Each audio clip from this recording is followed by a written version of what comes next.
Welcome back. I've got Doug Drysdale on the line. Doug, how are you today? Hey, I'm doing great, Michael. Thanks. How are you? Good to see you. Great to see you. Really, really looking forward to this conversation as we talked a little bit in the pre-show about this. So, why don't you share a little bit about you, your company, and then we're going to jump into a very important conversation around mental health. Yeah, happy to do that. And thanks for the opportunity to talk a little bit about what we're doing. Like my background, I've spent 35 years building drug development companies of some form or other. In the first half, largely through kind of R&D licensing, partnerships, co-developments, those kind of things. And then later through larger transactions, lots of M&A. I've acquired 15, 17 companies, something like that. So building companies organically. But the most rewarding, I think, for the last sort of 16 years or so, I've been the CEO of four different pharma companies, different types of companies, from a generics company I co-founded, a spec pharma company, a CDMO, a contract manufacturer, Cybin, now a biotech company. Two of those were startups and two of those were turnarounds. Two of them were public and two of them were private. So it's a real kind of mix of things. But definitely, I can say that the most rewarding has been the opportunity to grow teams and pull those teams together to deliver things like we're doing at Cybin. And I think that in all of my career in drug development, um, for the most part, it's inevitable that drug development is incremental. We make incremental steps. Science is incremental. We learn a little bit more. Each new product is a little bit better than the one before. But I think for the first time in my career with Cybin, we have something that has the potential to be a real paradigm shift, a massive leap forward, moving away from daily treatment of the signs and symptoms of, say, depression to a more of an interventional treatment that has the potential to rapidly fix depression, remove depressive symptoms. And after just a couple of doses, most patients are seeing benefits lasting at least a year so far in our studies. So a real paradigm shift in the treatment landscape, which is obviously kind of a once in a career type opportunity. Oh, absolutely. And as I shared with you during the pre-show, and I've shared this on interviews before. I don't know if I've mentioned it on my show though. I'll have to mention it. But I've dealt with burnout in my life and also clinical depression, and was on depression medication for about a year, and was able to successfully wean myself off of that through help with my physician and with therapy and whatnot. But that was a year of my life, and on average, you only get so many runs around the circle, and for me to have to deal with something like this over a year, and I know many people that suffer with depression. It's been a lifelong battle to see the results that you're seeing is I get excited about just thinking about it because I know what depression did to me. I know what it does to people. It robs them of themselves, and of course that always passes through to where they work, their families, their friends, relationships, every aspect of it. In society suffers from that. When people lose great people because they're depressed and they're not themselves and they're not able to contribute the way that they want to or used to, society suffers from that. So, that's why, it's so important for us to get you on the show because I want to talk about, this. And obviously, I don't want to ignore the fact of your career, and a question that came to mind as you were walking us through what you've done all these years is I don't want to guess that you've seen it all, but you've seen enough. I think as you're navigating through the landscape of getting approvals and investors and all these other things, that you can kind of sense what the next question is going to be, the next step's going to be in order to get things approved or clinical trials or anything like that. So I'd love to hear your thoughts on that. Yeah, first of all, I'm glad you managed to work your way through that challenging time. In some ways, you're lucky that it lasted only a year. Many patients, as you know, find themselves having to turn to antidepressants because the depression needs some help. And then once they're on those antidepressants, struggle to get off of them. Not necessarily that they're addictive, but that they become dependent. It's like a crutch, if you like. And so, and people, as you said, rightly so, people end up spending many years on these treatments, and it was never they were never designed for that. So, and then the other aspect is not just patients, but when we talk to psychiatrists in our studies, uh, it's incredible to see these 20, 30-year psychiatrists who had kind of gotten to a point where they resigned to the fact they had nothing that they could help their patients. So suddenly they're seeing them motivated and energized because suddenly they have new tools that can actually change the course of disease and not just mask the signs and symptoms. Yeah, look, drug development drug development is challenging. Drug development is complex, more complex than most retail investors appreciate. Clinical trials are complex. Our first phase 3 study, 40 sites in a dozen countries, and that brings a huge amount of complexity, as you can imagine. And all of that goes on behind the scenes, and the public just sees the outcomes of it. So we're very fortunate to have a really strong team that has developed 60 plus INDs with FDA, many mental health treatments.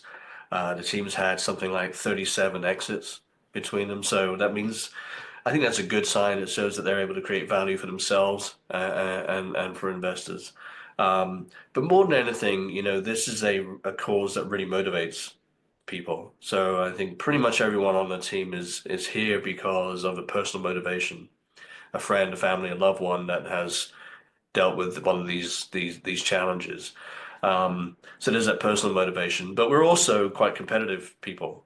It's interesting to me, always interesting to me, that drug development seems like it's glacial and really slow, but actually it's kind of like swan management. Smooth on the surface and paddling like hell underneath. And we're frantically working around the clock to keep things on track. And it's a very competitive group, kind of like a competitive sports team, each contributing their all and also each supporting each other. So we're very fortunate to have the group, and I think the collective insight helps us anticipate what's coming next. As you rightly say, that's the critical in any kind of business, is anticipating what could happen next on the positive side and the negative, and then planning for the next milestones. How do you move the company forward with each of the next steps? Well, it's important. And as you were talking to, I started thinking about, all of the regulatory things. Of course, you've got the FDA. That's just talking about the U.S. This is a global product, so you've got all the different variances on that. And even in the states, you've got 50 different states, and there's licensing and testing and all these other things. It's a situation. It's like we're just trying to create a treatment, but you end up spending more time on the administrative side of things. To your point, that the modern investor doesn't necessarily understand that. It's like, you're making this new drug or medicine to solve a problem. Okay, they just have visions of labs and scientists. Like, no, well, the mountains and mountains of paperwork to submit that have to be reviewed, working with legal and navigating all of that and translation. And it's a big monster. But it's having said that, you're not letting that get in the way. You're like, okay, we know that's part of the game. We have to do that, but it's important for us to do that because even what you said a moment ago about psychiatrists who have been basically there's a crease in their chair that they've been sitting in because they haven't had to move much because there's only so much that they could do. Now all of a sudden they're like, we've got this new tool that could actually help people really fast. And what that does, just thinking about this from a billing standpoint for a moment, for a doctor or a psychiatrist, the more people you can see, the more revenue that generates. So if you can build up your practice because you're able to help people and get them in and get them out, you're going to have more opportunities to do that.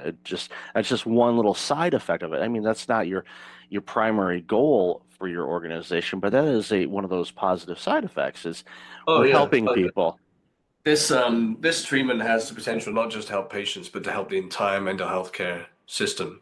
Um, Depressed patients are quite a high touch, 6 or 9 visits a year to their physician, as you'd expect, they're trying to tweak the dose of the medication, or maybe they're switching to a different one because they can't tolerate the previous one, or they're dealing with side effects like insomnia and they want something for that. Um, or they're more likely to have increased blood pressure, more likely to have diabetes, for example. So there's lots of comorbidities and lots of system interaction. Um, the other aspect is that we have a pretty limited number of psychiatrists in the US and in pretty much everywhere, actually. And only about 18% of psychiatrists are available to see new patients because these patients take so much time. Um, and an average wait time for a new visit is something like 40 to 70 days, depending whether you want a virtual visit or an in-person one. So when you think about what we're trying to develop here is an opportunity to dose patients once or twice and then keep them out of the system for at least a year so far, we're seeing in the data. That means no going back for dose adjustments because patients aren't taking any daily meds.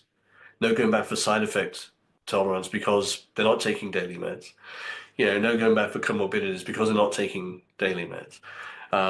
And so keeping them out of the system frees up all these other resources for new patients. I mean, even in the interventional psychiatry space, where we see treatments like ECT, TMS, esketamine, Spravato, in these interventional psychiatry centers, those are high frequency treatments. Esketamine dosed 26 times a year, so patients are coming in every 2 weeks. That's pretty tough on these centers that have very limited space. So if we can reduce 26 visits to two, these sites can see a lot more patients. We can deal with the problem a lot more efficiently. Agreed. And we know the stats of, people that are really struggling, just, case in point, I saw a stat the other day, it's, we're just at the time of this recording, we're just ending, the holiday season. So there's a lot of people that'll be getting their credit card bills in the next week or so. And there's financial stress, and the stress Mm. causes depression because they feel bad about overspending, or they feel bad that they can't, make the payments on time. And of course, that can get you down a rabbit hole of depression and anxiety and self-doubt and all of these things. And a lot of this, I mean, a lot of people, especially when I was going through it, you realize that, a lot of that is just, your brain and chemical challenges and whatever that's, adding fuel to the fire type of situation. And to be able to, take that and not quote unquote mask it with the pills that I was taking for a year, but to actually have something that can adjust things and correct it where, like you said, a visit or two, and all of a sudden I'm good for a year so far. Because it changes things. And again, it opens up the door because, again, I see so many people just in my daily walk of life where I could tell people are having a tough go of it. And I don't know necessarily what the reasons are. I do know that they're having a tough go of it. And I don't, my hope is that they'll be able to get the help that they need. But as you said, there's a long wait list to talk with a mental health specialist, even with the advent of remote therapies and whatnot. There's still a wait period. And then, of course, there's cost involved and all of that, where, you know, the work that your team is doing and the innovative work that it's been doing is creating an opportunity for people to get this help a lot faster, a lot healthier. You don't have to worry about, okay, well, we're giving you this, but now, your A1C levels are going through the roof, or, oh, congratulations, you're going to bust the heart, rate, and your watch is going to be yelling at you because your blood pressure is going through the roof. You won't have that. And I used to work in primary care as an executive, so I see the patients coming in, and I know the challenges they're having, and a lot of it is basically playing whack-a-mole. And that's tough on a doctor because they have to figure out, all right, what are all these different combinations of things? And to be able to use, what your team has come up with, again, it excites me. I'm thrilled that, the work that you've done, and obviously you're leveraging all the experience you've had, but I'm thrilled for this because I know what this means for humanity. If we can get people away from being depressed and help reduce anxiety and other mental health challenges, people will be happier and healthier. And what a world will that be when we can get there? Yeah, no question. And obviously there's a big link between metabolic health and mental health. Um, we know that what people eat affects their mental state. The metabolic health or poor diet leads to reduced mitochondrial function. That leads to reduced mental function because we have 3 times as many mitochondria in our brain than we do in the rest of the cells in our body, and vice versa. When people are depressed, it affects their metabolic health as well for similar kind of connected reasons. So the two are kind of hand in hand. It's hard to fix your metabolic health and all those other things like diabetes, as you mentioned, if the mental health isn't on track, and vice versa. So the problems run deep, and I think, as you said earlier, mental health is kind of like an infectious disease. It doesn't just affect that individual, but the loved ones, the carers, their colleagues, their friends. It's very hard to know how to help someone that is suffering. There's really nothing much that we can do, and certainly the old kind of snap out of it attitude clearly it doesn't work. Um, we're very excited about the potential for this, and we're well into our phase 3 program now, focused on executing that. You're right, you said there's lots and lots of hurdles and barriers. Simple things like drug scheduling, where every site and every vendor and every partner has to have a Schedule 1 license. Adds complexity, it adds cost. But we have a team of professionals, and we've been dealing with that for the last 4 or 5 years now, and we're just powering on through. Yeah, that kind of leads into a question I was going to ask to towards wrap up is, you know, and I already kind of know the answer to this, but what's the long-term vision on this?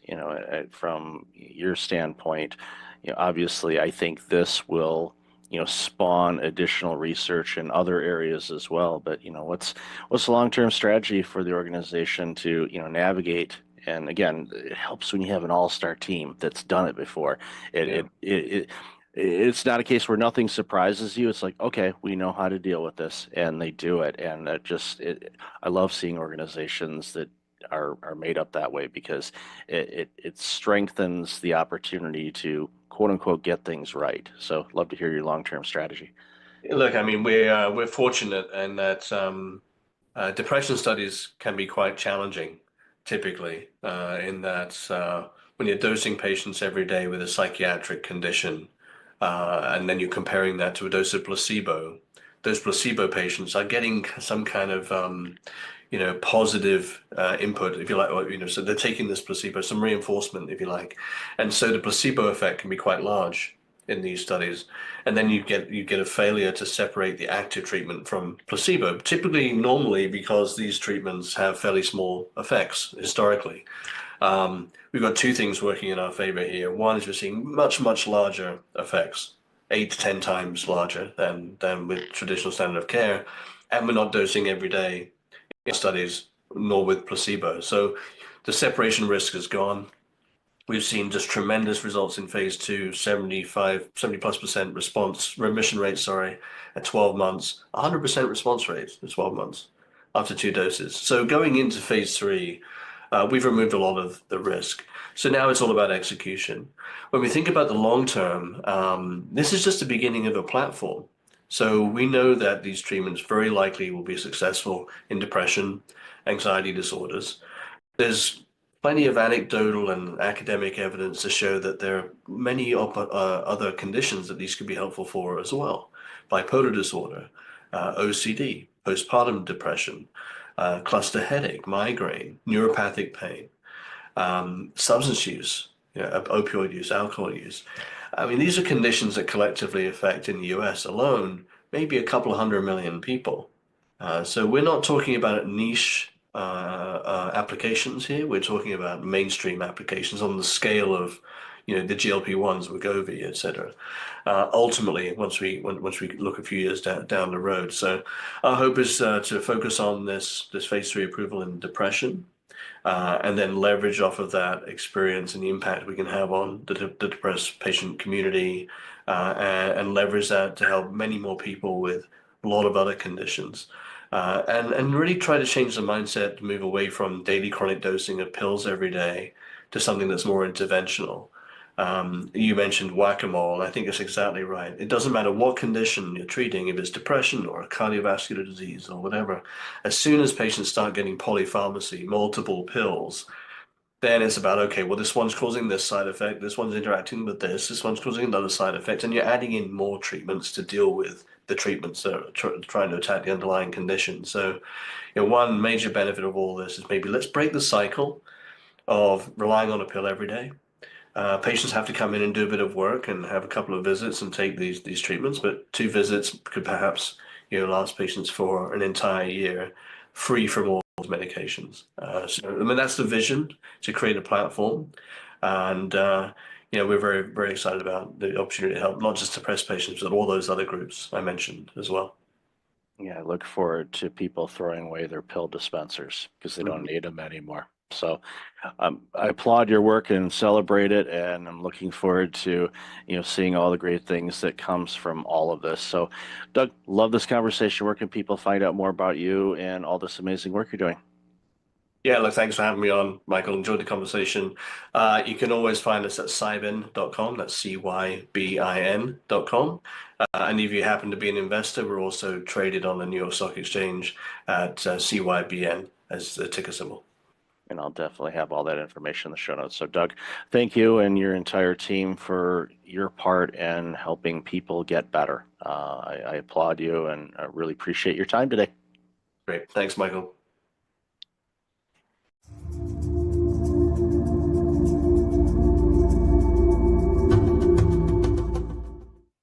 Welcome back. I've got Dr. Kimberly Harms on. Kimberly, how are you? I'm doing great, Michael. Thank you for having me. Really looking forward to this conversation. So, why don't you share a little bit about you, and then we're going to jump into this very important conversation. Well, I've been around the block a lot in life. I've been a commissioned officer in the United States Public Health Service. I'm a dentist, was a first woman president of the Minnesota Dental Association, and I was a national spokesperson for the American Dental Association. But I'm on the other side of that now. I had an injury in my hand, and so I'm not practicing anymore. So I turned to speaking. So I've been an international speaker. I've written a couple books. And now that I'm in the fourth quarter of my life and can look back, I've written a book called Are You Ready? How to Build a Legacy to Die For, because I want to focus on this part of my life and what's my purpose now. It's important work, and it's a subject that I find a lot of people are uncomfortable to approach. And, from a personal standpoint, my mother passed away earlier this year, and she did a pretty good job in setting things up as far as the after passing, with, where things are, how to do things, and all of that. The will was clearly laid out. Everything was nice and seamless and as easy as it could be from that aspect of it. Losing a loved one is never easy, and but it's one of those things where it was a reminder for my brother and myself to say, okay, let's pay that forward by doing the same thing, by getting everything kind of established, clear cut, and all of that. So when our time comes, when it's the end of the fourth quarter for us, then our surviving families and friends will have clear instructions how to do things and have it set up in such a way where they don't have to worry about that. They just, can focus on the grieving and the mourning and all of that. So if anybody takes anything away from what I'm saying, go get your will or your trust set up, get everything laid out. I know it's not a fun topic, but it's going to happen. And the it's a gift that you're giving to not only yourself but loved ones, because it's peace of mind for yourself knowing, okay, I don't have to worry about any of that. When I go, then I don't have to, worry about that before that transfer, before I, expire basically. So important work for sure. So, and I know in your story, in your bio, you've, had to face, some significant losses over your life. And I they teach us lessons, at least from my perspective. And once you, learn how to grieve, and again, that's even another subject. I think a lot of people, unfortunately, don't really know how to grieve. So I'd love to hear your thoughts on that. Well, I lost my mother to suicide when I was 17. And then I lost our son, who was this brilliant student at Columbia University, came home first semester on top of the world. He had been named to the dean's list in engineering. He was in the place. He'd been elected to student government. He was just on top of the world, so happy.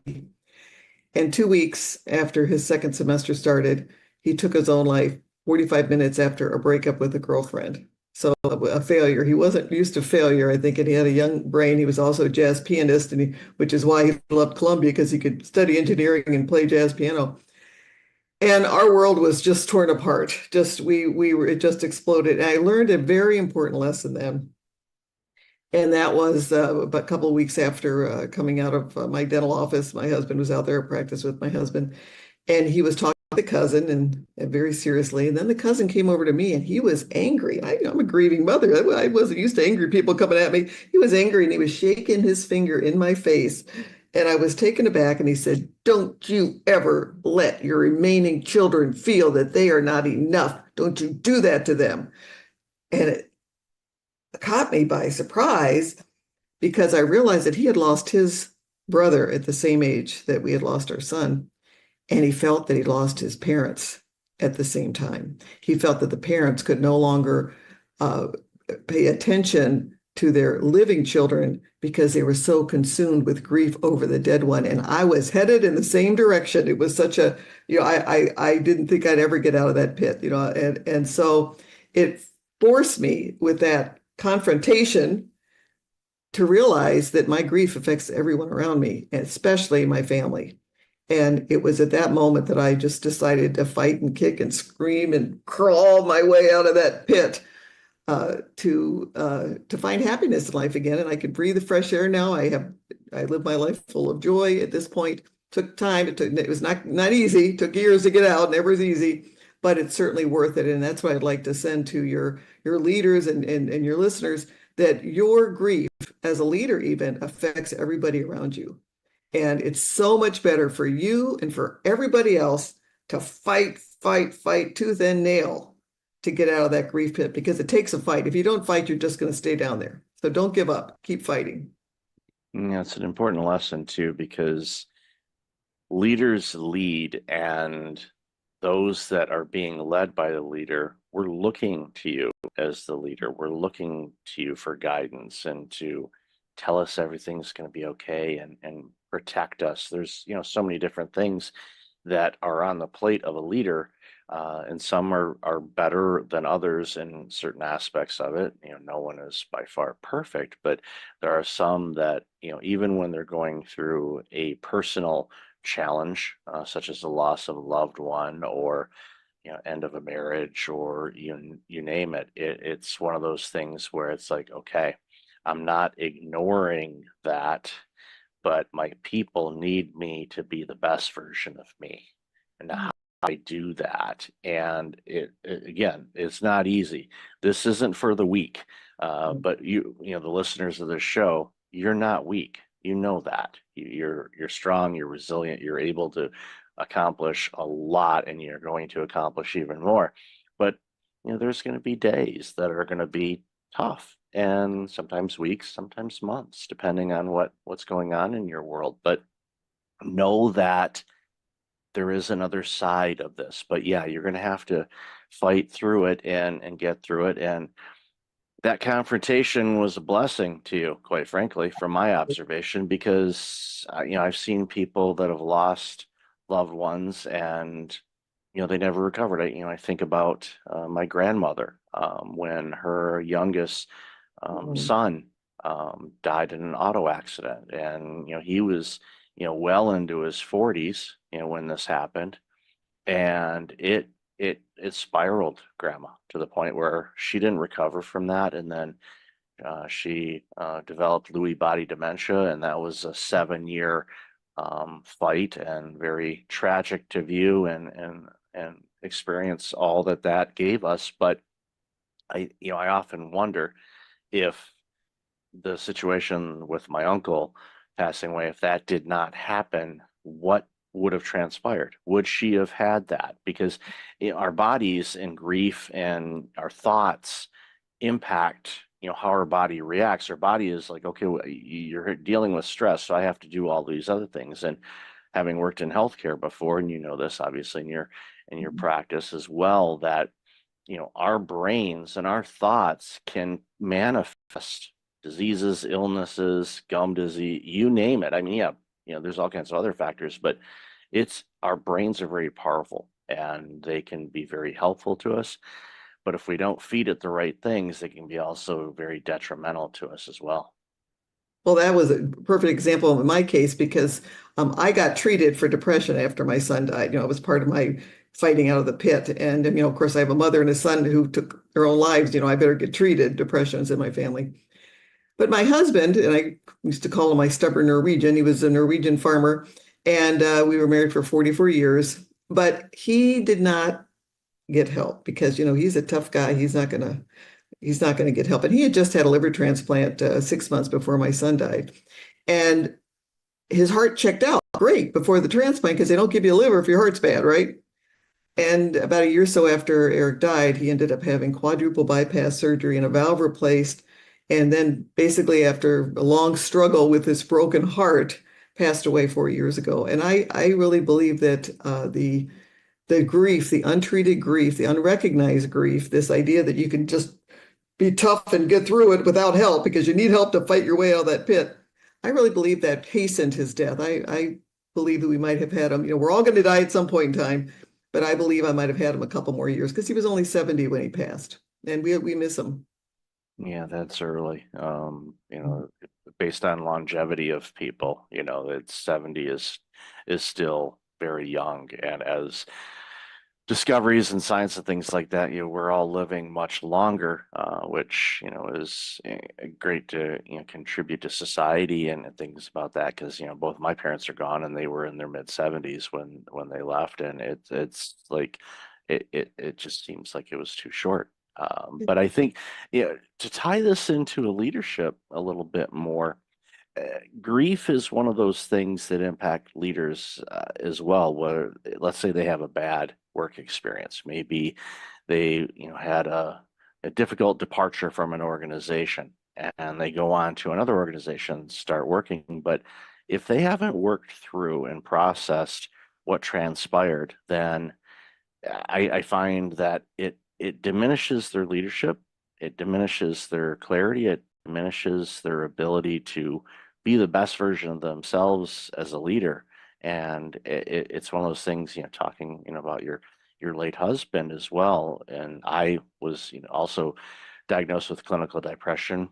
I sought help on that, worked through it, was on some medications. I'm not on them anymore. For me, it was important because I thankfully recognized that I wasn't me and I didn't like that. And I wanted to be me again.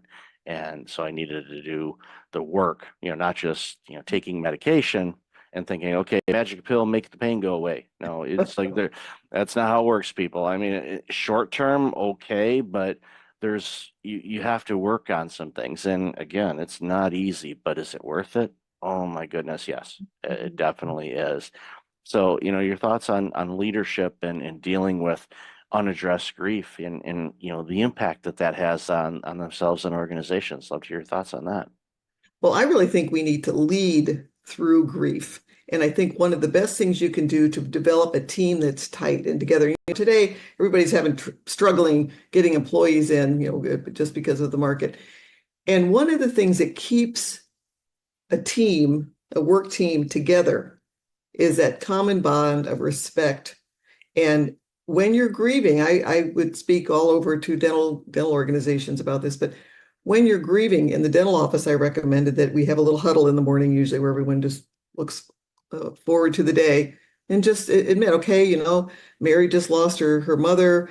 She's a little on the edge right today. So let's watch out for her. Let's cover for her if something happens. We used to have signals if there was a problem. When my son died and we were trying to come back to work, we kind of had I call it a crying room upstairs where if I get triggered, because you're going back to work, you just lost your son, everybody knows who he was. They all loved him. They all would want to say something when they came in. So 30 times a day or so, I get, so sorry for your loss. And which is great. I mean, that's what you should be doing. But sometimes it was overwhelming. And I had like a little signal to my dental assistant and to the others where I could just like, excuse myself from the room for a second and go up into the crying room where we had Visine and tissue and kind of get myself makeup remover, get myself put back together, and then come down and someone was covering for me. So when you lead through grief and you've got like somebody's down, someone's on the injured list, you're grieving right now, let's surround them and help them get through their day. What the result is as a team that is bonding, a team, and the greatest predictor of happiness are strong personal relationships, right? So you've developed these strong relationships with your team and make your workplace a happier place. So I think one of the things you can do is when a grief situation occurs, lead through that, address it, bring your team together. And I think that the benefits are long lasting. I love that approach to the team huddle. I worked in healthcare and we had huddles in the morning, but they were geared for, okay, who's the patients coming in today? Is there anything out of the ordinary? Or, okay, we have, Mrs. Smith is bringing in their son and he's autistic, and Nurse Jackie is the one nurse that he likes to work with. So we're going to shift Jackie's schedule. So when Mrs. Smith brings in her son, Jackie will be there to help, comfort the son, to mitigate any potential issues that may arise with dealing with somebody that is neurodivergent. But those were things that we did. I love your approach on, okay, yeah, we prep everything up. Okay, Mrs. Jones is coming in. She's afraid of needles, and she doesn't like the drilling stuff. So maybe put some headphones on, whatever may help that patient navigate through the dental scaries. Don't be afraid of the dentist, people, by the way, just a side note, but I get why people have fear on it, but I've used dentists all my life. I'm not afraid of them. My mom actually worked for a dentist before I was born, so I'm kind of in the DNA. But I love your approach because, yeah, okay, this is who's coming in today, but it's also how is everybody doing? And if you have a tight group, and you can do this with large teams, and of course, small teams, you really should do it. What that does is it allows for, okay, Janice just got back from a trip and she's got a little bit of jet lag. We know that she's not going to be 100% today, but she's here. Okay, just help her out, check in, see, and you need any help on this? No, I got it. Knowing that you have backup Yes. it actually helps you overcome some of those hurdles. Like, okay, I'm not feeling great, but you know what? My team, loves me and has my back and can step in if I need the help. It gives you that little extra 10% as a person to go, nope, I don't need it, but I am so thankful that you offered it. I appreciate that, because there may be a time where you do need it. You need that crying room or comfort, or someone to pinch hit for you when, something comes up or your child's sick at school. Okay, I'll come in and help out with that. When you have that dynamic, you don't have to worry about retention of people. Your challenge is, turning down all the resumes, because people want to work in that, because people long for belonging. People long to be in organizations like that. When you have that, it's something that it takes work to keep it that way, but it's such important work to do, because it just improves every aspect of what that organization does. Doesn't matter if it's a dentist's office or a retail store or an accounting firm or whatnot.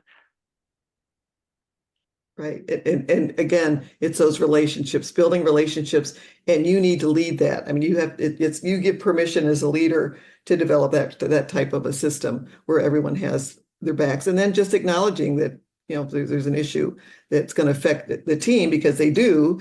And then that helps the person overcome their grief. It helps they feel they have people have their back, and that helps them. It gives them that courage to kind of move their way out of the pit eventually. So where do you, this is not the where do you see things in 5 years question, because 5 years ago we didn't know what was going to hit us. But I'm curious as to, what are some of the common challenges you're seeing right now in the workplace that leaders should really do their best to get ahead of and work through? And I know we've talked about a bunch, but is there any others that come to mind for you?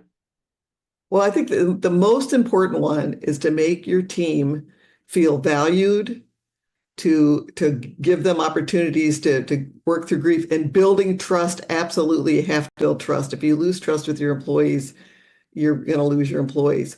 And I think that working on the emotional issues, I'm as dentists, we typically are not we're very clinical people. We like we work in millimeters. We aren't typically as a group people that focus on emotions. And what for any organization, when you work and you handle the emotional issues and take care of any emotional emergencies, and when you see people in your office that maybe aren't getting along, kind of intervene there and help them get along. And when you do that, what you find is by developing an emotionally safe place where people feel valued, people feel protected, you increase loyalty of the customers because they feel it. They want to come. If people are afraid to go to the dentist, but they loved our office because they'd come in and people are laughing and joking and helping each other out.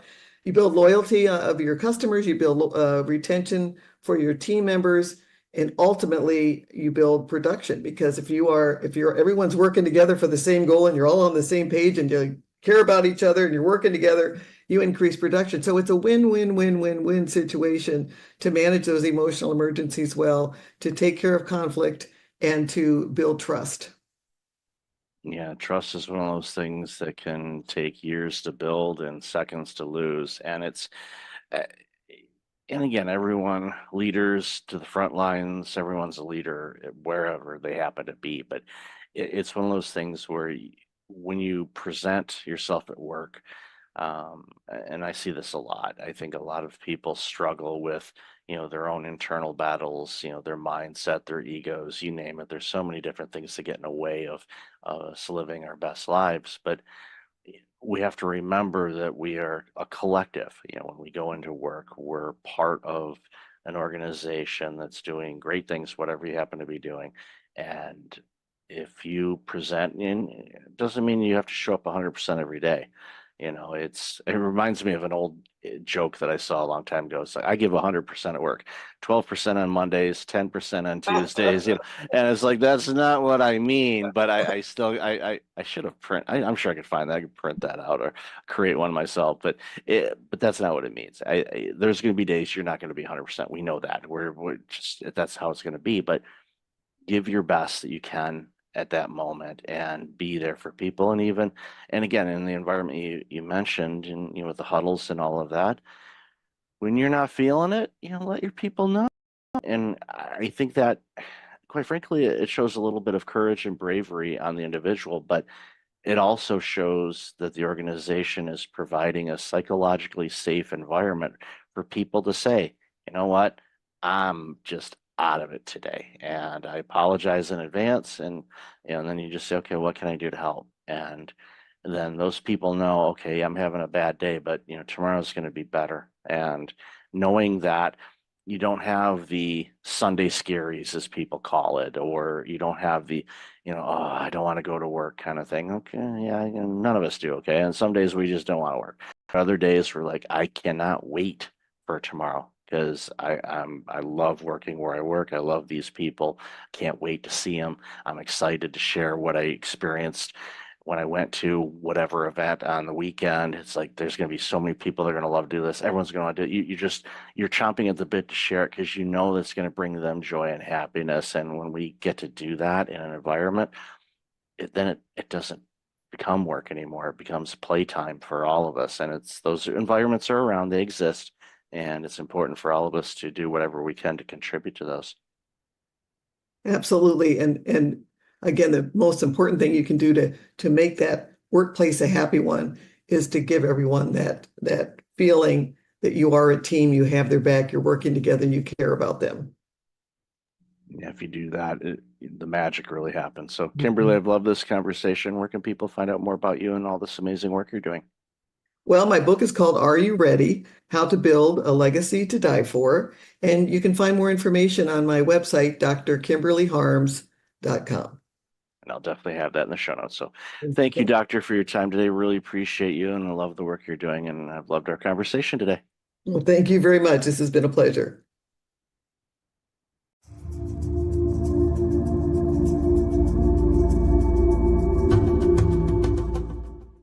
Welcome back. I got Neil Twa on the line. Neil, how are you today? I'm too blessed to be stressed. Thanks for having me on the show. There you go. That's the best way to approach life, no matter if it's full, it's just a challenge to grow and be Yeah. better. So I just look at it that way. And believe me, my life has been a whole lot better since I changed my mindset around It's that. all around the mindset, right? I only tell my kids, and we constantly repeat in our house, it's not that you have to do these things, it's you get to do these things. Therefore, you take a different perception of mindset and authority and accountability over doing them. Yeah, I first heard that and read that, and it was in a John Gordon book. I get Mm. to, that just stuck with me. And like, all right, I'm using that from now on. You And get to believe do me, it. It's all about changing. Yeah, into exa- control and mechanisms of things you can and can't do, and taking ownership over versus being victimized and having a victimized mindset.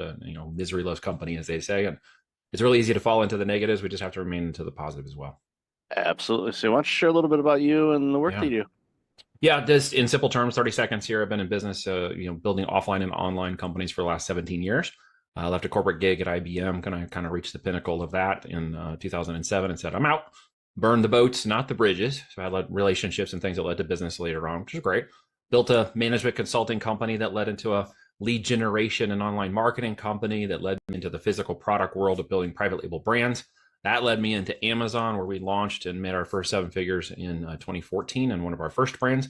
Gone on to launch 5, 7 other brands roughly. We've got another 8 that we're partnered on in control, and have about 200 clients that now work in the aspiring entrepreneurs. I want to get going. I want to spend a year working with you one-on-one, to those who are building companies that want to grow and scale profitability to X, exit out and multiples of X. And we are also in the acquisition space now. So we're acquiring companies with 1.5 to 3.5 million EBITDA and up to 15 million in revenues. Kind of a sweet spot before we get into the high end of the PE groups. And we're acquiring hopefully 15 this year. We got 3 on deck right now. First one closes in 2 weeks. And that's a long time in the process to get there. And that's kind of where we're moving now. That's awesome. It sounds like you spend a lot of time in the playground. That's A lot of time in the playground, always questioning what's possible, pushing the goals, pushing the urgency into things, always asking, can we do better, and testing farther and faster, and jumping off the cliff and building a parachute on the way down, as they say. There you go. And the beautiful thing is, when you had your success, it speaks volumes to you. And because a lot of people say, well, if I get this, then I'm going to exit out, and Yeah. then they sit. And what happens is they rot, they decline. I can't retire. I never will. Yeah, I'm not a complete. I can sit on the beach for a week and then I get anxious, and I'm like, okay, I got to do something now. That's about as far as I can go. Yeah, it's because you're a creative. You're an artist, and a lot of times people in business say, "No, no, I'm not an artist." No, you're creative. You're creating opportunities. You're looking for different things. Yeah. You're examining things, and growing business. And we know that Amazon in 2014 versus Amazon in 2025 are different organizations. Very different. You've got to be a pro seller, pro business. You have to treat it like a real business now. The side hustle, hobby businesses, arbitration businesses, wholesale businesses, those are all falling out of the market. At the end of the day, if you don't build something with tangible assets, private label, equity, intellectual property, etc., you're building vaporware, you're building a job, you're building something nobody wants to buy. And as somebody who's buying things, I don't want to buy any of those. And nobody I know who's buying doesn't want to buy those either. We don't want to buy somebody's job or somebody's side hustle. We're buying real businesses with tangible assets. So you must consider that possibility. It doesn't take 17 years to do it anymore. I mean, what we can do now in 2 to 3 years is incredible, with systems of AI and software and the virility of traffic and markets. And now there's Shopify and TikTok and all these other markets we can move into, and retail as well. And so creating a holistic e-commerce brand is really what I'm talking about at the end of the day. Yeah, and it's just, understanding e-commerce. And I remember, just to date myself here a bit, my first online purchase was actually through a service called Prodigy that Sears was running. And I forgot who I don't remember who they partnered with, but it wasn't just them.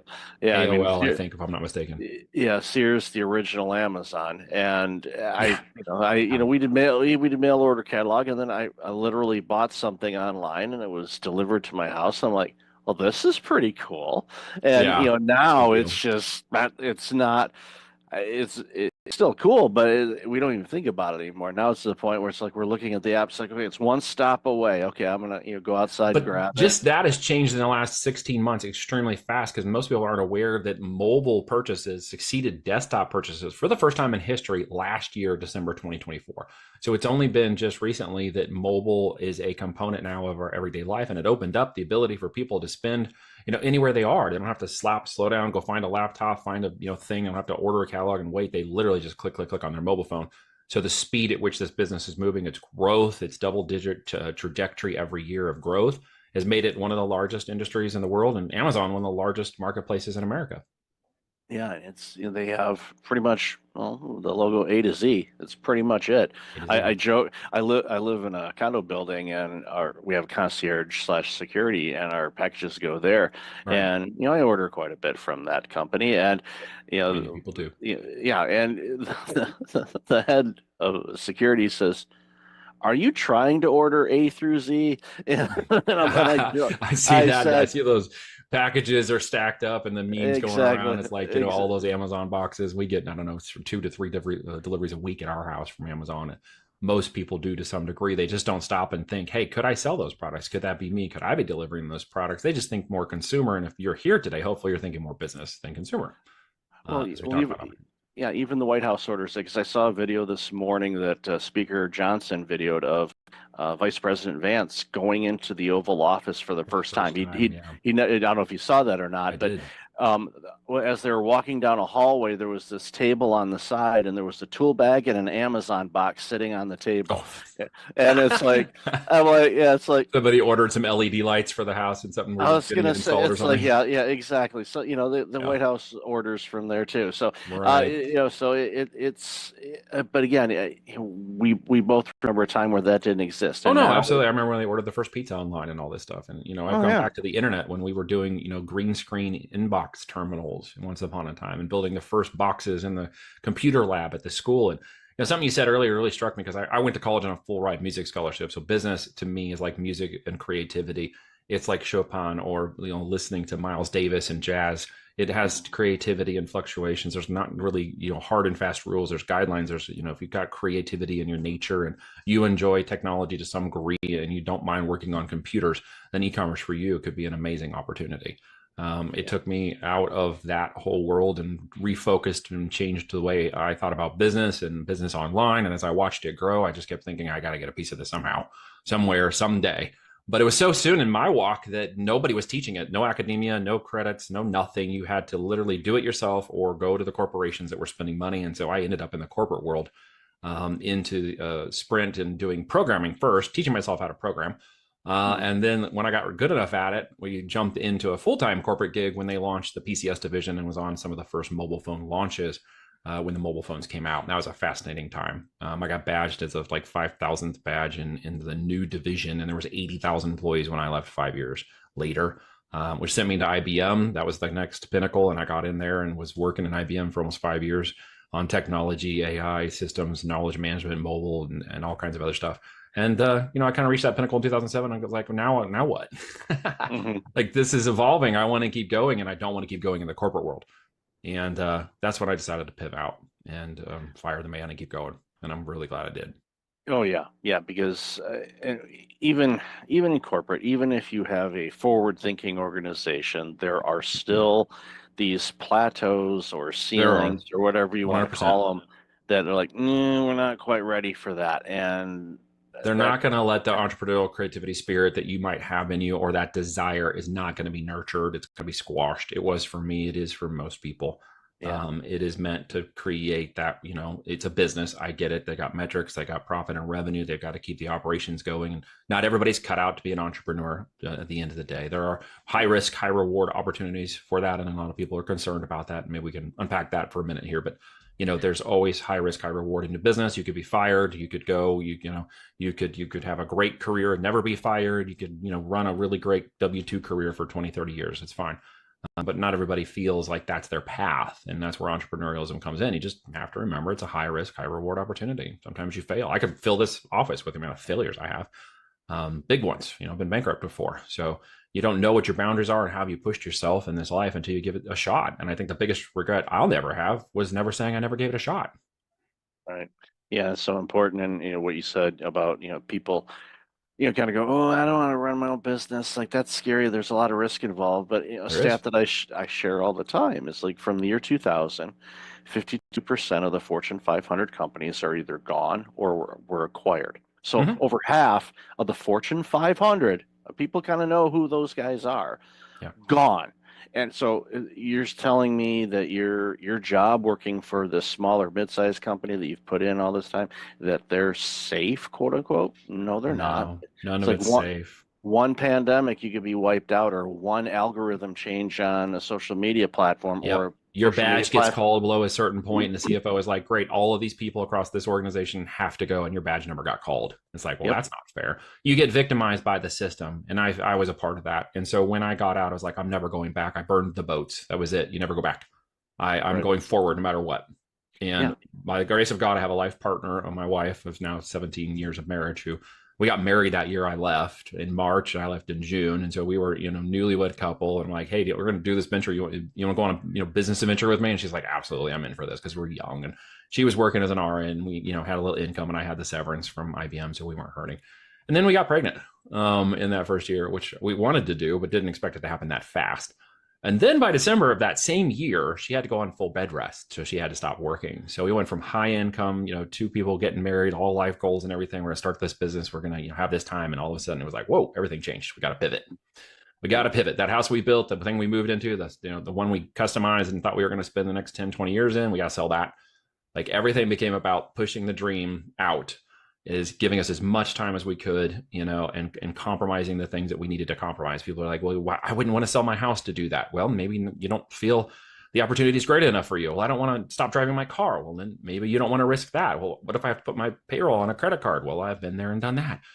The level of risk is going to be, down to the reward. It just is the same balance over and over again. I wanted the reward of what I've now called my 5 Fs. Okay.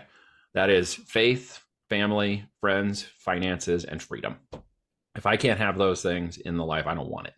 And none of those things really resonated with that corporate career and that stat. And I knew that I had to go off and create it. And I wanted to be a part of my family. I wanted to drive purpose and value into my life and my family's life. Now I have 4 daughters. We homeschool them all. We live on 50 acres in the country. Our lifestyle by design has now been and created and done. It took us a long time to get here.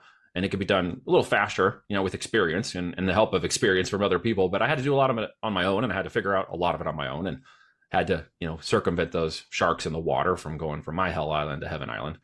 But, I'm in a place now where my lifestyle begets my business, and that becomes the business I have in my life, down to even I'm teaching an entrepreneurial group in our homeschool co-op starting this Friday for 15 weeks. And we're going to be doing an introduction to entrepreneurship and growth. Pick your product, pick your lane, pick your business opportunity, and let's start figuring this out. And there'll be kids 14 to 18-year-olds in range in there. And we're going to get them starting businesses in the next 15 weeks. Beautiful. I mean, all the things you just said in that 5 Fs are critical. And, you use that as a guidepost on anything. It's like, okay, how does the 5 Fs match up with this? If there's anything where it doesn't, and then out because it doesn't align. And yes, it may have taken you longer, but it's all about the journey. It is a journey. Yeah. Well, we're always in a rush, man. Everybody's such in a rush. It's like, well, can I do this in the next 12 months? Well, no. Well, what happens in the next 12? You're going to keep doing it. You're going to keep going. Yeah. Perseverance and tenacity are just part of the game, right? Yeah. 3 to 5 months, 3 to 5 minutes can happen in 3 to 5 minutes. There's a lot of hopium, a lot of fake scarcity, a lot of this, lottery mindset mentality. I refer to it as kicking over in our culture out of desperation. Yeah. And in many ways, I get it. I mean, when I, got over leveraged in a business and went too far down the line and ended up having to declare a business bankruptcy, I've got the screenshot that shows the $267 I have in my bank account. I still keep it there to humble myself and what we have and where we're going now and the kinds of things we're doing. And I don't take it lightly. I have a huge responsibility of stewardship and presentation over that. And I'm not going to compromise that just to gain a few dollars. I've been at the bottom and had to fight my way out of it. So I understand when people are like, well, I don't have all that money to get started. Okay, well, be resourceful, figure it out, do the work, maybe a little more sweat equity, got more time than money. Okay, get out there and figure out something you could do. Put some equity into it. Well, I don't know if it's going to work. Well, if there's a guarantee it's going to work, everybody be doing it. So first you got to get out there and start walking the freaking process. Well, what am I going to do when it's successful? There's always that fear of success that kicks in too. And a lot of times that one's unrecognized. Well, what happens if it's successful? What if I got to get more money? What if I have to hire employees? You'll cross those bridges when you come to them. The what if scenario for aspiring entrepreneurs who want to get going, they can build a list 15 miles long, and you have to kick that to the curb because guys like I I'm not going to take and have any patience with that thought process. You're going to have to go off on your own and do a little walkabout and get that figured out and come back to the table with a much stronger mindset. Absolutely. And the question I always ask people is like, okay, how bad do you want it? Because if Apparently you're not as coming up, bad as they want it. yeah, because if they're asking, well, what about, and it's all fear-based or 100%. All victim-based, fear and scarcity based, limiting mindset. yeah, Yep. Limiting it's belief like, systems. And yeah, I get it, dude. I grew up in a house where money, I jokingly say money in our house was a 4-letter word. Dad worked, man, 30, 40, 50 hours a week. He was a hard guy. He didn't graduate school, but went in and did a couple tours in Vietnam. He was a Navy veteran. He was, suck it up, buttercup. We got into the cars, we changed our oil, we did everything ourselves, as we had the time and the skill set and energy. So we learned, but we couldn't complain. And we certainly couldn't talk about money, although we had the things we needed. And there was food and I got clothes. Anything I wanted, I had to go figure out. So by the time I was 12, I'm out hustling in the lawns to make extra money so that I could even borrow his truck to go do things to pay for the gas. That was just part of the requirement. And didn't get my own car, of course, because we couldn't afford that. And so I just really learned the value of hard work and perseverance and dedication and tenacity. What I didn't understand was the time that I was trading for that money could be worth a lot more when I changed my mindset and perceived differently. And I actually had an uncle, and it turns out this was kind of a rich dad, poor dad scenario. I didn't understand that till much later on when I read the book. But my uncle was an entrepreneur, was a go-getter, was a guy who thought very differently. He started a boat company in San Diego and got to go down there and see his operation and talk to him and just started picking his brain and, asked him if I could call him more if I had questions. And for the better part of a decade, he was my mentor. He died in an ultralight aircraft accident in 2005. And that was one of the catalysts for my move out of IBM in 2007. It took me 2 more years to kind of refocus my brain and understand that this had to happen. But he had always encouraged me to get my own thing going. One way or another, buy a franchise, do something. He's like, you got to do something. Introduced me to a lot of wonderful people and really expanded my mind into the abundance thinking that I had been locked out of because I simply didn't have access to it. yeah. And going back to what you said a few moments ago, which I really want to commend you on, is the workshop that you're going to be doing with 14 to 18-year-olds, teaching them how to be an entrepreneur. That is so lacking. We think about it because the small business is the heart of our country, It is. and people, I vaguely remember some things in school, in high school anyway. I went to business college, so I was taught business, so that you got it there. But teaching that age where they're still able to learn and retain things a lot easier sparks ideas, because they always ask what you want to do when you grow up, and you're like 14 and you're like, it's going to change, right? Yeah. It's going to pivot. It's okay. Yeah. Like I'm not running a lawn business. Yeah. I ran for a while a game server company called Killer Game Servers, and I had to handle zero density. And before Twitch and YouTube and all this stuff was cool, I was out running the gaming forums and tournaments, raising up a business and getting people to subscribe to a $24.95 a month service where we could do a Zoom style call without the just audio only. So while they were playing the games, they could multi-channel conversation. And it was really cool. And I was setting up thousands of people playing these games, just leading the game board and telling everybody that I was from killergameservers.com. And they went and checked it out. And I raised up, 10,000 people into that service and had 20 game servers running out of Texas. So there's so many ways to make money that I think people acquiesce the idea that it could happen for them when the bar is so low now. I mean, we didn't have the technology. When I was running mobile campaigns in 2008, 9, and 10, we had barely any interfaces to run the campaigns. Just the systems were not there. They were coming online. Companies were putting on, the advertising campaign dashboards and stuff, and we were running them on spreadsheets. So we didn't even have the campaign dashboards yet. It wasn't until like 2010 that the dashboards were actually coming online and we could actually start seeing it digitally and track it digitally, which was a game changer, of course, as well. You have all that in front of you right now. And see, people just, because there's so many things, I don't think they know what to do. And so I would encourage anybody who's thinking about the long term, which in my world is 3 to 5 years, by the way, for a business to growth, trajectory, scale, and exit, okay, it can happen in 3 to 5 years, and it can happen at large scale, okay, because the internet, the virality, the traffic. I mean, Amazon does over 8,000 units a minute, okay? The first $1 million sales hour just happened last July, 2024 on TikTok. And that took like 30 years for QVC to have the first $1 million hour. So this is moving at lightning and breakneck speed. If you have a product, a narrative, and a service, and you can get in front of people, you can make a lot of money today selling physical products and branding products. Owning the IP and the intellectual property creates the assets necessary for someone like me to look at that company and say, okay, I'm willing to pay this much for that company. I'm willing to see the value of that company for the last 12 months, and I see where we can change it and modify it and enhance it and grow it through our connection. So within 2 or 3 years, we can raise it up to another exit. And by the way, here's your check, here's your offer, here's your opportunity. Let's go do it together.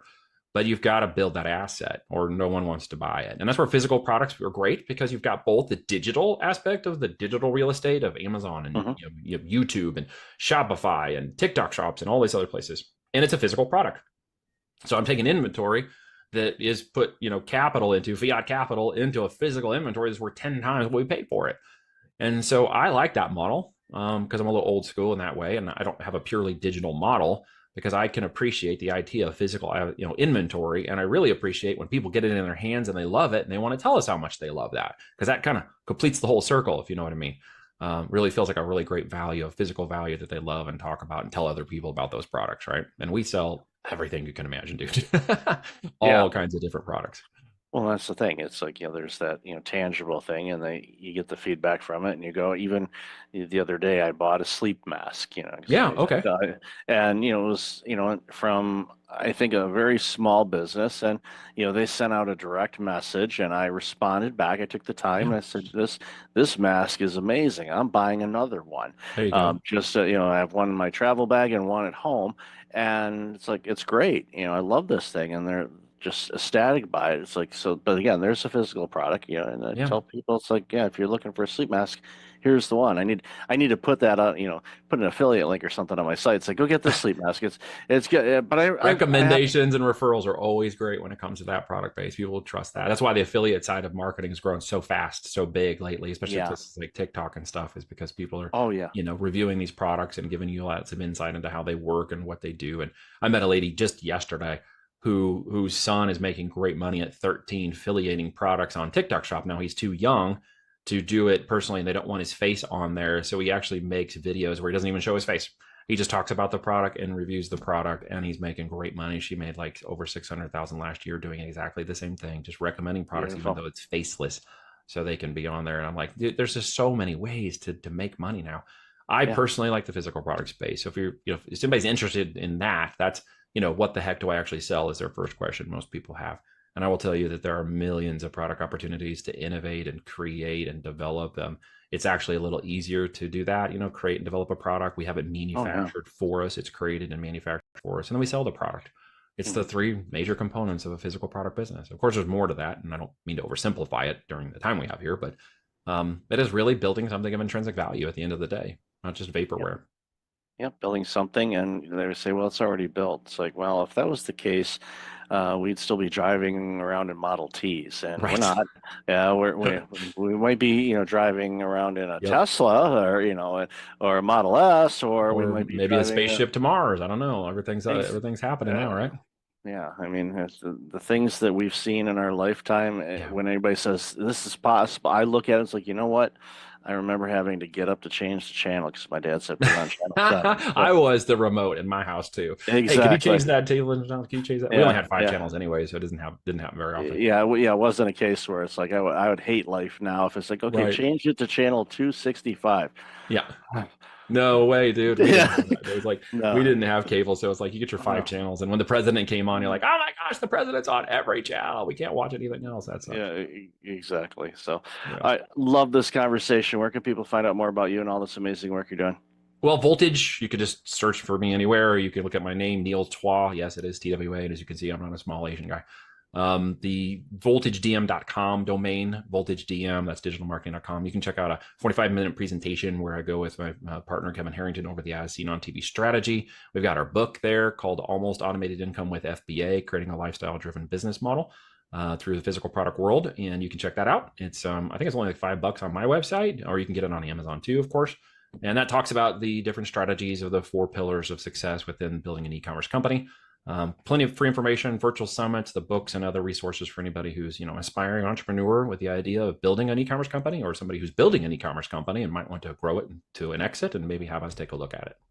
Yeah, that's great. I'll definitely have all that in the show notes. So Neil, thanks for this conversation. Really love the work you're doing. Thanks for having me on, Michael. You've been most appreciate you. Thank you.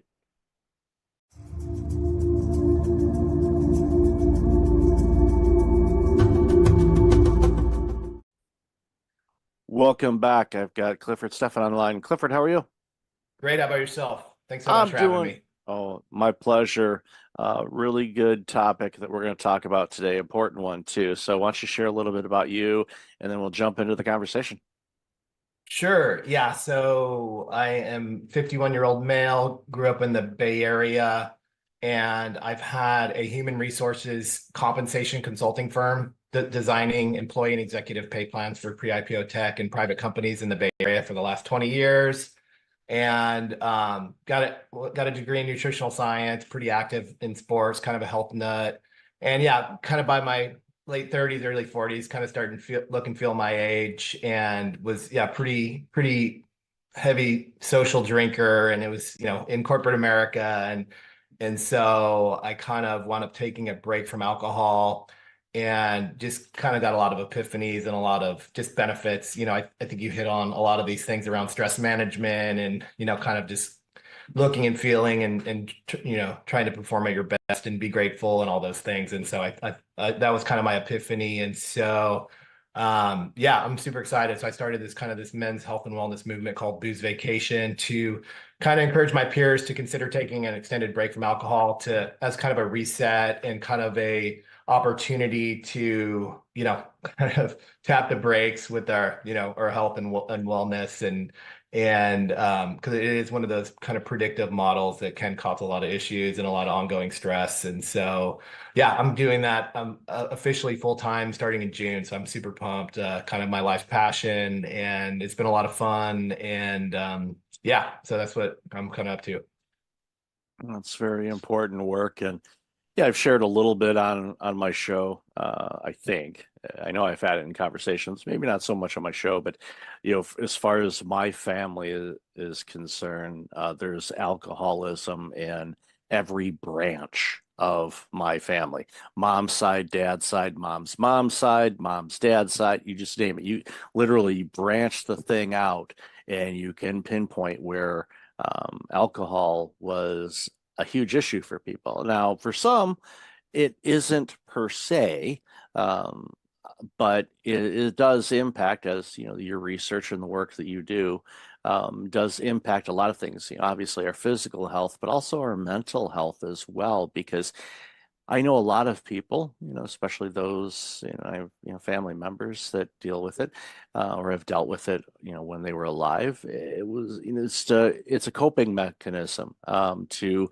quote unquote get away from the stressors of life instead of dealing with the stressors of life. And it's kind of ironic in a way, because if you deal with the stressors in your life, head on without additives and whatnot, you can actually overcome those stressors where you don't need the, the vice basically to overcome your stressors. But it's one of those things where people don't quite grasp that for some reason. Yeah, it's a really tricky substance. And yeah, we're not targeting alcoholics. We're really targeting men of success that, I think have a difficult time navigating our alcohol obsessed culture where it's at work, it's at play, it's at your sales meetings, it's at all the dinners. And yeah, just, with your physiology, your workload, and what you've accomplished. A lot of people, kind of lean into their careers, and there's a lot of wear and tear that goes with that. And you pick up some bad habits. And I think we have a tendency to try to be that same guy from high school or college. It's wild and crazy and work hard, play hard. But unfortunately, as you stack on the responsibilities and the wear and tear, it is a pretty predictive model. Like you mentioned, obviously stress, it's essentially even small amounts of alcohol, couple drinks regularly, every week will rewire your neural circuitry. So we're talking your baseline levels are higher stress, higher anxiety, lowered mood, lack of impulse control and discipline. So that's a pretty big deal in and of itself. And then you have sleep, you have brain fog, you have how it's affecting, again, through that impulse control, your diet, your blood sugar. It goes down a pretty far rabbit hole when it comes to just, looking, feeling, and performing at your best, being grateful, being present, and not just kind of moping around waiting for the weekend, when you have all your stuff to do during the work week. And so, yeah, it's a pretty big, important deal. And I kind of found in my peers, it's so ingrained in our operating system and our reward system and how we relax and how we go to events that it's, we'll take a dry January, we'll cut back a little bit, but the science shows that, in most cases, guys are gonna need a dedicated 3 to 6 month break just to kind of get back to factory settings when it comes to your rewired circuitry, as well as just kind of getting that back socially and at work to be able to navigate life and relearn how to have fun without it. And if you don't, unfortunately, again, you could be taking action, but you're just really not getting the results. And so you're like, okay, that didn't work really well. It wasn't very fun. And, I'm really glad to get back at it. And so you kind of miss that opportunity. So booze vacations are 3 to 12 months.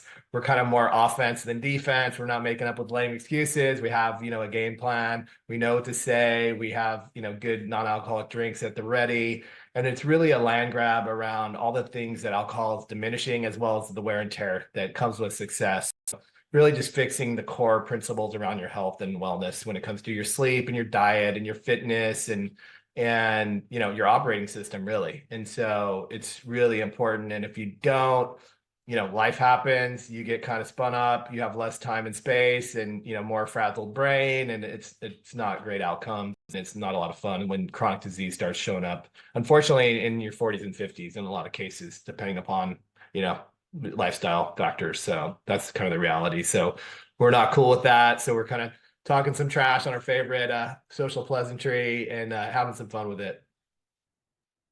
It's important work. And, for somebody like myself that deals with, individuals and teams that are burned out and stressed and fatigued and all of that, it's a common denominator. Like you said, it's very difficult to go anywhere where it's not front and center, promoted, marketed, from commercials, watching sporting events, at the sporting events, you name it, concerts, at dinners, servers are saying, hey, would you like, here's our latest wine collection or whatever they happen to be pushing that day. It's front and center and everywhere. And it's a cultural norm. So for those of us that don't drink or have stopped drinking, that's when you notice it if you're paying attention. And sometimes there's that element of peer pressure, but there's also like you said, you wait 3 to 6 months, you stick to it, and your body repairs itself and rewires itself. All of a sudden, in many cases, you feel better. You taste foods differently. So, just naturally, your eating habits change because there's certain foods that pair with adult beverages, as I like to call it. And you find that you may not like to eat those types of foods as much. So you improve your diet, you start feeling better. When you start feeling better, all of a sudden, those stressors that you were facing, those stressors are still there, but they're not impacting you the same. And you're able to navigate through them or around them easier because you're not in this fog. You're getting good sleep. You feel better. You start looking better in many cases. And if you're in your 40s and 50s and you're successful, it will become noticeable for a lot of people. Like, Cliff, what are you doing differently these days? And like, well, I just, taking care of myself and doing this, and I've cut back on this, or I've stopped, drinking alcohol for a while, and I'm seeing some amazing results, and I'm enjoying life without having to have an adult beverage all the time.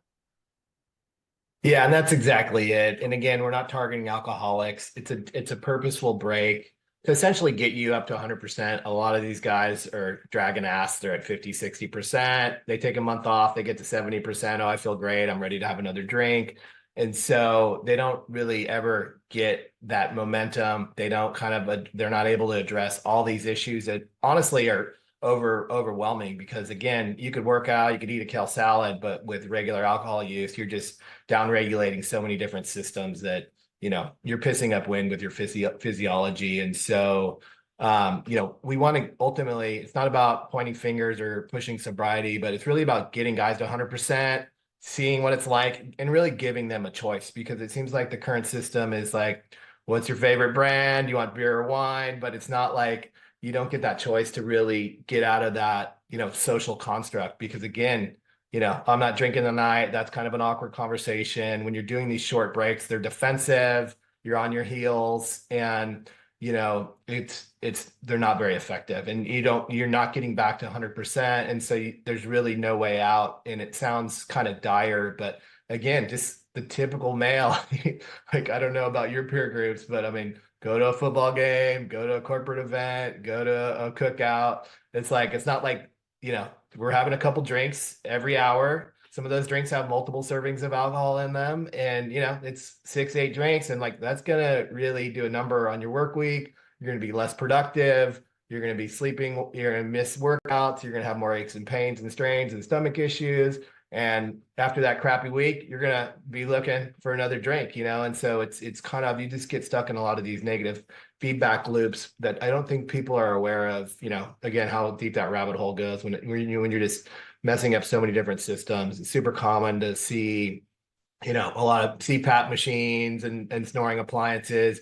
You're dysregulating your autonomic nervous system, your respiratory rate, your heart rate, your stomach. You're creating a leaky gut, chronic inflammation. So there's a lot of Advil and Tylenol, in the gym bags. And ultimately, again, when you're crushing testosterone as males. So, when you stop getting results at the gym and stuff like that, you're like, whatever, I'm kind of a sore shoulder. I'll just, stick with work. And it's like, you wind up, you have plenty of money. And then once you lose your health, then you're pretty screwed, because things can kind of go sideways pretty quickly. And you realize you haven't been spinning the right plates. And so I think it's just really imperative as guys, we kind of target guys in their 30s or 50s. We were talking offline about how I think some of these younger generations, they have dating apps, they have, they have weed, they have all kinds of different stuff that, back in the day, I think we were more indoctrinated into the alcohol type stuff. And that, it's a very predictive model. You use it and it works really well. And then when you stop using it for a period of time, it doesn't work well. So you kind of break that system. And again, ultimately, probably probably 70% of our members will go back to drinking, but they're just drinking way less and for different reasons. And they've had that opportunity to restore their health, which is a limited time only offer. Once you hit chronic disease, a lot of people are going down with cancers and cardiac events and arrhythmias and all kinds of, autoimmune diseases and stomach issues. And, once you kind of start playing with your doctor and pharmacist and surgeon, it's kind of like all bets are off. But we really want to give guys a lifeline and an opportunity. And again, I'm kind of sounding like a nervous Nelly, but the reality is that, success, wear and tear, age, and regular alcohol use is a very predictive model. And it's not just the alcohol, but yeah, it just really erodes your diet and lifestyle. And like you were saying, it's like, yeah, it's really kicking your metabolic health in the groin. And there's a lot of sugar spikes with IPAs or just you're just craving a lot of junk and a lot of processed food. You're eating after dinner. That's dysregulating your sleep. It's spiking blood. It's just kind of sitting in your gut. It's just a lot of negative things that you get stuck in, and it becomes normal, and it's not, it really tanks your quality of life that, now, because you're more stressed, you're not as grateful, you're not performing and looking as well. And then later on, when these chronic disease states start showing up, it's not a lot of fun. And this is for guys that don't really have a drinking problem, they're just kind of a normal guy. And so that's kind of the scary part. Yeah, having worked in healthcare for over a decade, I saw, as time was going on, younger and younger people dealing with chronic diseases. And it scares me, because assuming that they do live a longer life, if they hit the average lifespan of what we do today, that's a long life to be dealing with taking medications and all of the side effects and everything else that comes from it. And even a public disclosure, which I have not shared this with anyone. There's only a handful of people that know this. Next month, at the time of this recording, we're recording in the middle of April. Next month, I will have been dry for 1 year. I have not had any alcohol in almost a year. And the things you've talked about, I noticed, right away. But then as time went on, I just noticed just improvements without necessarily making any other adjustments. But the adjustments kind of came naturally because I was feeling better all the time and not waking up kind of lethargic and groggy and things like that. So I was able to say, you know what, I'm gonna go for a longer walk, or I'm gonna do this, or I'm gonna, work on this, or clarity. It's like, I'm gonna tackle that today, or I'm gonna do this. I just found it easier to do it. And it was, a choice of saying, you know what, I'm gonna take a little of a pause on this. And it got to the point where, pardon the pun, I got addicted to feeling better. And I was like, okay, well, I'm gonna stay dry. And I've got family and friends that drink, and I shared with them. I said, look, I'm not going to be that reformed smoker to you and say you shouldn't. I mean, I'll point them to this interview and say, hey, watch and listen to this. But, for me, it's like you're going to do what you want to do, and that's you. I'm not going to tell you not to do this or not to do that. But for me, I know everything that you mentioned is absolutely true. What I've experienced over this last 11 plus months is just feeling better, more clarity, digestive system's better, blood sugars and all that kind of stuff. Blood work comes back clean. I just feel and perform better, which has allowed me to do different things and take on additional things that I probably wouldn't have had the necessarily capability or discipline or motivation to want to try. So it's just, I'm a real life example of what you're talking about. And I'm not a client. I'm just full disclosure here. I'm not a client. I'm just, have you on the show. But what you said is truth, because I have experienced it myself. And that's, I was so glad to hear, because it was like, oh yep, yep, yep, yeah. I was nodding in my head. Yep, yep, yep, you're right. Yep, yep. So again, it's just, we I want people to feel better. Especially when people are stressed and they have a difficult job, and your clients, they're high performing executives, senior leaders, the prime of their work life. Well, if that window is short, we think it's long, but it's not. It's really short. So it's a great opportunity for people to crush it and do really well to set themselves up for the rest of their lives. And just like any athlete or anybody that's doing a performance, you want to be your best so you can be the best. And of course, the rewards come from that. So just, making an adjustment like this, yes, I know it might be challenging for some people, but you're not alone. There's people that can support you. And obviously your team and the resources that your team provides will help people with that. Yeah, and let me talk a little bit more about Booze Vacation and your experience. And I think that's awesome. And that's what kind of pissed me off, is that no one's talking about it, no one's trying it, no one's seeing their peers do it, and really connecting the dots. I think us guys are kind of monkey see, monkey do. And when you do it, like you did it, that's fantastic, that's awesome. But you're still kind of in this defensive. It's still very socially, kind of taboo, which is silly, because we're not 20 anymore.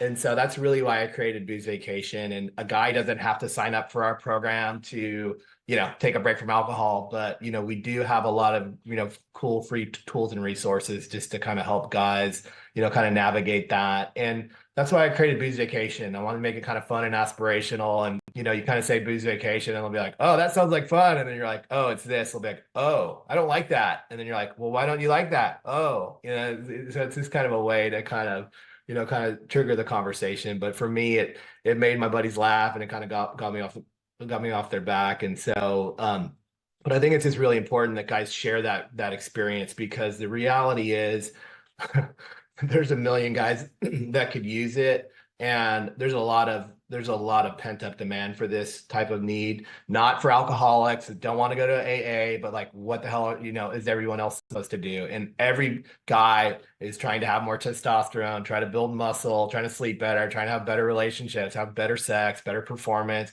be more grateful, have better digestion and health. It's like all this stuff, like, again, I don't care what you're doing, what protocols you're doing, because I did it. That was me. Like, I drank for 30 years. I had a degree in nutritional science. I had the time, money, and resources to do it. And guess what? Like, I had to throw in the towel. I had a CPAP machine. I had bad blood work. I looked and felt like crap. And so I finally threw in the towel, and all these interventions worked great. They were just out of sequence. And so I think it's just really important that, so that's kind of why I created, Booze Vacation. So it's not, you're not making any lifetime declarations. You're just like, hey, I'm on vacation right now. And, maybe I'll have a drink later, but right now I'm on vacation and I'm loving it. And it's really kind of, it's kind of, playing offense. Hey, I lost some weight. I'm looking great, and it's not like people can't tell that, and I think, again, in our society, I think people just think that parties are about the alcohol. No, they're about the people. And when you're looking and feeling better and, and you're more at ease and you're less anxious, you could actually learn how to have fun without it. And so it's just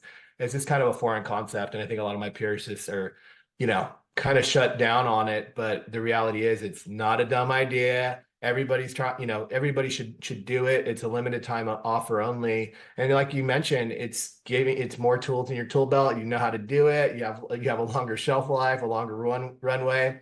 You might, say, hey, I still want to drink, or, I might, kind of mix and match and do other things, but it's giving you that option that you don't currently have. And no self-respecting man is going to want the big bag of predictive problems that they're signing up for with regular alcohol use, whether it's a CPAP machine, whether it's erectile dysfunction, it's rusting and clogging your cardiovascular system. I could go on and on what it does, but again, there's so many direct and indirect effects to all your organs and functions and systems in your body that it's just a matter of if, not, when, not if. And so that's kind of what we're up against. And so that's why it's so important to us. And yeah, we have a ton of free tools and resources, and then we're going to have like more of a mastermind group and more kind of paid stuff. But at the end of the day, anybody can do it. You're not an alcoholic. But I think the critical piece, one tip I'll tell people is the most critical piece is like, don't try to cut back. Don't take this 1 month stuff. That's defensive. It's not going to work. It's not going to get you to 100%.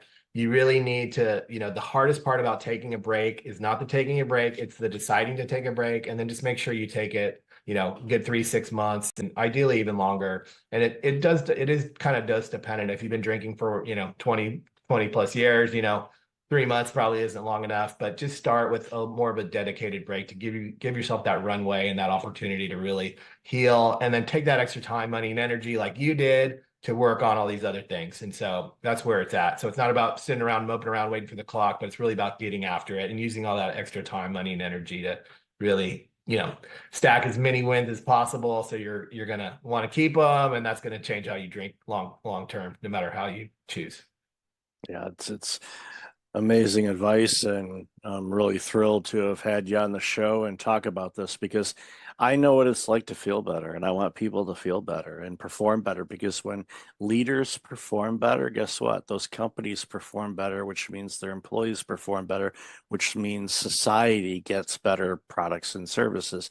So I'm selfish in this. It makes things better for all of us. So it's a win-win for everybody. So Clifford, I've loved this conversation. Where can people find out more about you and all this amazing work you're doing? Yeah, check us out at boozevacation.com. We got a bunch of tools and resources for free, and a bunch of other stuff, a community that we're working on. So yeah, totally appreciate it and agree. I think, yeah, just kind of, being present, being grateful, being engaged, and, being real, because like I said, I think alcohol can kind of dumb us down and have us in these lowered states, and we're just more us when we're, at full capacity. So I agree. And that really helps teams as well. Agreed. And I'll have all that information in the show notes. So Clifford, then again, thank you so much for your time and this very, very important conversation. Appreciate it. Hey, thank you so much. Take care.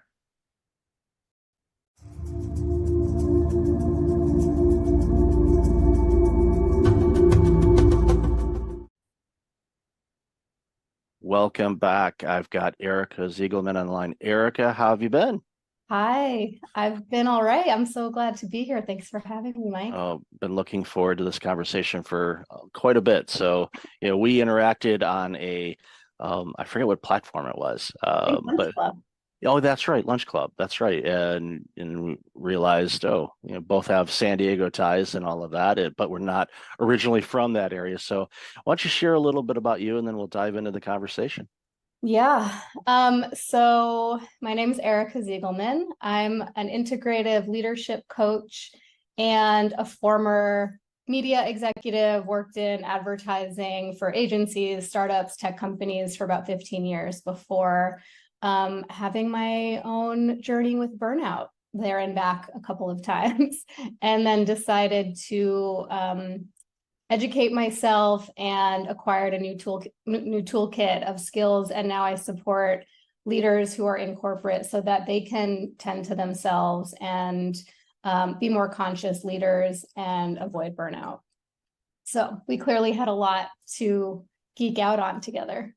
Oh, absolutely. And one of the things that always comes to mind too, when I think about people that are working in the corporate space that are dealing with burnout and all of that, there's many of us that have left corporate, quote unquote, and went on our own or doing something else, maybe a nonprofit or who knows. But the key thing to remember is we can't have everybody leave corporate because of burnout, because then there won't be any corporate. Exactly. So we have to approach this from a different vantage point, with the goal, of course, is to make those important people in every layer of the corporate entities healthy and productive, and actually reaping the benefits of their work and enjoying what they do again. And there's a lot of people that do, and it's not we don't want to paint this picture where 100% of people are burned out. We're not there yet, and I certainly hope we never do get there. But depending on the industry and depending on the role, the numbers are higher than other areas, and it's alarming because you know what burnout tastes like. I know what it tastes like. It's not fun. I don't like seeing people go through it. I don't want them to go through it. I know you don't either. So it's that's why it's so important for the work that we're doing, is to show people there's a way out of this, and you can still stay in the type of role that you're in right now. Maybe not at that company, maybe you will stay at that company, hard to say, but at least you got to have the tools and figure out why you're burning out, what you're doing, what are the external factors that are contributing to it, and sort through it that way, and ultimately hopefully end up being wiser and healthier and just a better employee and a better person after doing all the work.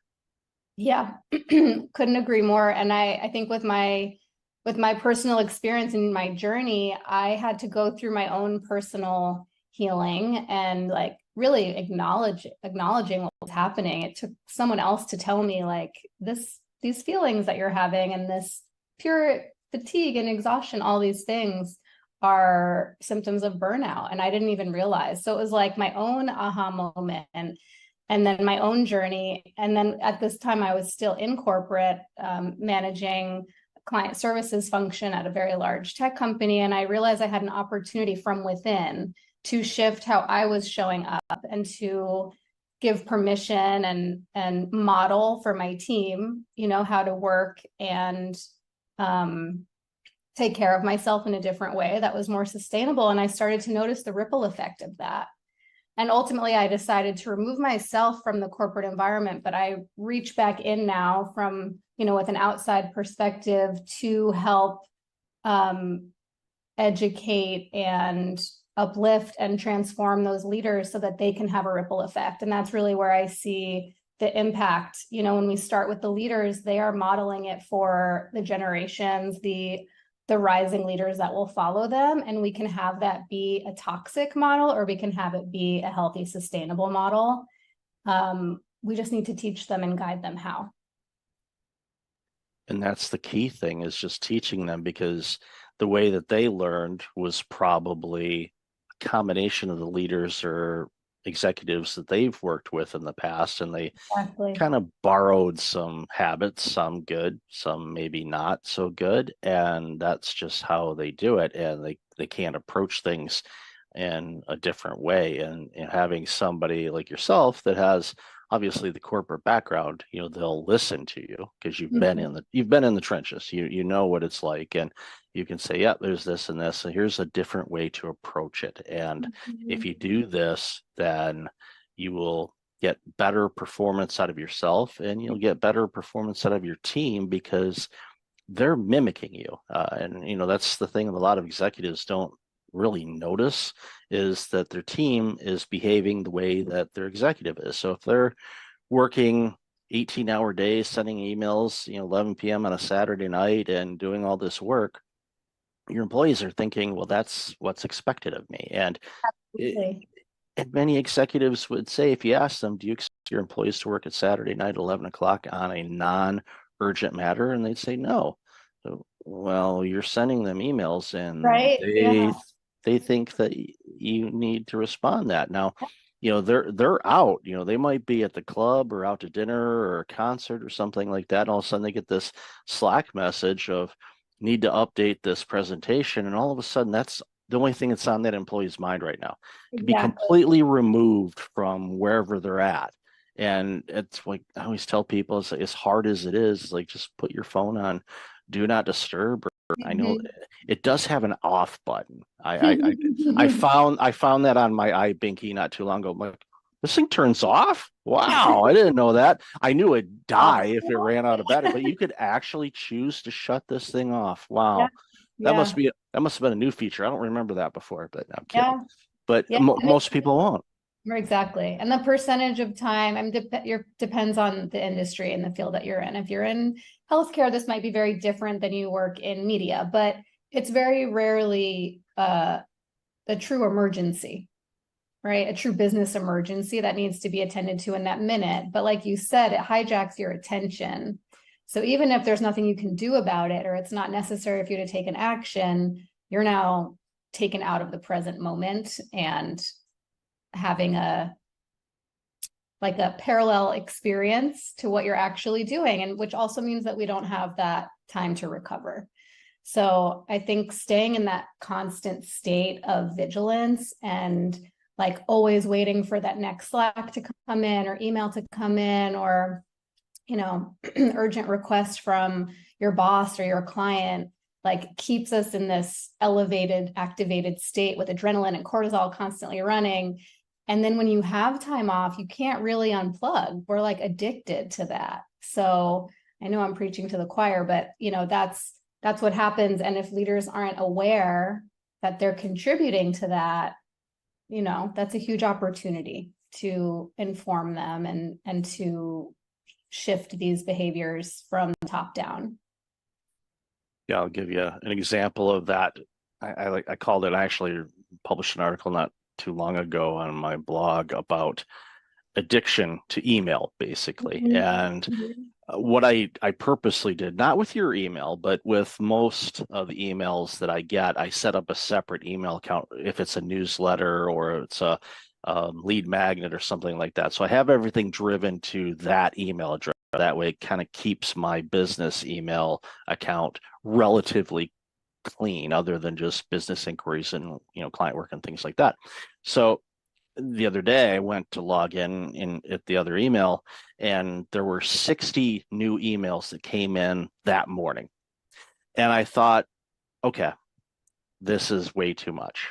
It's like, and I'm not saying that those emails, I signed up for them. They weren't just like spam, they showed up. No, these are separate emails that I had signed up for with all great content. But the problem is, if you spend all your time looking at those 60 emails and all the messages, and again, all of them were rock solid good, it takes you away from what you should be working on. Pick 2 or 3 things that are your most important things to do that's going to move your business, your career, whatever, forward. If it meets the criteria of those 3, then by all means, sign up for it, read the email, but apply it. Do something with it, make a note of it or apply it. Otherwise, you're basically reading the newspaper. And it's, again, not knocking anybody that has, sent out emails to, but what I ended up doing is like, you know what, this is too distracting to me. So I had a choice, either delete the email account or just unsubscribe. And I went through and just unsubscribed pretty much all of them. And if anybody's listening and I'm, you got my unsubscribe, it's nothing personal. It's just it was taking too much time away. So now my inbox, it's a lot, a lot less emails are coming in. It's business specific mostly and all of that. So I'm finding that, thing you just talked about. It's like, wait a minute, I didn't get a message. Oh, gotta go check my message. Gotta go check my. So it's something that I found myself guilty of, and I talk about it too. It's like, come on, my brother gave me the phone nickname of iBinky because I was always on it like a baby with a pacifier. Yeah. I'm sure Apple has that trademarked. If they don't, they should. Or somebody else can do it and then make a few $1 million off of Apple. They You get have royalties. Yeah. they have it. But they would probably win in court because it's so close, and Apple has more legal power than most of us do if we all combine our money together. But Fair. another story for another day. But ultimately, it just boils down to having boundaries around when you consume things and when you don't, and everybody's different when it comes to that. And I'm not about to say you should only check your emails at this, and this time. No, everybody's different, but I think we're both in agreement on, and we talked about this a little bit in the pre-show, where you have to really have boundaries on what kind of information you're consuming and how much of it, especially during times like we face right now with what's going on in the world and with the situation in the Ukraine, and of course, the recent developments and in Israel, in the Middle East, and all the players, and we are in a very combustive state right now, in my opinion, and I'm very, very concerned about what could come of all of this, because it's one rocket or one bomb away from a full-blown across the planet kind of thing. And I don't want to even use the words, but there's been 2 of them in our history, and it wouldn't shock me to see a third one. I just certainly hope I don't see it in my lifetime or for generations or quite frankly ever. But it's a very frightening situation that we're facing in a lot of pockets of this world. And we talked about it again in the pre-show on how heavy it is for us and for people around the globe, and and even all sides of it. I'm not going to isolate one group versus another. It's heavy for everybody, and I really just it's hard on us, and it's hard on everybody, and I really wish it wasn't that way, because it doesn't need to be that way, but it is. And love to hear your thoughts on that. Yeah, I mean, even as you're just shifted to that topic, I noticed my heart rate increase, because it is such an activating time that we're in. And there are so many global events and so many things that are overstimulating, that, whether it's visuals of horrific violence or climate disaster, like all of these things that like we're seeing happen in real time. And we talked about this in the pre-show too. I think the difference now is that with social media and just being globally connected, we see everything happening in real time. And it's so much for our systems to take in. And when we're already carrying chronic stress from our work and from our family obligations and financial stress and all of these things just piled on, it's so imperative that we are defining our own boundaries with how much we're willing to take in, and then how we are proactively giving ourselves space to rest and recover. And really, like let us down regulate our nervous system response, because staying in this constantly activated state is a surefire, like fast track to burnout.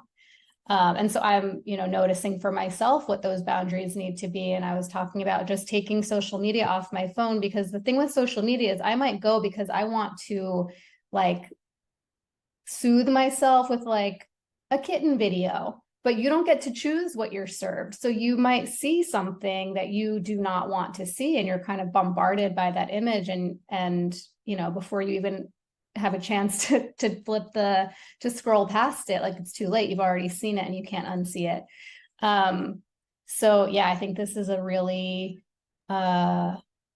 important time for us to be turning inward and regulating, for ourselves, but also co-regulating with the people around us. with our animals, with pets, that's another great way to calm the nervous system, but just like finding those tools and practices that help us stay grounded when we're constantly being reactivated. Yeah, and you make a great point, compared to, previous times of war and strife where, the information would come to us through news channels, cable news or broadcast news and whatnot. And you, of course, working in the media, you're well aware of this. There's a review of what we can put on the air and what we can't. And sometimes they'll say, there's a warning, this is pretty graphic, but there's certain things that they will not put on. The thing with TikTok or Instagram or any other service where you can actually go live and show exactly what's going on in the world, not just from your balcony in Tel Aviv and seeing things, bombs and all of that, but even the people that are taking hostages and some of the things that we've been, I thankfully have somehow avoided seeing most of that because I just, but you hit it right on the head. You launch Instagram, you want to see some cat videos or the memes of the cat driving, leaving work. One of my favorites was, can't find a parking spot at work, I'm going home, they have enough people. I just found that so hysterically funny, and just this white cat driving a car. It's comical, and we need that type of silly humor in these really heavy times. But unfortunately, you launch it's kind of like a social media roulette. You're like, what am I going to get here? And it could be something, again, depending on who you follow, and it gets to the point where it's like, okay, do I unfollow everything? But you have to understand, the algorithms on these things, they will feed you content that you may have liked or looked at before. So even though you may not be following, let's say, a news agency, it's like, you've liked something from a similar organization before. Would you like to see this? And you're like, no, I don't want to see that right now. And there's a lot of work that needs to be done around that from the social media standpoint. I am not one for censorship. But there has to be some humanity and we're not going to show graphic things that are going to be harming to the psyche of people that could consume it. I mean, you could traumatize somebody from that's what it is. It's vicarious traumatization, where we are being traumatized by seeing these visuals and hearing stories, especially when it's like, I'm considering almost like non-consensual when it happens in social media. And I realize it's my choice to open an app, but we can be traumatized. We are being traumatized by seeing this and hearing the sounds and the stories. And I'm not advocating for putting our heads in the sand either and not being informed, because I think it's really important to be educated and to understand the situations that are happening. Just from a political perspective, we are like all connected, a humanitarian perspective more than anything, but to do it in a way where like it's at a time where we choose, where we feel resourced to do it, where it's not, going to just like take you out of your day when it's just a lot. It's been very, to me, it's been very kind of all consuming this week. So trying to figure this, how to walk this line for myself. Yeah. And it's one size doesn't fit all. It's what I do myself when times are challenging or down, or dealing with a bit of depression or anxiety or anything like that, is it just like, okay, let's get back to the basics. Let's whatever kind of brings you more of a relaxed or happy state. Could be meditation, could be listening to just different sounds, brown noise, your favorite music, going going for a drive and going back to your favorite coffee shop that is nearby. If you live across country, that's going to be a long drive, but you can find something local. Apparently there's coffee and tea shops in San Diego. I've heard a rumor. I don't bother with the frequent cards because I'd have to have like 2 wallets just for all of those things. So it's just not, it's like, that's okay. I'll let somebody else get a discount. But whatever you do, and this goes obviously for you and everybody listening and watching, is just, figure out what those things are in life that you love doing that kind of brings you into a singular space where you're not thinking about work. You're not thinking about what's going on, overseas or in your own backyard or whatever. Just, get to, find that whatever it is. And sometimes it could be a physical object that you touch to remind yourself, okay, it's going to be okay. I mean, right now we're in the midst of a storm, I forgot who said it. It was, I think Churchill, if you're going through hell, keep going. A lot of people have said that, don't stop, just keep going, through it, get through the storm and you'll be fine. In situations like what we're seeing right now, there's so many of us that feel powerless, but I think I want to flip the switch on that and saying, if you take care of yourself and you protect your energy and you protect your well-being and you get to a happy, loving state of yourself, making sure that you truly love yourself and you're taking care of yourself the best that you can, that emits an energy that people recognize, and hopefully they will pick up on it and they will do the same thing. So we can get to more of a harmonious state, because we are one planet. Yes, there's these borders that were man-made, and a variety of other factors involved. I don't want to simplify things. It's complex, especially, since, some of these battles and things like that have been going on for a very, very long time. And it's to the point where I often say, do they even remember what they're fighting about? It's, again, that's a simplification of the dynamics of everything that's going on over in Israel and Palestine, the Gaza Strip, and all of that. But it shouldn't require harming people. It should. Let's talk about it. Let's figure out, because come on, people shouldn't be dying about this, but they are. And it's tough. But again, going back to, what we talked about originally, these type of things, can cause prolonged stress, which prolonged stress turns into burnout. So you have to be really careful about this. And I love what you said. Don't put your head in the sand, but you have to have some regulation and some boundaries around what you consume and how much you consume. I think back to my parents. They, my dad passed a few years ago, but they'd put on the news, at 3 o'clock, 4 o'clock, and that thing would run until 7 o'clock. So they were constantly getting gaslit with all the negativity that's going on in the world. Didn't matter which flavor of the news they were watching. It's got, unfortunately, there's a lot of negative things that the news agencies highlight because that's what gets ratings, unfortunately. Yeah, fear. Yeah, it's a lot of fear.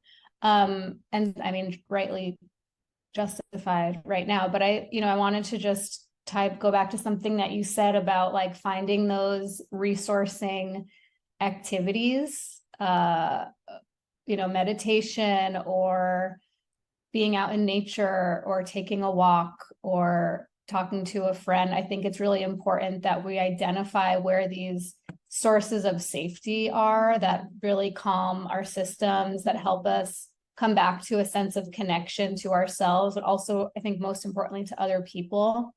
It's really important that we're checking in with each other, with our friends, our family, our loved ones, our colleagues, because everyone's experiencing this time in a different way, but it's pretty hard to not be affected by it. And so I think, just being really mindful of like, we're having our own personal experiences, but the people around us are as well. And so we have an opportunity to, as we've been talking about, like set an example of how to stay connected and how to stay present and how to take care of ourselves and each other. And that can look differently for everyone, but it's really whatever makes you feel safe and calm and connected, I would say, are like really the three main things. And that applies to working in corporate as well. Yes. Yeah. We talked about a lot of, real life, real heavy stuff here, but it's kind of going back to what I said a moment ago. It's like sometimes you just go back to the basics, start at okay, let's start clean slate. Don't throw everything out, but just like, okay, we're gonna go in a different room that isn't used. Okay, let's kind of map this out. Let's start here and add the things we need to. It's kind of like the junk drawer in a way. And it's probably not a great analogy, but we all have those, where there's a box or a drawer that's just filled with, I'll save this for later kind of thing. And you look at it and it's just like, what in the world? I don't even know what this thing is. But eventually it's good to kind of clear that out, start with a fresh slate, and you find things, I've been looking for that, or I don't need that anymore. And then a week later you realize, oh yeah, you did. But you can order it online anymore. Life is easier now when it comes to things like that. Yeah, well, they'll sell you that little handle for your bread maker. What's that? We don't need this. Oops, yeah. Guess we can't make bread now. But at the end of the day, it's just a reminder for all of us we have to take care of ourselves before we can take care of anybody else. And when we do that, and we find, and it takes time, because especially when, and this, when people are burned out, they've kind of forgotten how to take care of themselves. And getting back to the basics of like, okay, what does taking care of yourself look like? Describe that, and give them the permission to do that again. Let's just start one little step at a time. And when you do that, and it becomes a habit, and it's, it sticks around, then you start seeing other areas of your life improve. And then from there, all of a sudden you're like, wow, you know what? Yeah, the stress from work is still there, but it's not impacting me the same way anymore. And I'm clearer now on what I need to do and what I don't. And it turns around leaders, which turns around teams, which turns around groups and companies. And it's so simple to do, but it's really hard for people to do. And I think that's where we come in and we say, look, you can do this. You just got to approach it, a little bit differently than you have in the past. And you'll see big returns just by getting real crystal clear on what you want to do and what you don't. Exactly. So well said. I think, I've found that often the people who experience burnout are the ones who consider themselves to be helpers and to have really big hearts and to want to make sure that everyone else is taken care of, right? So as a leader, you put your team first, you put the business first, you put your clients first, and then you put your family and your friends first. And but before you know it, we have finite time, energy, and resources, and we ourselves are at the bottom of the list, and then we run out of juice to serve anybody else. So yeah, this isn't about like us doing anything wrong, but it's about turning some of that love and care and tending towards ourselves first, so that we can then continue to serve, right? To do it in a sustainable way, and continue to take care of our people. You identify as a reformed people pleaser. Yeah, same. There's a book, you're probably familiar with it. If not, definitely pick it up. It's called Disease to Please. It was by Harriet Breaker. It came out in 2000, I believe. And every couple years, it's my holiday present to myself to read that book again.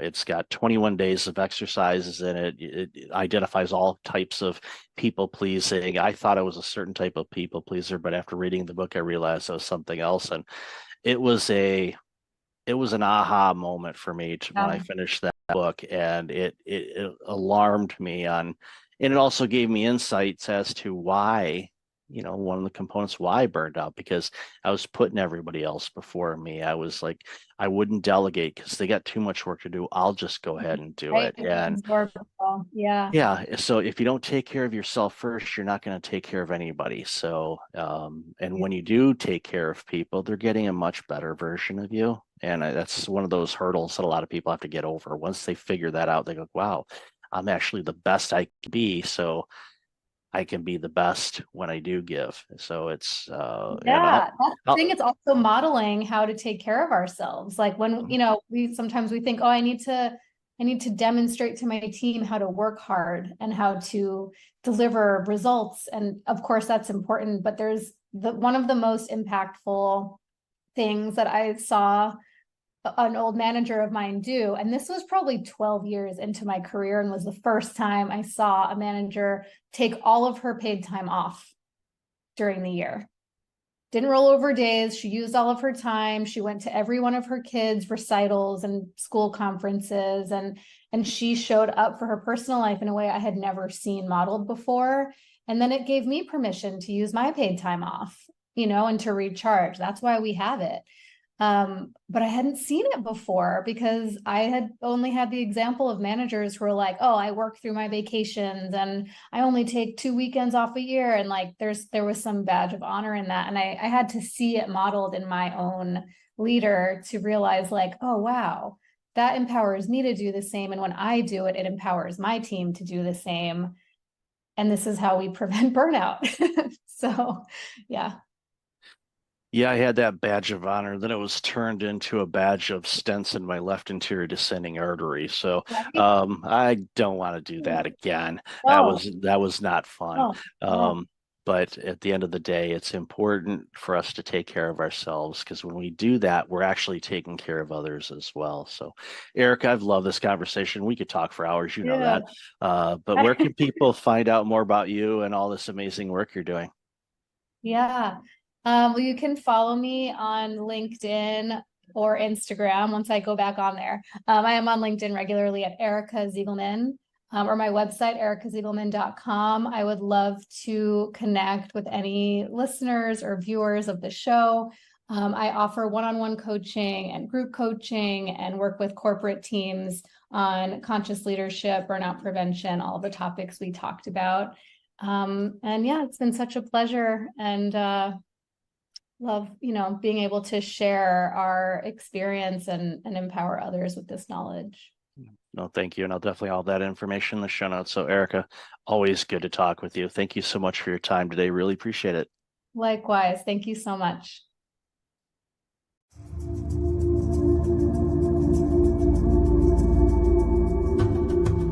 Welcome back. I've got Rachel Gogos online. Rachel, how are you? I am doing great. How are you, Michael? I am awesome. Been looking forward to this conversation for a while, so I'm looking to dive into the work you do and jump into the conversation. Absolutely. Let's do it. All right, so share a little bit about you. So I am the founder and owner of a brand agency. We, for the last decade or so, have specialized in personal branding. We also work with a lot of business brands, and we do a lot of the tactical things behind the scenes that help one build their online presence. I came to starting this agency through a very winding path in my life that included stints in government and nonprofit organizations like the United Nations, and also in journalism at the Wall Street Journal. So I feel blessed to be able to use all my skills in what I do today. Heard of those organizations. I am a subscriber to one of them anyway. I don't know if the UN has any type of publication. I'm sure they do. Yeah, Some they type have a of lot. yeah, of course they have a pretty good vantage point of what's going on in the world. So, Mhm. but yeah, in the Wall Street Journal, of course, we know what they do. Mhm. But it's important. I always love talking with people, because no one has a direct path to what they are Mhm. doing now. Everything was from twists and turns and opportunities and choices, sometimes moving forward, sometimes maybe taking a step or two back. And it's one of those things, and even in my career, what I've done over my life, I look at the tools that I picked up along the way, and some of them were when I worked in accounting, some of them were in IT, some of them nonprofit, Mhm. some of them consulting, some of them doing audits. When my original career as a public accountant, auditing all kinds of different organizations, which I never thought would be beneficial to me in the work that I do today, but it is, because Yeah. when you speak with organizations regarding workplace culture or burnout prevention or whatever the case might be, I have at least somewhat of an understanding of the nuances of what that organization, as far as the type of organization it is, might be running into. And when I bring it up sometimes in conversations, people look at it and they say, did you ever work in this field before? Mhm. No. Well, how do you know that? Well, I'm an auditor, or originally was an auditor. So you ask questions. You Yeah. want to understand how organizations work. And I think one of the things when it comes down to personal branding Mhm. and building your presence online and even offline. And yes, there is an offline world. I know Yes. for many of us, we forget that, but it's there's still out there. But I think, and I run into this a lot, and I'm sure you do too, and I'd love to hear your thoughts on this, is when it comes to boasting about what Mhm. we do or who we are or what we do, we struggle. Now we can explain, like I just did a few minutes ago about, okay, this type of organization has these aspects to it, all these parameters, and I can articulate it that, without a problem. But then you ask me, okay, what do I do? We kind of get that, second grade stage fright kind of thing. Mhm. So Mhm. love to hear your thoughts on that. Mhm. So think the question, what do you do? Often, really, for people, they answer why they do what they do versus the what they do. I mean, I think the immediate reaction is I'm a pharmaceutical rep or whatever the thing is. But I think the more important answer actually is the why somebody does what they do, because then you really start to get to the heart of a person and the soul of a person, and it's a much more memorable conversation. That's one thing. The other part I want to address here is this boasting piece, right? And many times when I talk to people about personal branding, they immediately go to that thought, right? Oh, I don't not comfortable boasting about myself or bragging about myself or whatever that might be. And that's actually not what personal branding is. So I'd love to share that personal branding is really about, we all come to different relationships with a reputation already in hand, right? So part of a personal brand is our existing reputation, which if someone doesn't know someone, right, they can easily Google them and get a sense of somebody's reputation very quickly nowadays. And the other part of personal branding is the personality, like the real essence of the person. What makes them tick? What are their values? What is their mission in life? What is their drive in life? What are the things they're really convicted about, really passionate about? Those are all elements of a personal brand. So if you think about it, if you start to share some of those things, it's not really boasting. It's just kind of dropping the kimono a little bit, and letting people in and just letting people know who you are. I think it can be a little bit awkward doing that online because sometimes you feel like you're talking into a black hole, but there's certain ways one can write content so it doesn't sound like that, right? And try to also increase engagement and conversation and posts as you're informing people a little bit more about yourself or educating them on the work that you do in a way that can be helpful to people too. Like articles that I write or keynotes or posts, anything like Mhm. that. What I tend to do when I can, and I'm thinking about it, is as if I'm having a conversation with somebody, and of course there's writing styles, and you can make it conversational, or you can Right. follow guidelines and all that. Because ironically, I found out the other day, my sixth grade teacher, Mrs. Nicholas, who was just as stern as they came Mhm. with English and proper Mhm. things and all that stuff, and even to the point in my writing I use an app called Grammarly, which a lot of Oh people yeah. probably use. Mhm. So my nickname for that app is Mrs. Nicholas. And I one day I thought, what, I wonder, you know when she may have passed away or anything. So that was sixth grade, that was not yesterday. Right. So I thought, okay, when did she pass away? She hasn't. Oh, And amazing. I'm like, one, that's awesome. Two, it's like yeah, she would be. I think she would be quite pleased and not surprised in the work that I'm doing. Yes. I'm there's days I'm still shocked at that I do what I do. Like, Uh-huh. wow, but I can connect the dots. I can see how I'm doing what Yes. I'm doing, but there are days where I have to kind of pause for a moment and go, all right, why is this such an awesome experience now? Because I, again, never would have done it before. And I think Mhm. the storytelling of branding Mhm. is important because people connect to stories. That's why people love watching television shows or going to the movies or watching movies. I mean, everybody paying for the 400 streaming services that we all have now. Yeah. People love stories. So when you are talking about what you do, Mhm. there's if you can somehow bring those people in, like you mentioned, Mhm. and share the story of why you do what you do. And Mhm. yes, okay, compensation, money, we all get that, but Sure. there's a reason for why you do. There's something that resonates within you that you chose this path instead of doing something completely different. And I think the more people that do that, the more connected people start feeling, and the whole know, like, and trust factor comes Yes. into play because you can look at, a website or you can read a bio and you Mhm. can go, wow, it's as if I know this person. And if Mhm. you have that, then you're like, okay, let's proceed further Yeah. and work with them on something if that's what you're looking for. Yeah. No, you hit the nail on the head when you said connecting the dots, right? That's so important to put, particularly on an about page or, on your LinkedIn profile as well. Because if we just put a list of every place we've worked, kind of like a resume, we're not actually connecting the dots of how it's relevant to what we're doing today. So the more we can do that, and again, weave in part of the story, which is what people remember, and weave in those interesting points that are differentiators for you, whether personal or professional.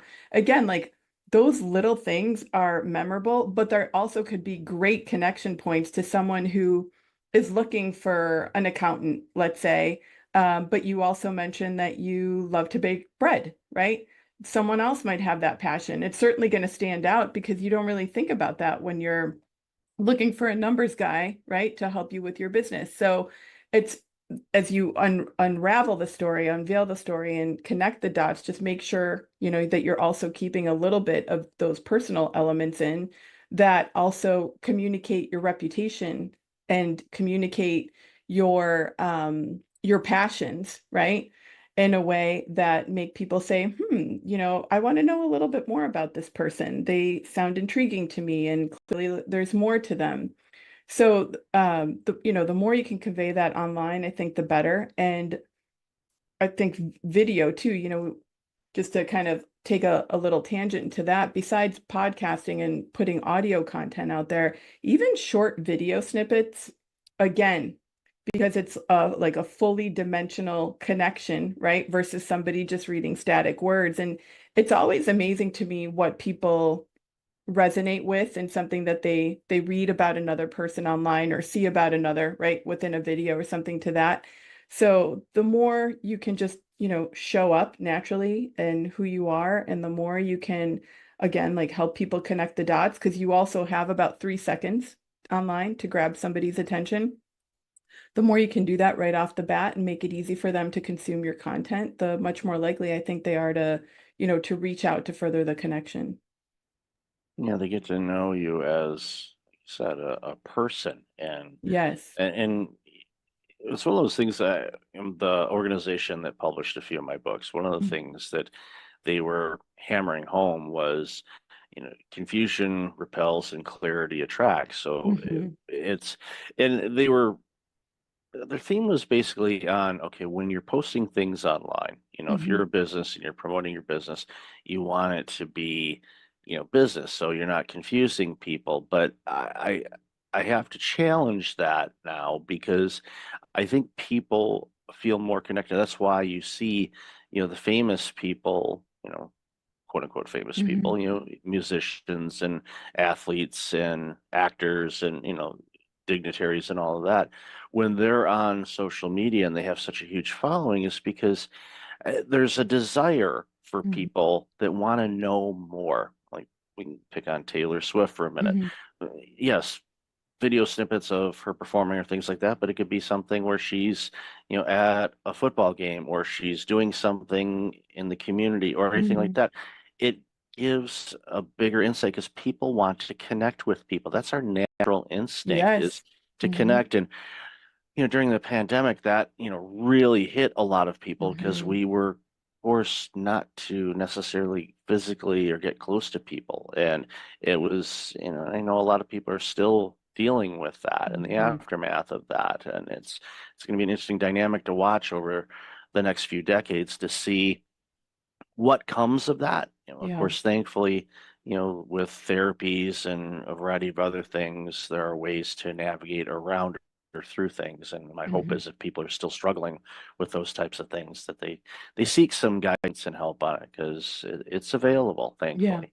But at the end of the day, I think we have this connection. We want to connect with others. We don't want to Right. feel alone as an entrepreneur or a small business owner or a Mhm. dentist. We joked about this in the pre-show. Okay, everybody pause for a minute and go brush your teeth. Okay, there. Mhm. I put it in.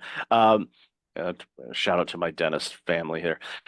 But what we got to do, I think, when it comes to our branding and our website and our business is, yes, we have a product or service that we're marketing. Right. We get it. But the more human you can be, I think the more connected you will be, and the customers you get are going to be better customers for you because Absolutely. they're longing for that type of engagement. They don't want just a transaction. They No. want an experience. That's why when I go to a restaurant, I prefer local ran and owned restaurants than chains. Nothing against the chains, but Right. knowing the people, and if you go there frequently enough, they get to know you. And then for some reason, like, there's this one restaurant that my wife and I go to occasionally, and one of the waitresses there, she is on my backside every time we come in. She's like, Mhm. "You're not getting a menu today," and I'm like, "What? What are you doing?" And she picks on me like no tomorrow. But of course, my spouse loves that Mhm. amazingly. I roll with it. It's kind of fun, but you wouldn't necessarily get that if you just went into a chain restaurant. Even if you go there a lot, it's different. Yeah. So it's one of those things where, again, that connection piece is so important. I think a lot of people miss that when they're working on Yeah. their talks or their speeches or their branding or their marketing. Yeah. Yeah, and that's why it's so important to put things like the causes you care about, right? Or your convictions or your values out there because those are opportunities to connect more deeply with someone. And I read a stat, actually the study came out a couple years ago, but it's that 3/4 of Americans are actually more likely to trust someone with an established personal brand. And that same percentage is more likely to buy a service or a product from a personal brand that they know. And that applies to big companies too, right? When you have a sense of what that company or the founder of that company stands for, just like you were saying about supporting certain restaurants, right? Because they're local versus the chain. But we also do that when we're thinking about like major purchases. If we know that a company is supporting, I don't know, say a local shelter or whatever else it might be, right? We're more likely to support them. So, um, again, the more we can help people connect with us and just really truly show up as ourselves, I think the more likely we also are to grow our businesses, and convert people, as I like to say, from browsers to buyers. You bring up a good point, and I think again, it's something that just came to me right now. When we start thinking about what we value and what we find important, like the restaurant analogy, or you gave a Yes. great example of, supporting a local small charity Hmm. versus a large national or Hmm. international one. Again, nothing wrong with any of them, Yes. but it you connect to that and you go, okay, why is that important to me? Okay, now what would be important to my potential customers, clients, friends? What would be important to them? What can I do to Hmm. help create that type of environment where people recognize that and feel that, where they Hmm. feel, again, going back to what I said earlier, it's more of a connection instead of just a transaction. And Yeah. those are the things I think that really helps people stand out. So thank you for sharing that component, because that really that struck a chord with me. I mean, our entire conversation has, but for some reason that one clicked for me big time, because now it's something that I am going to go back and think about.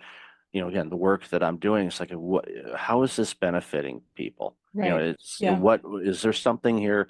Am I doing it for an ego stroke, or am I doing it to provide benefit and value to Of somebody where it course. can help them Yeah. get to where they want to go? Right. And one more thing about that too, the values and sharing more and expressing more. I think it needs to really come from the core, from a real true place. It's great to think about what's important to your customers, especially if you're a local business, right? You really want local to survive and thrive in every industry. And that I think a lot of companies have been suffering since 2020. But back to the piece of thinking about aligning with others around those values, I think it's okay to be polarizing. Meaning, I'll give you a specific example. We're working with a client who is very convicted about certain things going on in the world, you know, around COVID, around rights, around medical rights, around schools, school districts, what's going on in those places. But she also has a part of her personal brand where she's a holistic business person, right? Talks a lot about gut health and you know, certain other things in that arena. And we were talking about how much of those two pieces, right, do we make visible, right? You've got these real strong beliefs here that can be very polarizing for some, but you're also this incredible business person with great experience in building up these health and lifestyle brands. So, you know, what we deducted is like, it's okay. And this is what I would have advised her, but I was so glad she was comfortable doing this, you have to put it out there because they're both parts of you and they're such an integral part of that person that you want to attract those business clients that are okay with these strong polarizing beliefs here. And the fact is, her audience is going to be a lot easier to market to and way more niche because of her strong feelings and values around certain topics, right, that are polarizing today. It's not going to make her lose clients. It's actually, she's going to lose the right clients, right? She's only going to be working with the right people that she can totally help and fully show up as herself with and help them grow in other ways too. So I just wanted to share that because I think it's very important. You know, I think a lot of times in today's world, especially the last years as things have evolved, is like we're self-censoring a lot because we don't want to make waves. And I'm not ever saying make waves for waves' sake. I'm just saying find ways to really put your values out there and your the causes that you're passionate about in a way that is true to who you are and really helps attract your ideal clients. I love that you said that because it can be polarizing, and yeah, there's definitely a fear where they say, okay, if I am on one side of a political fence versus another, or based on causes or beliefs or rights or anything like that, that I could lose clients. Yeah, And you put it quite well, where you'll lose the wrong clients, or you'll lose the the right wrong, clients. or you'll Yeah, lose the right I almost clients. said Excuse that me. too, though. Yeah, Yeah, but it's like they're wrong for you, but they're right to lose because they're exactly. not in alignment. Because it's like if you're hiding something back, and let's say you are, an ultra conservative or an ultra liberal. It could be either Yeah, side, and you're working with a client that is maybe the opposite of your right. beliefs. Doesn't mean you can't work with them, but a lot of times you think that or maybe you're acting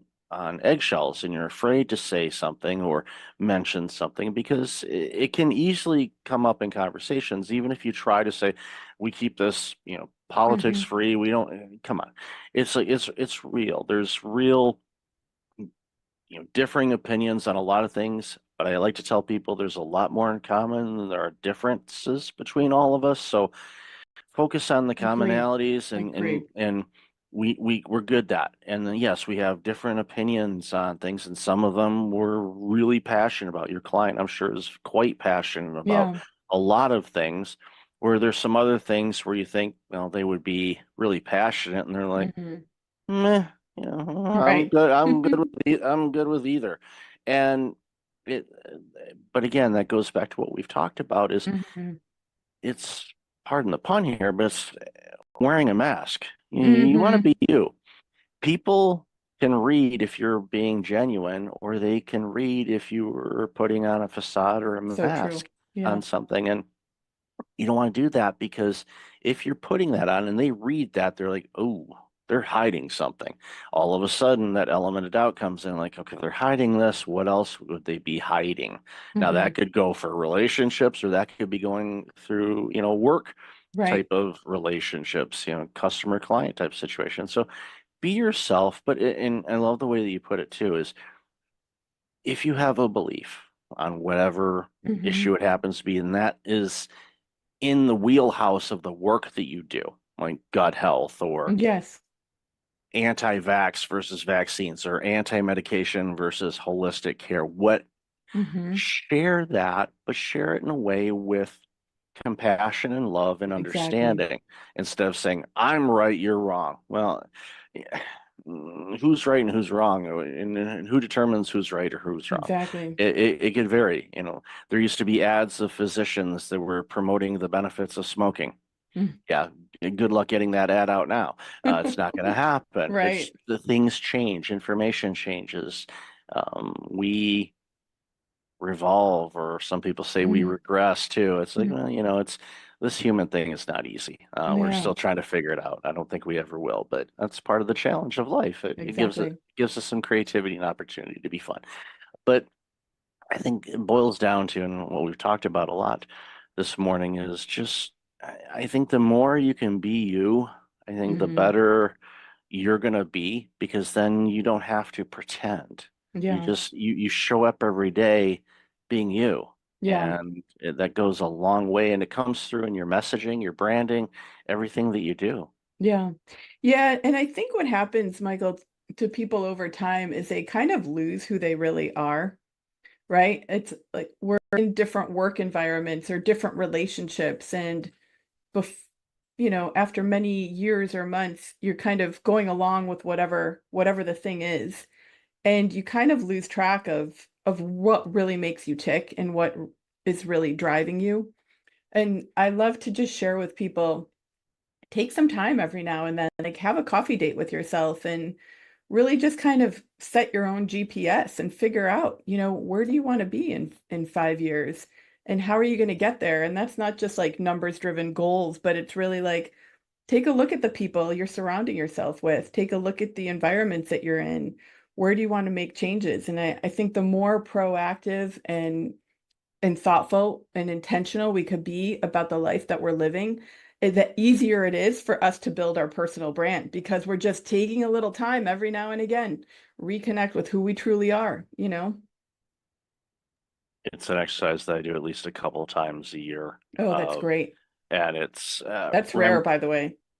Yeah, I know. I found that out there. I was like, what do you mean you haven't done that? And it's Mhm. literally and Ram Tran, advisor, leadership individual, served on presidential commissions. I saw him speak at a conference several years ago. Mhm. And it's an exercise that he does. He Really? does it, but he does a deep dive at least twice a year, where his theme of what he does is, first he starts off, he's like, okay, I'm going to list all the things that I'm doing right Mhm. now, and I'm going to decide what I am no longer going to do. And he just like chops it off. It might be something successful. So Right. we'll be wild here, and we'll say, okay, in December I decide I'm shutting the podcast down. No, I'm Right. not. Mhm. But that would be the extreme of it. But there's some things like, okay, I'm not going to do that anymore. I'm going to focus on this. And a lot of it has to do, and this is something that I know a lot of people have a really hard time with, is that looking within. Mhm. And they start beating themselves up. I should have done that. They start shooting all over Yeah. themselves. Yep. Stop that, people, please. Approach it. And this is something I learned years ago, and I originally did it when I was a kid, and then Mm. you lose it as an adult. But approach things with childlike curiosity, Mhm. and wonder why. What do I want to do? What would I like to do? There's Mhm. something that I've been wanting to do that I've been putting off for a long time. Why don't we let's schedule that? Let's start focusing on that. Is there something I want to do differently? What am I feeling when and this is something, once you get better in tune with yourself, you write down, okay, I'm going to work on this in Q1 of Mhm. 2025. sit with it for a minute. It's like, okay, how am I feeling with Mhm. thinking about that? Do I feel excited? Do I feel, "Ooh," do I feel, what do you know, Right. What's what do you coming up? feel? Yeah, Hmm. because if you feel, oof, there's a good chance you're going to postpone that or procrastinate or just simply not do it. And then Right. that's when you need to dig in and go, why don't I want to do this? And Hmm. just might not be in alignment. It might be something that, well, I saw this on a social media post or somebody Right. said that I need to do this and Gary V's doing this. Nothing Hmm. against Gary. He's a great dude. He's been very successful. It's like what works for Gary may not work for you. Right. So figure out what works for you. And when you do that and you get more in tune with what works for you and what Hmm. lightens you up and gives you the excitement to come in to work, whether you go somewhere or you walk into a different room in your condo, whatever. Find those things, but check in with yourself and list all the Exactly. things you're going to do. How do they make you feel? And if there's something that's like, dig in deeper and figure out, Hmm. okay, why am I, dealing with that? It could be a past trauma. It could be a variety of different Hmm. things. I don't Hmm. know, but sit with it and figure it out, and then you'll realize, okay, this is a hurdle. And I tell you what, and from personal experience, when you get over those hurdles that Hmm. were a big block for you for a long time, and you get over it, and now you thrive in that arena, I tell you what, it's an amazing feeling, and I Yeah. really encourage people to do that. Yeah, absolutely. I couldn't agree more. And I love that you take the time to do exercises like that. Yeah, it's important. I highly encourage people can send me a note and ask for, it's not really a framework, but it is kind of a framework. I'm more than happy to share, how I go about it and what I do. And Hmm. I probably should just write an article about that and put a info Totally. sheet on there and say, Yeah. here, you go get it free, give me your email address. I promise I won't spam you. Right.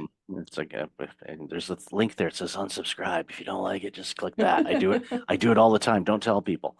But anyway, Rachel, I've loved this conversation. I could talk to you for hours on this. So where can people find you and all this amazing work you're doing?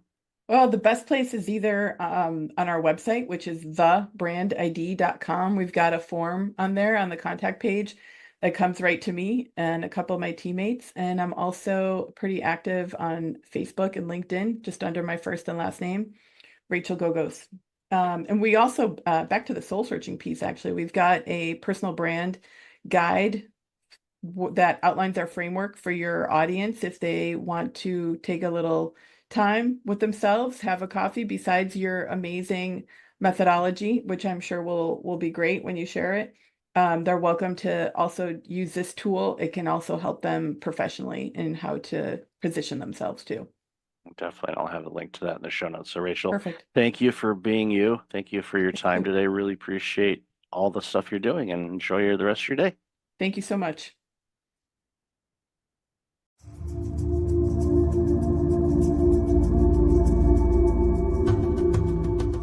Welcome back. I've got Felina Hermans on the line. Felina, how are you? I'm good. How are you? I am awesome. I've been looking forward to this conversation for quite a bit because the work you do is very, very important for our future. So, why don't you share a little bit about you and the work you do, and then we'll jump into the conversation. Yeah, so my name is Feline Hermans. I have two jobs. Half of my job is being a university professor, where I research how to teach programming to kids. That's like my main area of expertise. And the other half of my job is that I'm actually a school teacher myself. So I teach grade 7, which is 12 and 13-year-olds. And I try to teach them a little bit of programming every week. So I have practical experience and also my academic work concerns that age group. And those two worlds ebb and flow quite a bit, Yes. where you're like, okay, you probably have to remember, okay, where am I? Okay, now I got to do this. But it's so important, as we talked a bit in the pre-show. It's so important to help our future, which is our students and our children, learn skills that are going to be not only in demand but in need for the coming decades. And the work that you're doing, especially with teaching our younger human beings, coding and programming and all of that is so critically important. So, what got you interested in this line? Yeah, so that's a funny story, actually. My original research in academia was not about kids at all. I was actually working on professional programmers, specifically end user programmers, so people using spreadsheets and stuff like that. But then I thought, is this the most interesting thing I can do? I'm not sure if I want to do this anymore. I really did it for quite a long time. And I wasn't sure in general if academia was the place where I wanted to be. So I started this part-time gig as a school teacher, teaching the same age group, just because I thought this is something I can do with my programming skills as well, which is going to be helpful for society.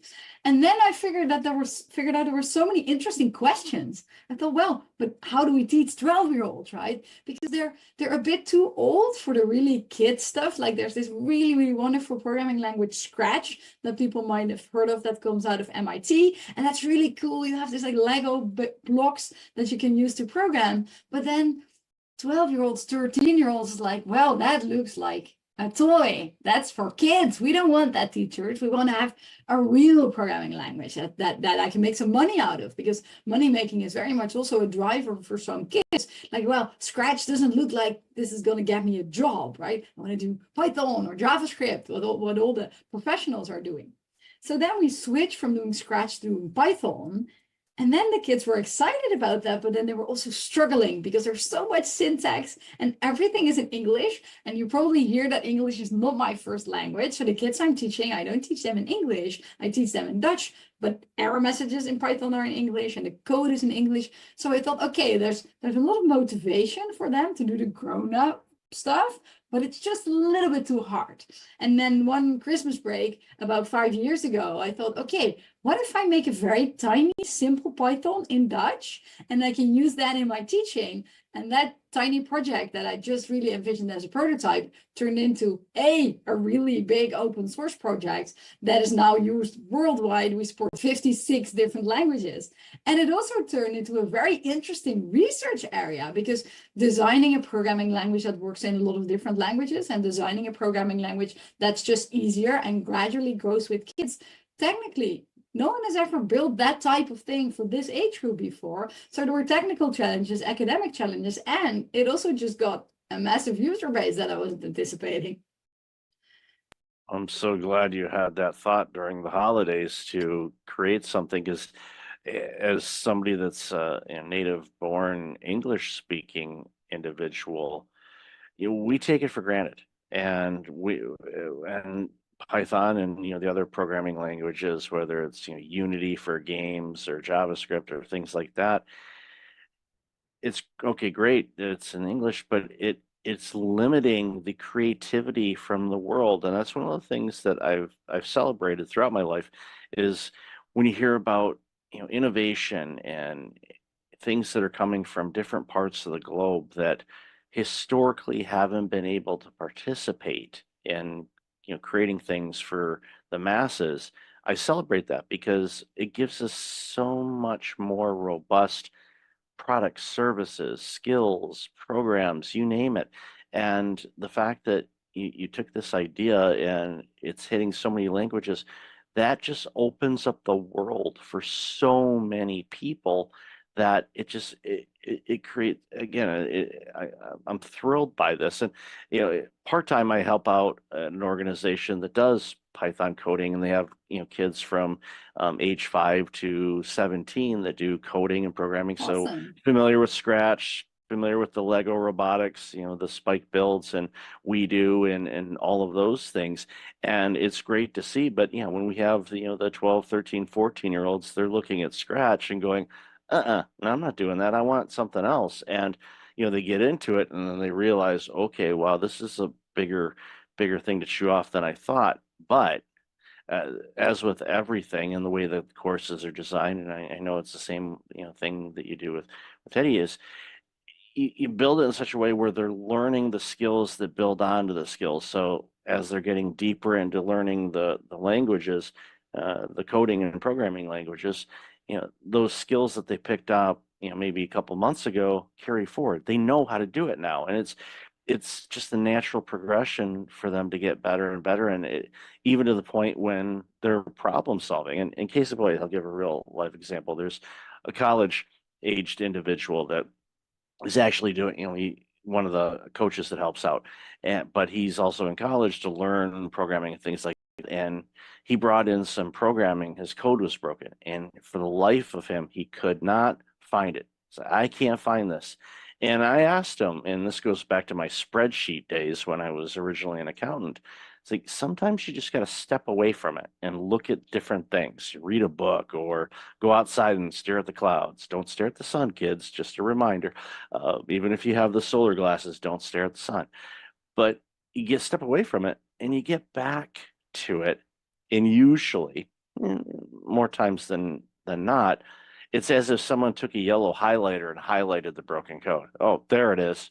It's just you step away from it. But it was funny to see a coach that's coaching on it was really frustrated by his own code because he couldn't figure out where the error was. And again, that goes back to the teachings that you do. And and I want to obviously hear your thoughts on this, but I don't want to diminish your school teacher component of things because that helps with all the work that you're doing. Because again, those worlds kind of mesh together, and I think those skills as a school teacher really help you out in this organization that you had launched and the open source things and all that. So definitely want to give the platform back to you to share some of your thoughts on this. Yeah, absolutely. Because even after all those years, I'm still teaching 7th grade using my own product, right? And there's no better way to improve the thing you're working on is to work with it. So I was just, we have this meeting with other open source contributors every week. And I was just telling them the other day, like, you need to work on this part because I will use it as a teacher. And next week, I have my different cap on and I will say, this is not clear and this is not clear. You have to improve this because as a teacher, these and these and these things are really annoying for me. So it's really very nice to combine using the product with building and designing the product. And it's also, as you were saying, the things that kids are learning are not just about programming. It's also about being like more resilient to stress or frustration or unclarity. They also create these big programs like, teacher, it is broken.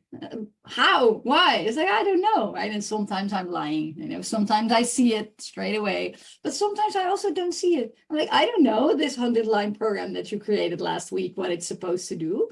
I don't know, but here's a debugger, right? So we can step through the program and then it will tell you at least what it's thinking it should be doing. Or here's some techniques, you comment out this code, you look at the values of variables. So we give them these techniques, and these aren't heady techniques. They are programming techniques. And maybe there are even techniques that go a little bit beyond programming. We're like, okay, what is this supposed to do? Why isn't doing that? Just taking a step back and doing some analysis work. And it's really very, very fun and valuable to have kids then come back 10 minutes later say, teacher, I know what's wrong. Like, awesome, right? I didn't do any work. I just told you to use these techniques and then you figured it out. That's very, very cool.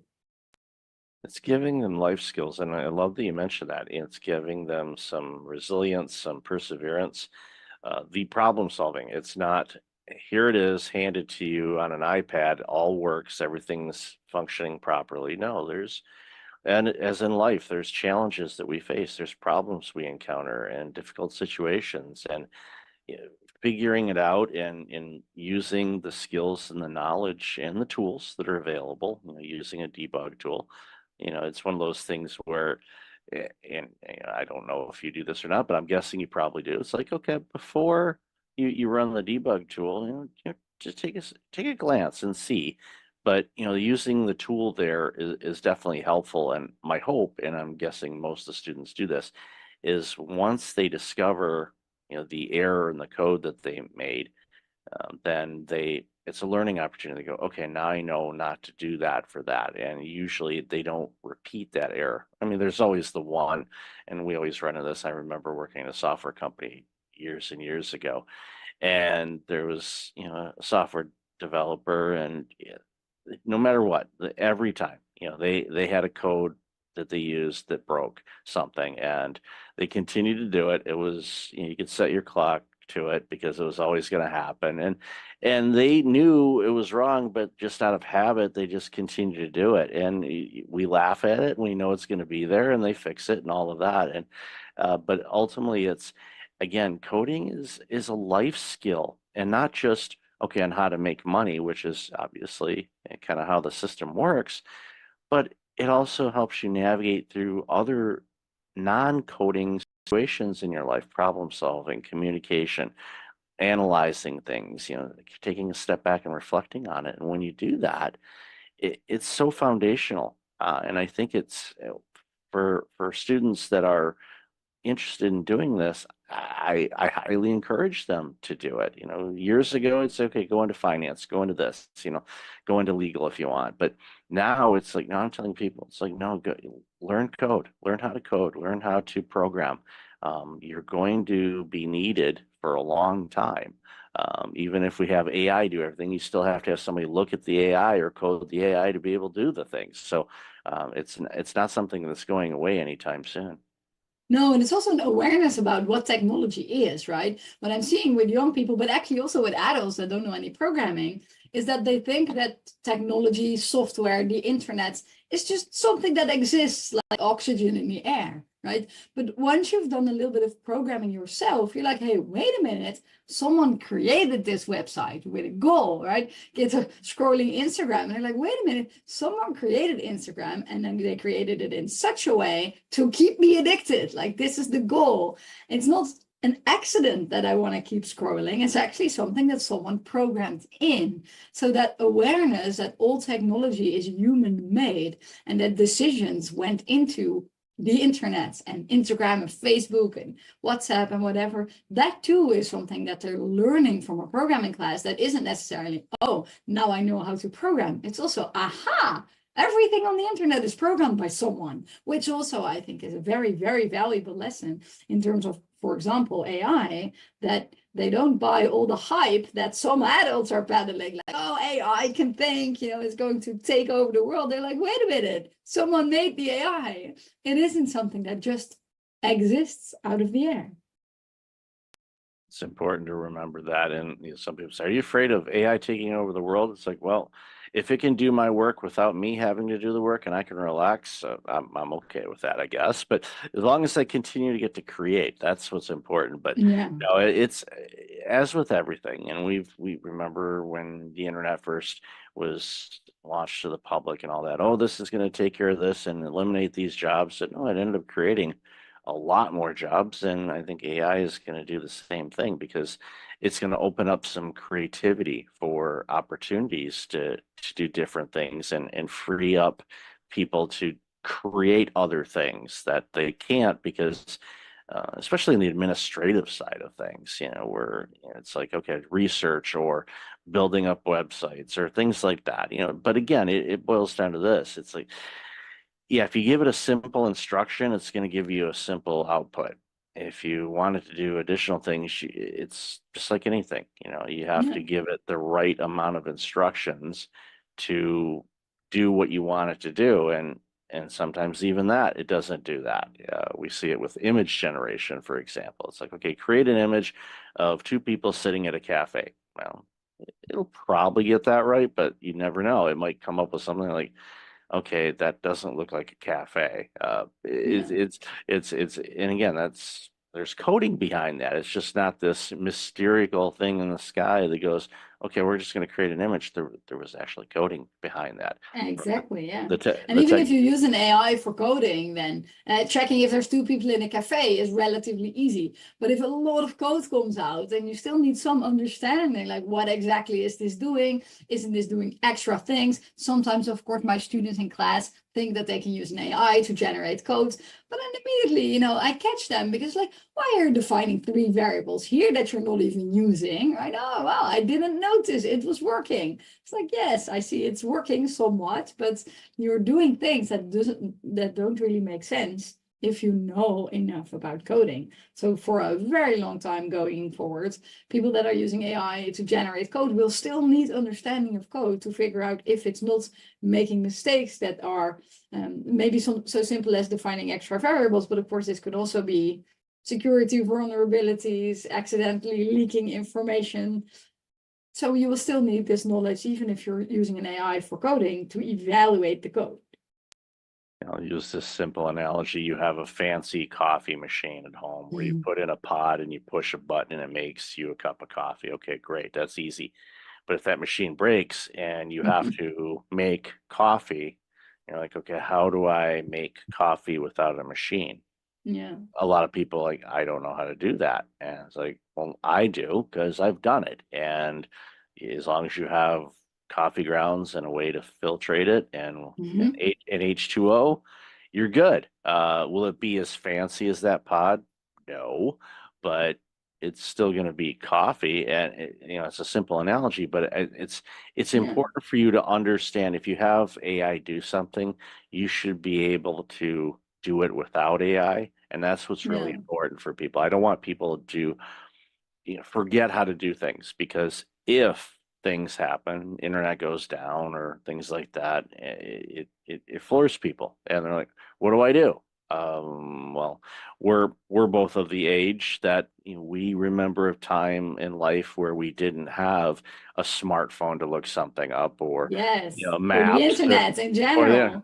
we how do you know how to do this? Like, we learned how to do it before technology made it simpler to do, but I still want to know how to do it in case the internet's out or anything else that happens. Ultimately, that's important. And it goes back to the coding. Yeah, you want to understand it. Yeah, oh, it does this, but why does it do that?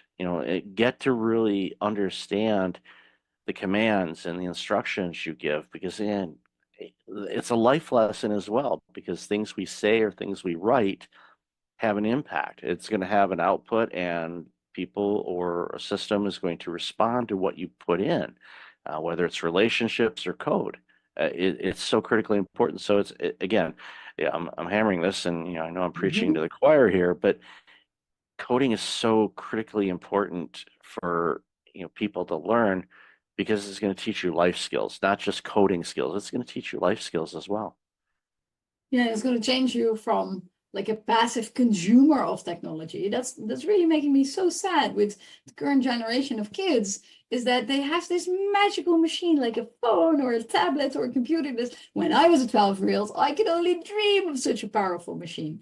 But then what do they use it for? Watching videos. But you could be making videos, right? You could be making your own apps. Oh, there's another app I like that does this. Hey, but wait a minute, you could do this. And then it's really sad that then this isn't a technology problem, or maybe a capitalism problem, or a Silicon Valley problem, that all the apps, or such big chunks of the apps that kids use, and adults too, are consuming apps. Whereas in the early days of the internet, that probably you also witnessed, and some other people as well, there was like this balance between creation and consuming. All those people had like little websites, GeoCity, or running their own website where they were creating, programming, writing about whatever weird hobbies they were having. There was a balance between consuming and creating. And now it's just almost all of it is consuming. And this is sad, I think, because I'm a creator. I like drawing, I like making clothes, and I just want kids also to be creators in the digital world, because almost all kids like drawing, right? And like crafts work, and like making, I don't know, a birdhouse. Kids really like making, and parents do making with kids. Is one of these things that we think makes us human. But then in the digital world, we don't do any of that. And this is one of my drivers, actually, for working on programming with kids, is just to turn them into creators in this digital world, even if it's just like a simple drawing. That we have this turtle feature, that's a feature used for drawing. Kids can make songs with music and use speech output, and I really like that, because I want them to create also in the digital world. Yeah, it's using the tools to be creative, and Yeah. with tools that are out there now, you can create music, you can create art, you can create television shows or movies, and Yeah. that's where it's like, that's when you really okay, yeah, you're going to create something for people to consume, but you're creating something, and Yeah. you get from your own perspective and experiences and whatnot, and it's fun. I've dabbled around in a lot of it just to try different things. Like, okay, I'll create this, or I'm gonna do that. Okay, I'm gonna tweak that. it's fun. I use it in a way to create, and I agree with you. We are definitely, are watching too much and not creating enough, Yeah. and that's limiting us, and it's creating, and quite frankly, a social divide, I think, of people that are the creators are going to be the ones that are going to be at least have better access to things and the opportunities than those that are just on the sidelines consuming. So get off the Yeah. sidelines and start creating. Create And stuff not that's just you. like the reward in terms of like having a job or having marketing skills, also just it is so rewarding to create something, even if you can't sell it, right? If you draw something beautiful, if you make your own like t-shirt or whatever, just making something. Like I think it's like making something in addition to physical exercise. And like the two easy ways to get happiness in life are making things and working out of your house. It's sort of easy. And then a lot of people know that sitting down is not so healthy and you need to exercise, you need to take walks, like this is good for physical and mental health. But the fact that just if you're sad, creating something will make you happy, and making something that lasts for a long time will give you really long-term happiness. That's not something we talk about so much, and maybe we should. Yeah, we should do it a lot more. And I'm using a standing desk right now because I don't Oh, like that's sitting. very good. I don't like sitting down. As much as I used to. Well, my original career was accounting, and we sat down all the time. So Yeah. that's like, no, stand up. Teacher, you're an educator. You're standing a lot. So Yes, I am. Yes. you picked the right career for that. So, Feline, I love this conversation. Where can people find out more about you, your organization, and all this amazing work you're doing? Yeah, if people want to check out Hedy, the easiest URL is www.hedy.org. If you're thinking of joining Hedy, either as a translator, a teacher, or a programmer, the easiest URL is hedy.org/join, where we have introductory material for those three groups, target audiences. And if people want to know more about me, my website is feline.com, FELIENNE.com, where you can follow my blog and stuff that I'm doing as well, my research. I'll definitely have that in the show notes. So, Felina, thank you so much for your time today. Really appreciate you, and congratulations on this very important work you're doing. Awesome. Thanks for having me.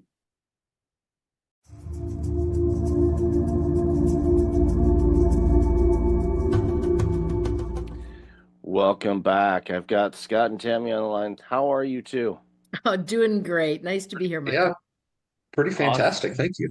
Awesome. Awesome. Great to have you. Really looking forward to this conversation. So why don't you share a little bit about yourselves and the organization, and then we'll jump into this really important conversation. Scott, do you want to go first? You go first. All right. I'm Tammy Rogers. Age before beauty. Oh, thanks so much. I am the co-founder and co-CEO of a company called Become More Group.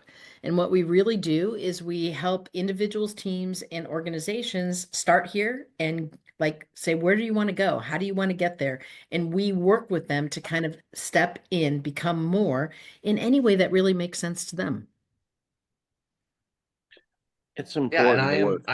Yeah, and I'm Scott Bergmeyer. I'm the other and most important CEO of Become More Group. Smart Alec. That's why it's awesome to go second. Yeah, it's always good to kind of lead into it. Actually, reminds me of something I saw a video the other day, and I forget the comedian's name, and I feel bad that I'm forgetting it. But he was talking about the late Norm Macdonald, and they were together on a show, and Norm was this guy's idol and all that stuff. They got to work together and all of that, and they were both going to be on Larry King Live, and before they went out, the other comedian was going to start first, and then Norm was going to finish up. So Norm's like, it'd be good. It's like, we go, and then you just go out there and you tell me how horrible of a person I am, and I'm the worst comedian ever, and I'm not funny, and just go on. So that's what that comedian did. He went on there and talked to Larry King and talked about, how horrible Norm was and all that stuff. So then Norm comes up secondly, and just him and Larry, and Larry says, well, tell me about this guy. And Norm goes, he's the greatest comedian, one of the greatest comedians and greatest people I've ever worked with. Because Norm told him he was going to be mean back to him, but he completely did the 180 on him, and he did that intentionally. So he's like, okay, I just railed Norm Macdonald, and he just said I'm the greatest ever. It's like, oh, yeah. So it pays to go second for sure. But Oh, your company, become more and appropriately named, because one of the things that I want for people is I want them to be the best version of them, whether it's an individual or a company. There's always room for growth and improvement because life always throws us opportunities to become more and be better. And I from a society standpoint, we deserve better companies and better individuals we do. because and we see too often, companies just they don't do that. They kind of limp along or they coast or whatever or whatever type of descriptor you want to use. And it saddens me because we lose out on great stuff because companies are doing that, and there's a myriad of reasons why. So, love to hear your approach on that and how you reach out to clients and how they find you. And I'm sure it's a combination thereof. But my hunch is if they're reaching out to you, they're either wanting to be better or they're doing it because they realize if they don't, they're going to go by the wayside. So, hand it over to you guys to share what you think about that. Yeah, Michael, I love this because part of what you're talking about is what we would call the status quo.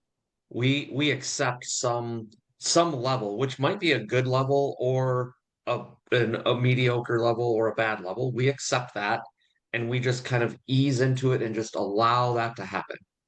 And the reality is when we allow that to happen, even when we're doing great things, someone is going to pass you.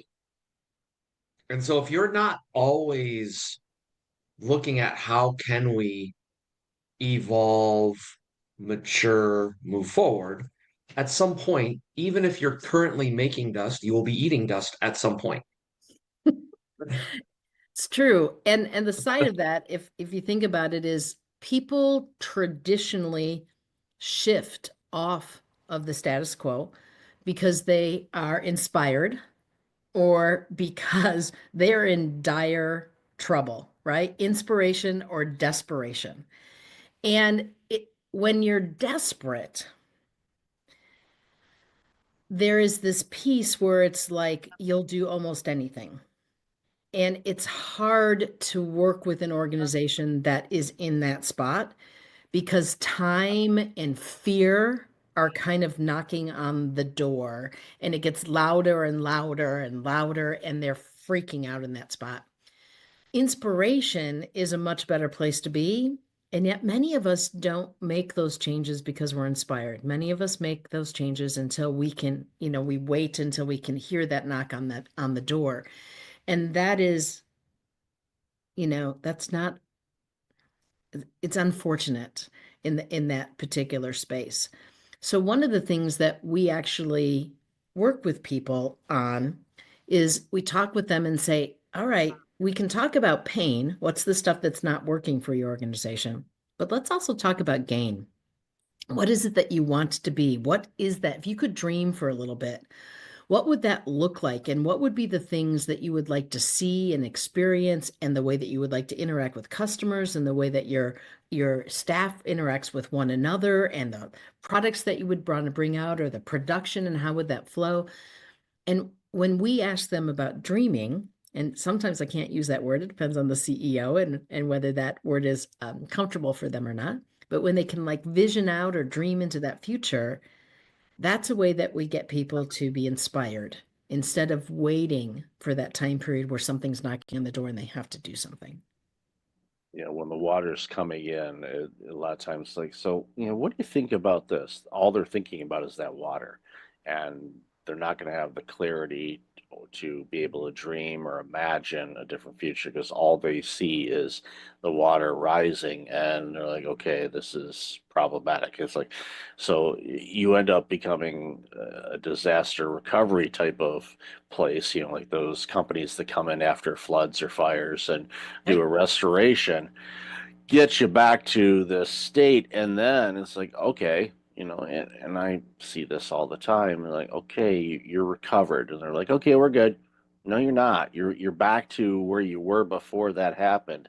And unless you do something, that's going to happen again. It's like if you have a foundation, your house that always leaks, and the rainstorms come in during rainy season and floods your basement out, and you dry it all up. It's like, okay, we're all good. No, you're not. You just cleaned up. It's the situation is still there. You're going to have to do the foundation work on that, and too often, like, nah, I'll deal with it later, and then later shows up, and well, guess what? They're grabbing the mop buckets again.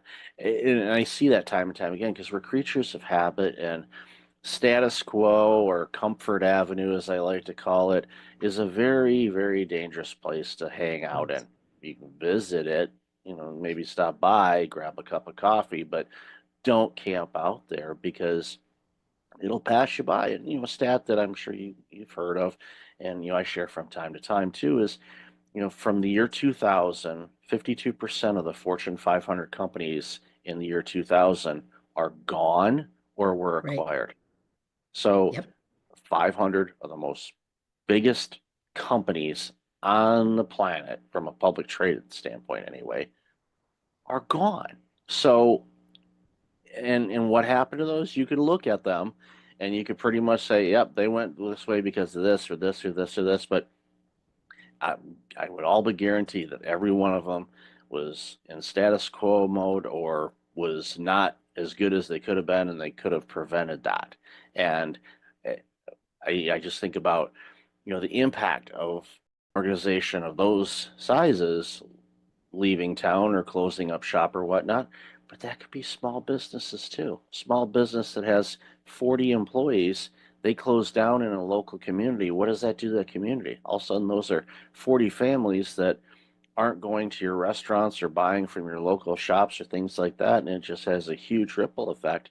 And again, a lot of it could be prevented if, they work with individuals like yourselves that can say, okay, what can we do to get better, grow, be a better version of ourselves? Because what works today, in all likelihood, is not going to work tomorrow as well as it could. So, and it's one of those things where, again, you see it all the time. I do too. It's like these companies are like, no, we're good. No, you're not. You're not. I'm sorry. I'm not. One of my favorite quotes is from the late Chuck Daly, former coach of the Detroit Pistons, Team USA, that won the gold medal way back when. And this was after the Pistons. I forget who they beat, but they beat them one game like 30 something points. It was an absolute blowout. And at the post game, Chuck's just mouthing off on all the missed plays the Pistons had and how they screwed this up and that up. And the reporter finally said, Chuck, you guys won by 30. You were up like 45 at one point. Why are you so pessimistic? And he said, a pessimist is an optimist with experience. And he knew that the players that were screwing up and missing plays, that could come back and bite them down the road. He didn't want to see it. And you guys see it all the time, in companies. It's like you're doing some things that's going to bite you down the road. We have something we incorporate in our organization, but it's something we bring to every other organization that we talk to as well. And it's called the growth questions. Yeah. So it's really looking at it and say, what worked? What didn't work? What are we going to go do differently?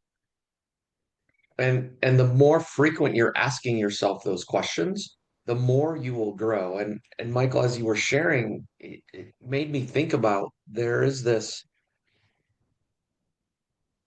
I have immediate pain. The water's coming in and I need to solve that. And I really can't think of anything else. Okay, I've now solved that and I'm moving on. That is a challenge. Like, I think we've all experienced that. Yep. The one that is the most interesting to me is, okay, I really don't have water coming in. And yeah, we're not perfect. We want to be better. However, man, it's a lot of work.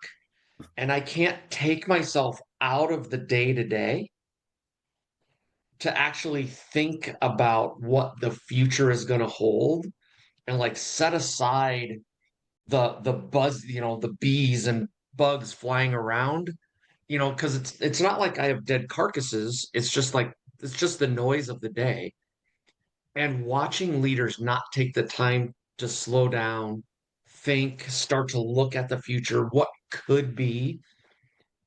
And it's this piece of they get in this status quo or a rut. And my dad said to me one time, the only difference between a rut and a grave is dimensions. And that has always stuck with me that, okay, if we're in this place and I'm just sucked into the day to day, how do I take myself out of that? How do I have the mental fortitude to slow down and think about, I need to be thinking out there as a leader and step out of the day to day? Because I'm constantly being sucked in the day to day. How do we become more? How do we grow our team? How do we satisfy our customers or achieve our mission or whatever it is that we're trying to accomplish? And a mistake that we sometimes make when we dream is that we try to find the one big right answer. I'm going to go out there and I'm going to try to hit this big home run. And actually, breaking the status quo is more incremental than it is making one big bet. And so it is this thing that says you don't have to say, I'm going to go and put all my apples in one basket. I am going to say in this spot, hey, I'm looking, I want to be more. I think we can grow. I think there's an opportunity. Let's go do these little tests. Let's try some stuff. And as we try some stuff, by the way, trying stuff actually brings energy into an organization. People get excited, and especially when it's like, we have to do this perfect. That's the one big home run versus let's just try it and see what happens. And so we try, we see what happens, we learn. And that's when those growth questions really come in, right? What's working? What's not working? What could we do? Let's go try those things. Let's see. And then let's make the next decision. It's not so scary then, and it pushes us out of being in that rut or that grave because we're trying some small incremental things that we can manage, and we can, in that space, we're not betting the farm on it. And let the information from that help us make better and better bets as we move forward. It's like the improve by 1% kind of Right. mentality. It's just a little increment. A lot of people go 1%. Oh, that's easy. No. Maybe. No.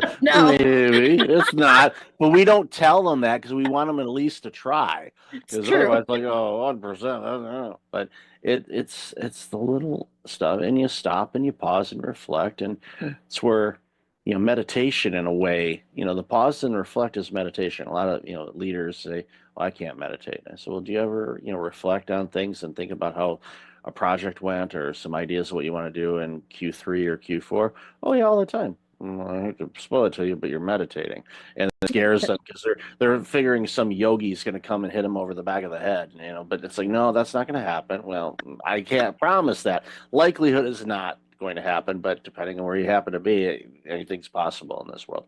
But ultimately, and I love that way to do it. It's like let's look for the momentum. It's little steps. It's one step here, one step there.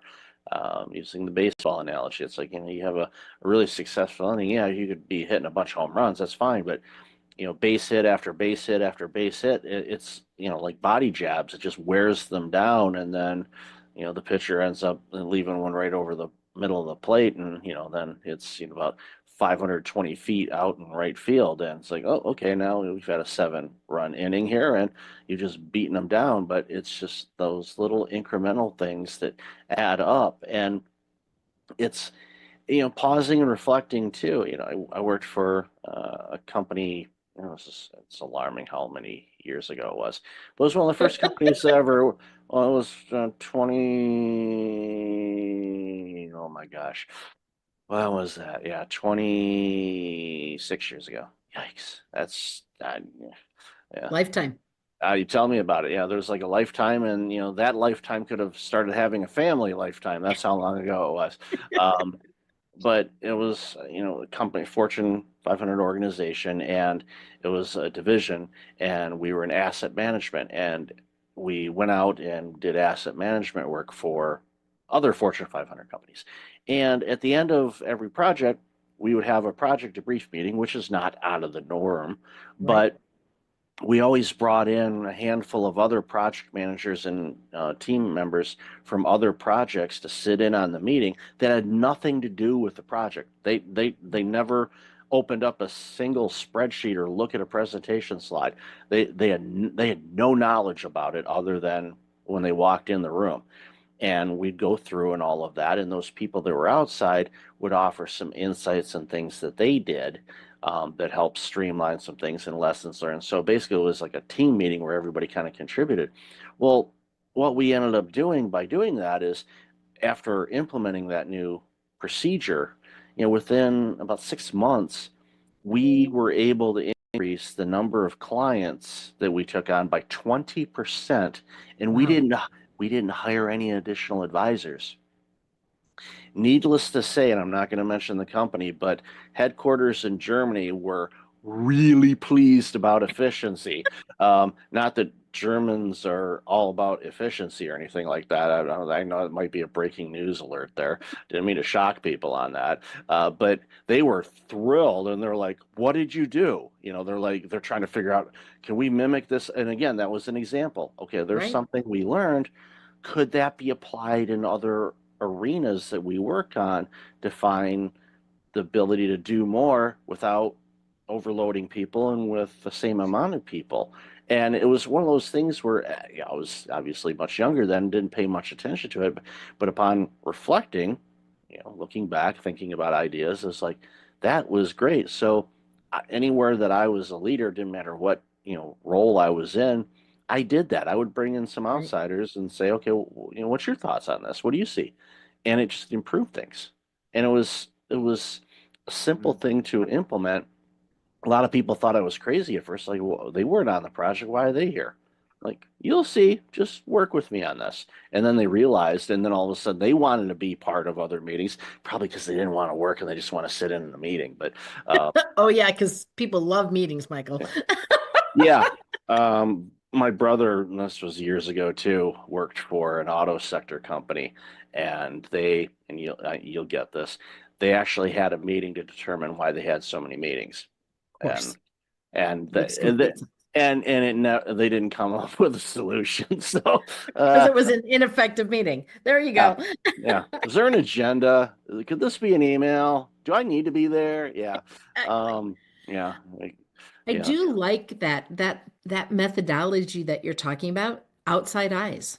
I mean, it's great, especially if you have enough internal staff to be able to have an outside perspective. That's phenomenal. If you don't, that's what you kind of need consultants about, right? Because an outside perspective says, I don't have any skin in the game. Here's just something to think about and consider. It's not like you did this wrong and you did this wrong. It's not like an audit. It's this thing that says, here's something that you might want to consider. Here's something that we've done. This is what our experience says. And that's how you get better incrementally, but you do it very quickly. And so that's what's really interesting about that. That is growth, very specific, a growth plan to help us see what we can do differently and not just get stuck in, well, this is the way we do it. Well, it worked last time, we'll do it this time. And having the outside in, whether that's a consultant or whether that's someone from the next department over, right?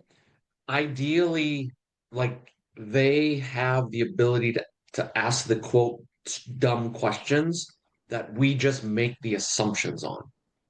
We assume we do it this way because it's the best way, but having someone say, well, why?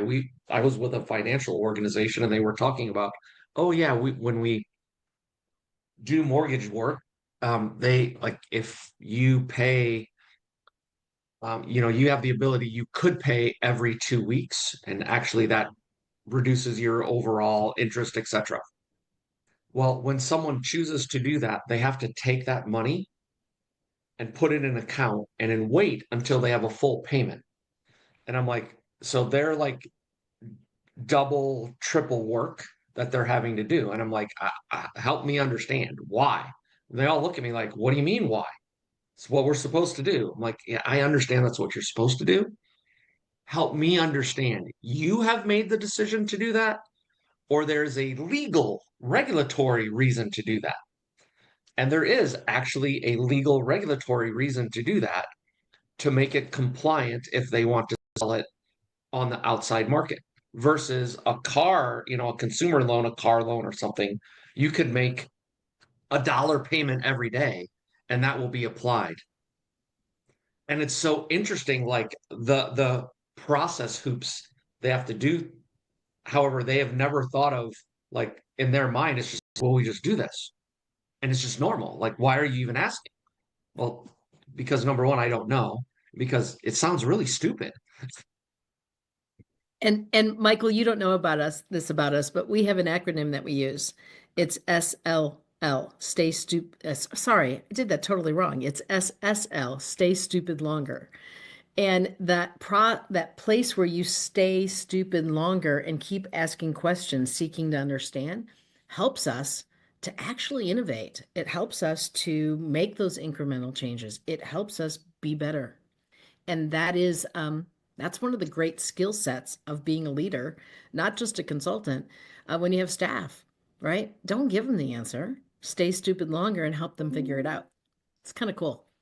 Yeah, it's great. And I think too, and this is something that a lot of leaders, they struggle with initially. The great ones figure it out much sooner than I did, is your people, in all likelihood, are much smarter than you are when it comes to something that they're working on. So let them be that, and let them show and give them the autonomy to be able to create and come up with some ideas, Yes. because they're seeing things that you're not, and vice versa. You see things as a leader, you're going to get exposed to things that your front lines may not be aware of. What you share, obviously share as much as you can so everybody can kind of be rowing in the same direction. But there's opportunities where it's like, okay, I'm not seeing this. What am I not seeing here? And especially if you're going through, it doesn't matter if you're going through a growth stage or a retraction stage. Like, what am I not seeing here? What do you think? What's going on? And this is one of those things that's like, I know you talked about this with your spouse or your partner back home. I know this. What's their insight on that? And and don't worry, they're not here. I won't tell them you said anything. But what are they saying? And be frank. Use the profanity if you want to. I'm from Detroit. We've heard bad words before. Don't worry about it. So what do you need? And it again, it's more perspectives can, sometimes it can open up that particular sliver of an idea that can spawn off into, something absolutely amazing, or turn the tide to make things, even better for everybody involved. So before we wrap up, a question that came to mind, while we were talking is, here we are in Q1 of 2025, and in the last few years, I'm sure have been, what's the word, interesting, I guess, for your clients, and because it's been interesting for all of us. But what are some things that you're seeing that customers or your clients are doing, whether it's something they're struggling with or something that they're looking to do? I'm just curious on that, because I want my audience to kind of hear some things and maybe shed some light and give them some ideas on some things that they're working on. So I'd love to hear your thoughts on that. Yeah, I think we're seeing, if I think of a couple themes that are common, one is they're really looking at their organization and saying, are we designed correctly to achieve what we need to achieve? And that could be anything from reporting structure to our processes, like our processes clear and well defined, so we know where are we getting the most value, for our customers and for the organization. I think that's one. I'm still seeing many leaders say, how do I grow the next set of leaders, the next set of folks that we need to lead? And I think then the third thing is, how am I building a relationship with my team so that they understand me, I understand them, like because it allows me to grow and coach and get those better outcomes. So to me, those are the three three kind of buckets of things that I'm seeing organization kind of double down on right now. I think there's also this piece in the relationship side of this where it is really understanding that if we don't build a culture where people have the ability to contribute, we are not getting the best and the brightest to work for us. Once we have someone working for us, they're not giving what they are capable of giving. And when they actually, quietly quit is the kind of the term that people have been talking about for years. We're paying them, but they don't even feel satisfied, right? And in that spot, if they're not satisfied and bringing their best and like being excited about how they can contribute, then that organization doesn't grow. So this thing about relationship and culture and getting out of the way of our folks so that they can be brilliant instead of me taking all of that on and being egotistical as that leader, that piece, we're having a lot of those conversations as well. And that really does fit with that leadership piece, and it does fit with that growing piece.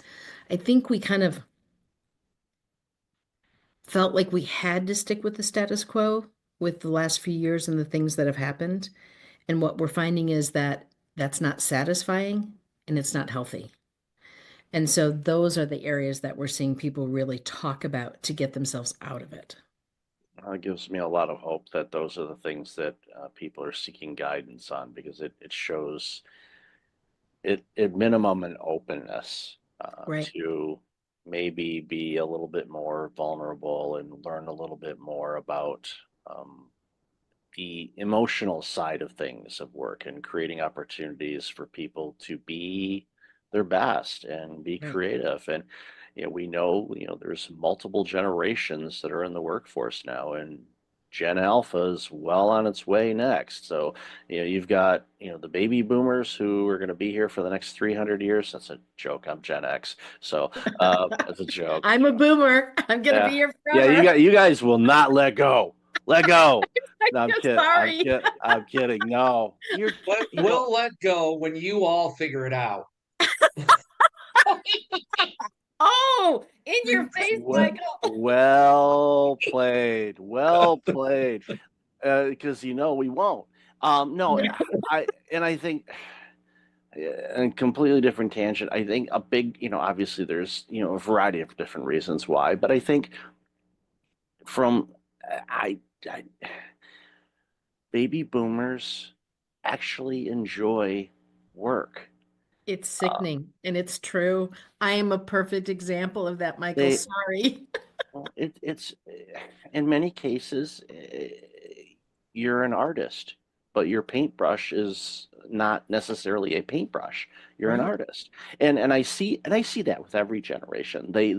Every generation is creative in their own way, and ideally is, and if Jonathan Shepard's listening to this, so shout out to him, because he does a lot of legal work and works with different generations on different things.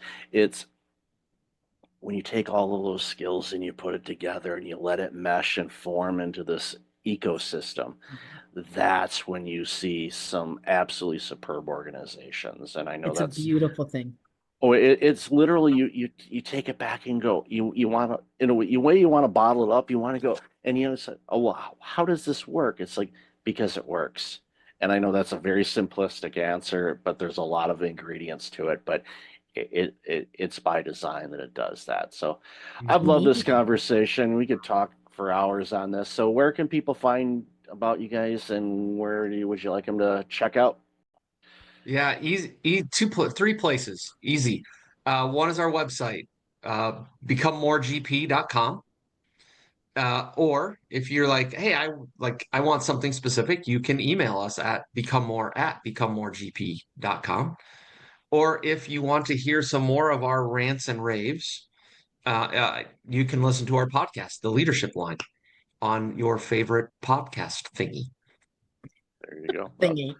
Yes, thingy. Yes, I'll definitely have the links to all those thingies in the show notes. So really appreciate you, Scott and Tammy. Thank you so much for being awesome people and the amazing work you're doing that makes the world a better place. So really appreciate your time today.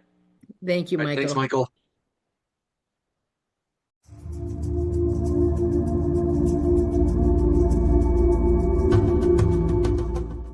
Welcome back. I've got Jonathan Shepard on the line. John, how are you? How are you? How's it going, Michael? I am awesome. Really looking forward to this conversation because, as we talked about a bit in the pre-show and our conversation we had earlier, this is some important work that you're doing, and it's bringing awareness to an issue that I think every organization is facing. So, why don't you share a little bit about you, and then we'll jump into this important conversation.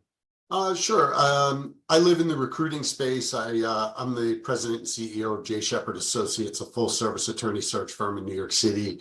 And I own a support staff company called Daybreak Staffing. And our perch is mid and large-size law firms. Kind of built my entire career in that space. Started recruiting when I was 19 and had kind of seen a lot.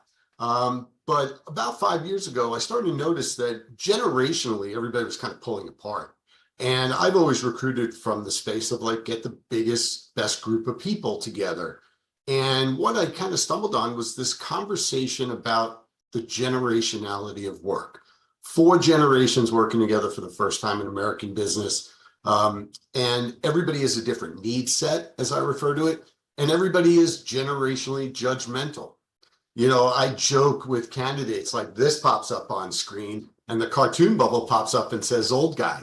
But then you get to talking to me and you realize I have this generational lens to what I do. And you're like, where'd you come from? People your age don't talk like you. And I found it to be really, really interesting. So I started weaving it into my recruiting. And the more I did, I found that there was an appetite for it. I found that it was a message that was resonating. I contend if you have boomers with vision, Gen Xers with ability, or high revenue producing people, 42 to 58. If you have millennials with potential and Gen Zers with drive, then you have the best of all 4 generations. And no matter what business you're running, you owe it to yourself to get the best people in the right spots. So it's been a really interesting ride. And I'm having conversations with people closer to my age, right down to people just coming out of law school. And they all have something to add to the conversation. So when you and I connected, I was like, this is a great platform for me to talk about this with you, you know, you being in the corporate burnout space, you know, and trying to get people to kind of not get burnt out, or what to do and recover from getting burnt out. I think it really does tie in very much. Oh, I agree. And as we discussed before, you work in the law space, but this is applicable in every industry, and everyone having a voice and input based on their observations, because they're going to see things differently than other people. And it reminds me of a conversation I had several years ago with Maestro Roger Nierenberg, you know, who, you know, is conductor, conducted in New York and Philly and other places. And he's a leadership consultant now. And one of the things he does is he goes to organizations and he brings a small orchestra with him. And what he does is he sets up an orchestra pit wherever they happen to be. And then, of course, he goes up on the podium and they first start to practice, and they kind of sound like a second grade band at the beginning, you know, no rhythm whatsoever. And then they start harmonizing and everything sounds amazing. And they have the employees of the organization in management sitting in with the pit.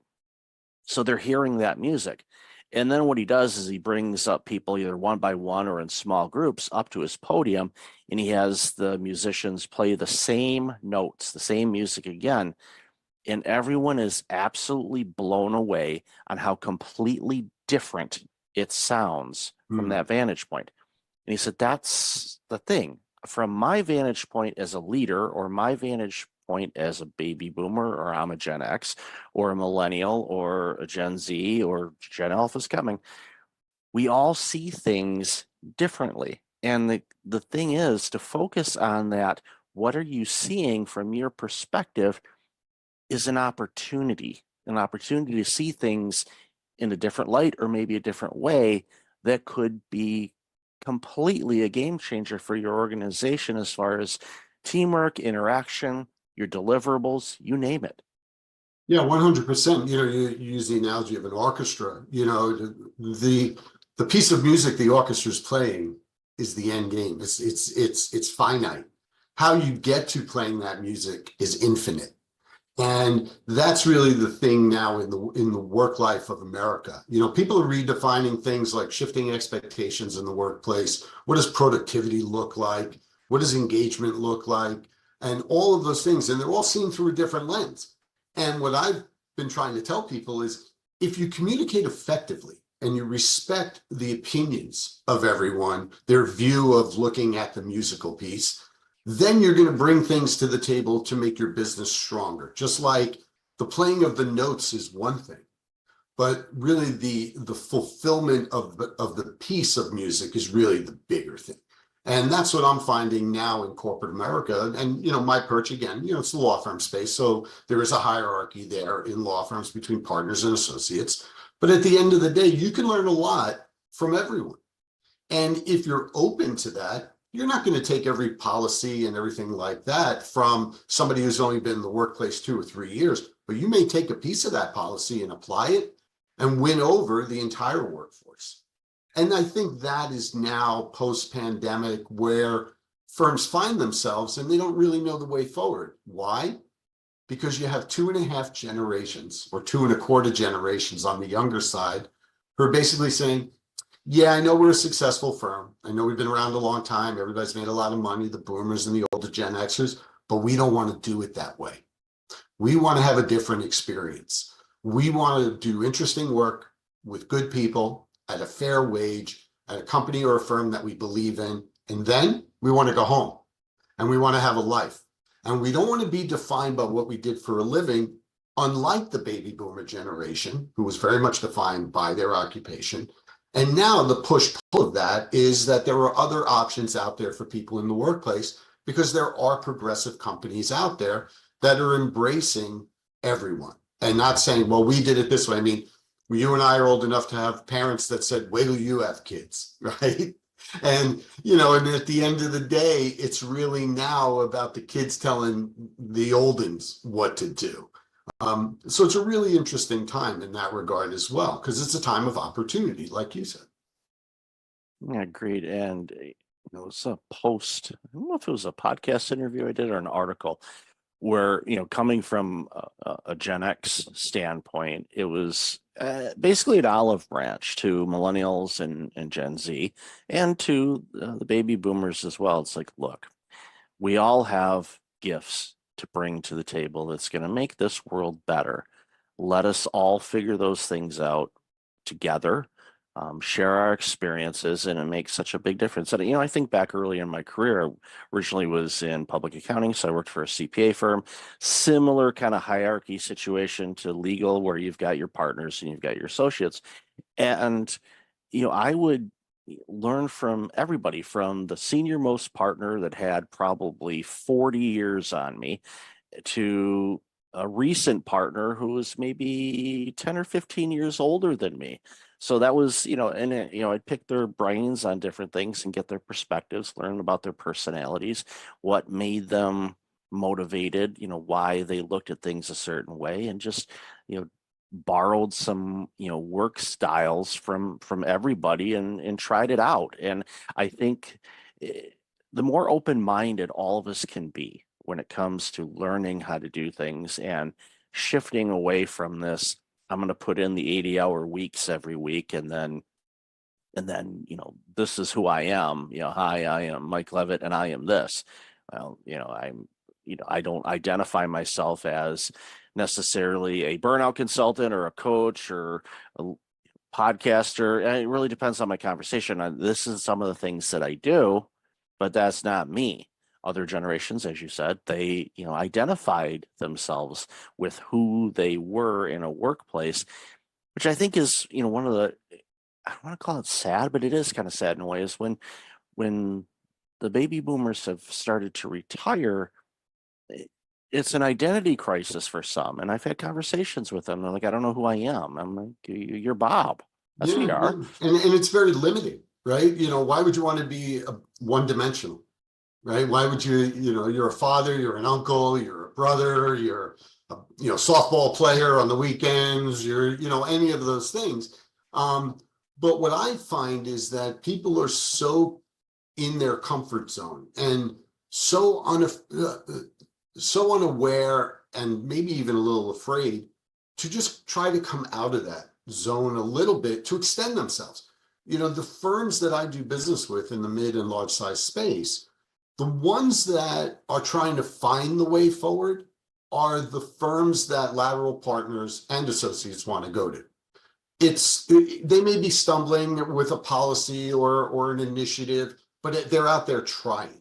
And it's the firms that are out there trying because they're going to listen to people a little bit more of all generations. And it's not really a commercial for, oh, you have to get with the times and, you know, the younger generations are coming up and everything like that. It's not about that. It's about you're running a business. And if you needed a better computer system, for example, you can go out and buy it. If you needed higher caliber performers in your business, you should owe it to yourself to find them, regardless of where they are in their career. I did a roundtable of managing partners last summer, a breakfast question Q&A, and one of the managing partners stood up and he said, John, let's cut through all the BS about recruiting and people and all this. What are the top 2 things you look for when you look for people for law firms? And I said, that's easy. Number 1, subject matter expertise. They got to know what they're doing, no matter where they are in their career. And that's true in the law firm space and outside the law firm space. Number 2, good human being. Because if they're good human beings with subject matter expertise, you're a smart guy, you're running a law firm, you should be able to use those people most effectively. And he said to me, you know, those are kind of words to live by, but hard to put into practice. And I thought that was interesting. Yeah, and I can see where you're from. And I think about, you know, my experiences in hiring when I worked in healthcare and hiring, you know, people that may, excluding clinicians, again, they have to be a subject matter expert. They have to have their licenses. They're going to be working with needles and medicine and things like that. You want them licensed, please. But as far as clerical administration side of things, you know, I looked for, are they trainable and coachable? Are they good with people? Are they a good person? Will they be able to withstand the variety of demands coming from a variety of different personalities? Factoring into that, one, you're going to have some grumpy physicians. They exist. You're also going to have some really grumpy patients, because typically when people are going to the doctor's office, they're not well. They're not feeling good. So they may not be putting their best foot forward when they're interacting with people because they just don't feel good. Yeah. So you have to be able to navigate through all of that, do your best not to take it personally, understand the big picture of all of it, and give the best customer service, quite frankly, as you can to all the stakeholders involved. Yeah. And I remember hiring, and I've shared this story before, I hired a receptionist for one of my clinics, and she didn't have any healthcare experience, but she worked for one of the major cell phone companies in their retail department. And the doctors, the board, everybody's asking me, are you out of your mind? They don't have any healthcare experience. And I said, neither did I when I started this organization, and now I'm running yours. So who's the idiot now? And you know, so basically they went, okay. I said, she's trainable. She's going to pick it up quick. Number 2, she's great with people. So long story short, she is now running a clinic herself, a healthcare clinic, when she started in a cell phone company, and now she's running a clinic. Why? Because we gave her the opportunity. We created the environment where she could thrive. She did. She took advantage of it and made it, you know, her career. Yeah. And that was an opportunity I gave because I saw the person. I'm like, you can train people on things, you know, that's not a problem. It's like, how are they with people in all these different aspects of things that get thrown at us on a daily basis? And it's a fine line to walk. You know, it is a fine line to walk. You know, and one of the biggest complaints I hear from younger workers across all industries is there's nobody there to coach and train me up. And, you know, you and I had the conversation when we spoke at first about my stepson is a mechanical engineering guy. He's 29. And he was working for his first job out of school. And he said, they just kind of threw me into a job that I'm not qualified for. and I'm like managing a $2 million budget. And I ask them like, is this correct? Like, you just need to show it to me once. And they were like, well, kind of figure it out. And I told them, I hear the same complaints from young attorneys whose law firms want them to come sit in the office 5 days a week, but the partners that they're reporting to aren't there. And more, as we've bled from the millennial generation to the Gen Z generation, younger people want to be in the office with mentors, with trainers, so they can have the opportunity that receptionist had, right? Maybe they're not all the way there in their education and experience so far, but if you can start with that and then get them to where you need them to be, then you're ahead of the game. Now, people that are clinicians or technicians, it's a different story. Just like in certain law firms, it's practice area expertise.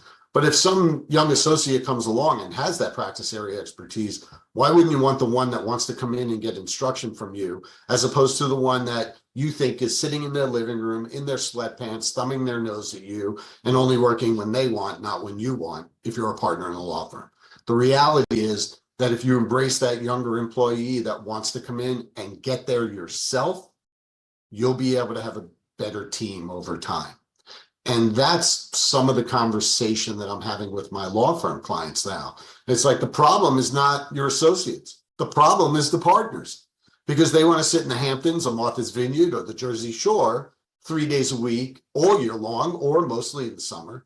And they're like, well, I get everything done. Well, you need to come in and recommit to the firm that you're going to bring the next generation of attorneys along, just like you were brought along at one point in time. The way in which that occurs is now different because of the way the generations communicate. The boomers a little more in person and through email. The younger Gen Xers, millennials, and Gen Zers more via instant message or text, or something like that.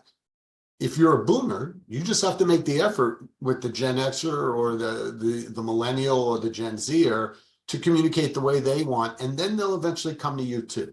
It's not you acquiescing everything to train up good people. But if you train up good people, you'll get a better team together and you run a better business, you'll be more successful, and guess what? You'll make more money. Yeah, and it's just utilizing all the tools at the time that makes sense for everybody involved. Because sometimes a quick text message works. Sometimes it's okay, let's jump on a quick Teams or Zoom call. That's great. Sometimes it's like, why don't we carve out some time and we'll spend an hour in the office and we're going to go over this. And you're not distracted by anything else because you're in a room, doors closed, you're flushing it all out and all of that, and you get to have the human interaction and read body language and all of that. There's all these things that are available, and we should utilize all of them. And that goes to all generations. Doesn't matter. And every business. It's in every business. There's no substitute for, hey kid, come sit in my office with me, listen in on this call, and then we'll talk about it. Mm-hmm. Yeah, there's no substitute for that FaceTime. Now we live in a work time where that specific type of event is less frequent and shorter in duration. But that doesn't mean it shouldn't be part of it. And that's what the workforce is having issue with at the moment. I hear the same complaints from my mechanical engineering stepson as I do from young attorneys, as I do from young people in trades who are doing things like, electrician work or carpentry. It is a universal issue cutting across 4 generations. And those people, I was preparing some notes, for this podcast. And, one of the things I made a note here is navigating the landscape, right? Everybody's like, how do I do it? Well, you have to read, and you have to get good at reading the 3 generations that you're not a part of. Because then if you extend yourself into those generations, you'll get better feedback, more open communication. And I use the example I heard the phrase boots the house down.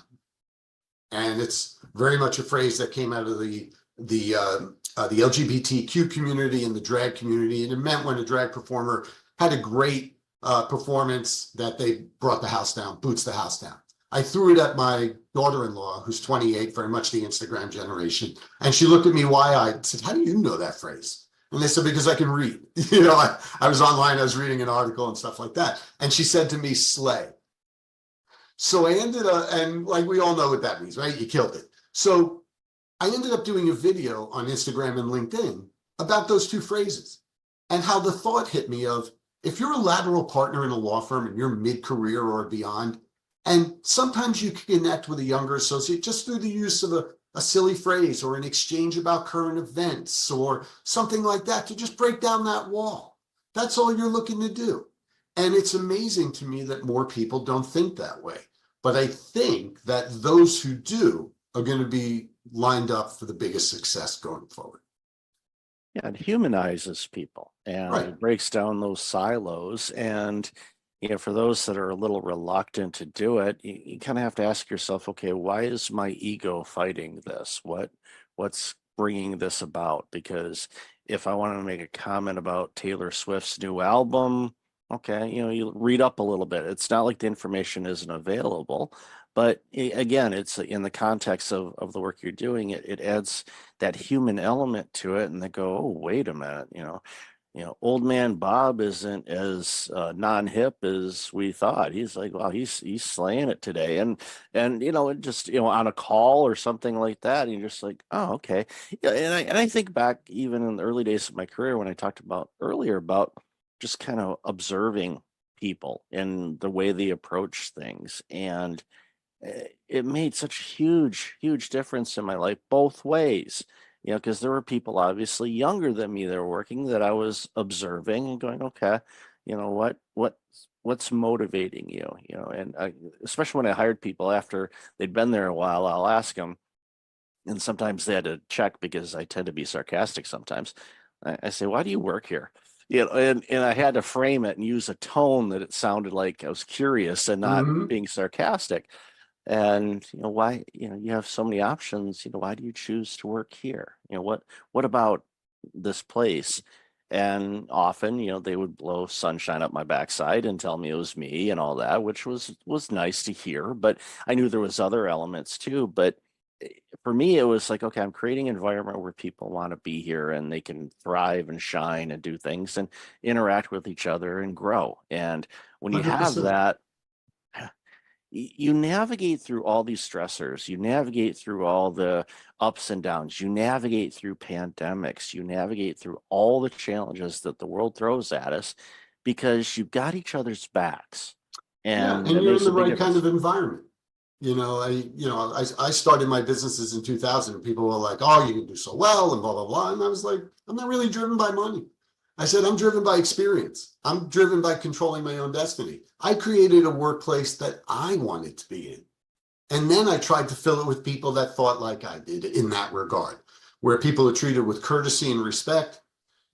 Different opinions are encouraged and not thrown to the wayside.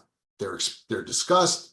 And I've told many an employee of all ages about why something was a great idea or something was not a great idea. And the fact that we addressed it is what they appreciated. You create that kind of environment. And now I tell my candidates, and it doesn't matter if it's a lateral partner with a multi-million-dollar book of business or down through the ranks, we now live in a time where you get to decide a little bit, more so than the market. If you have a book of business and you're a lateral partner and you're mid-career and you're missing your kids growing up and you want to change that, you can make a move. If you're a younger associate who's not getting the kind of training and mentoring you want, you can make a move. You owe to yourself, and you talk about including people in the workplace and like, why do you like working here? And questions like that. It's really about giving people a stake in things. It's giving them a say. I was sharing a success story of a law firm that I work with who created a spot on the management committee to give associates and what they call income partners a voice on the management committee. And it's not really done all that much. And the people appreciated it. And it's made the people at the firm grow closer. It's about the culture.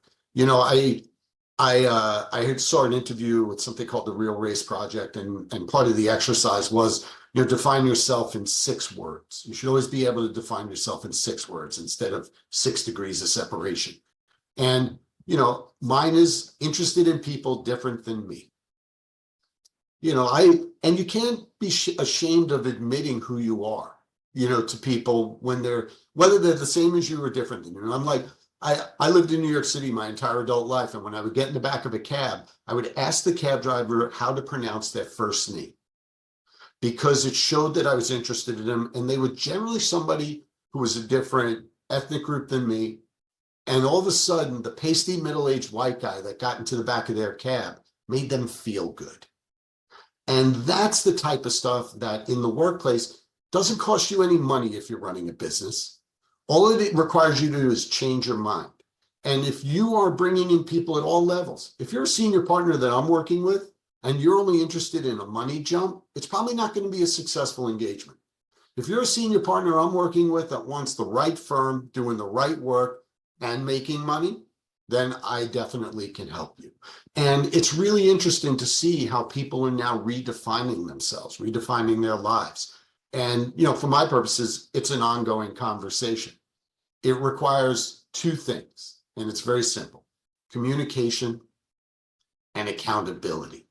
And that includes self-accountability.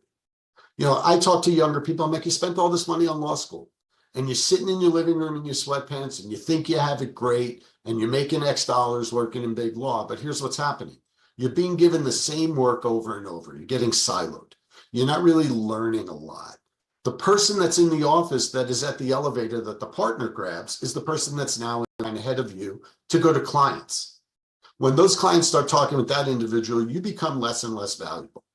On the flip side, if you're a partner with a book of business, you need to be in to lead, to service your clients, and to interact with others in the firm. And if you do those things, you'll make more money in the long run. You'll get easier engagement. And what I mean by easier engagement is your people getting to you in the time frame you want, communication and accountability, but it's got to also be self-accountability. I wanted to tell about the road ahead a little bit, and I say this is an ongoing conversation. And a little funny anecdote happened to me a couple of months ago.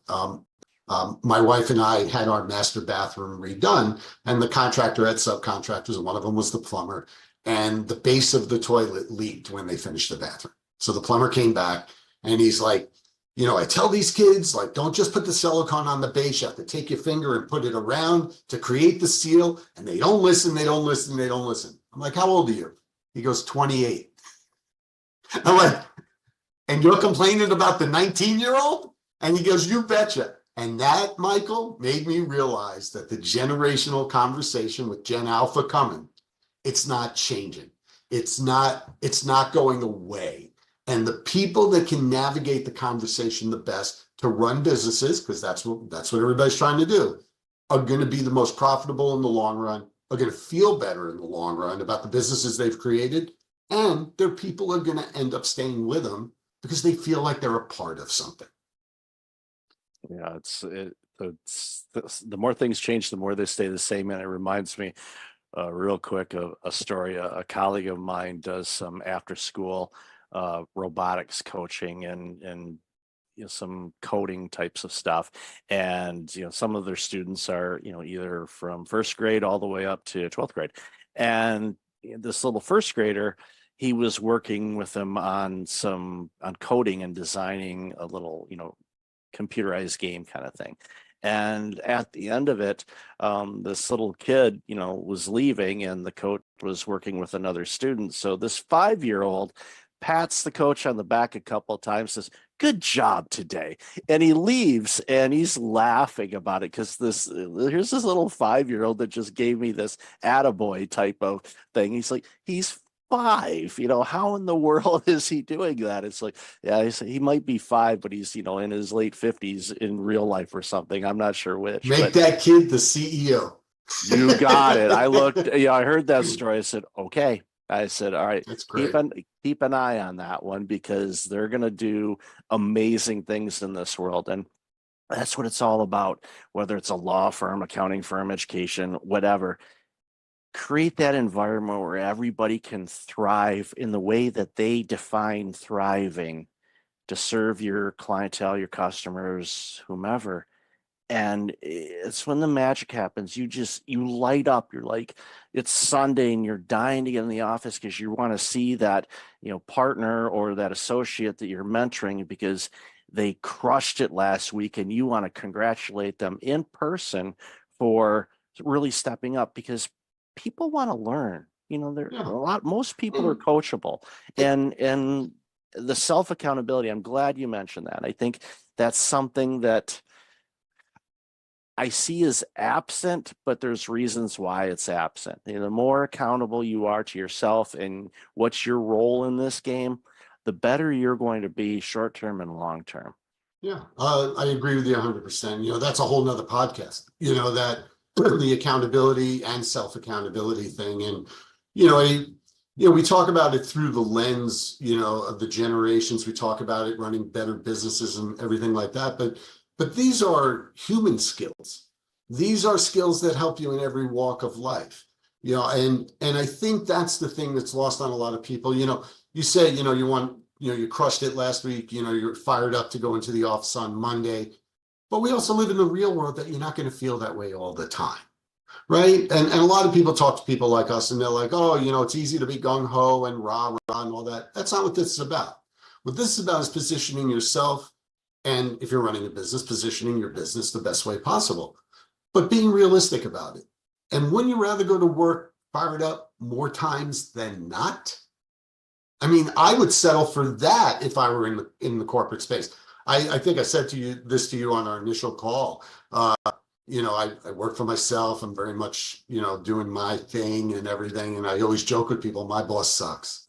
He just makes me work when other people don't, but he also does approve my expenses, and he does let me go do some fun things. But what he does is he lets me be me.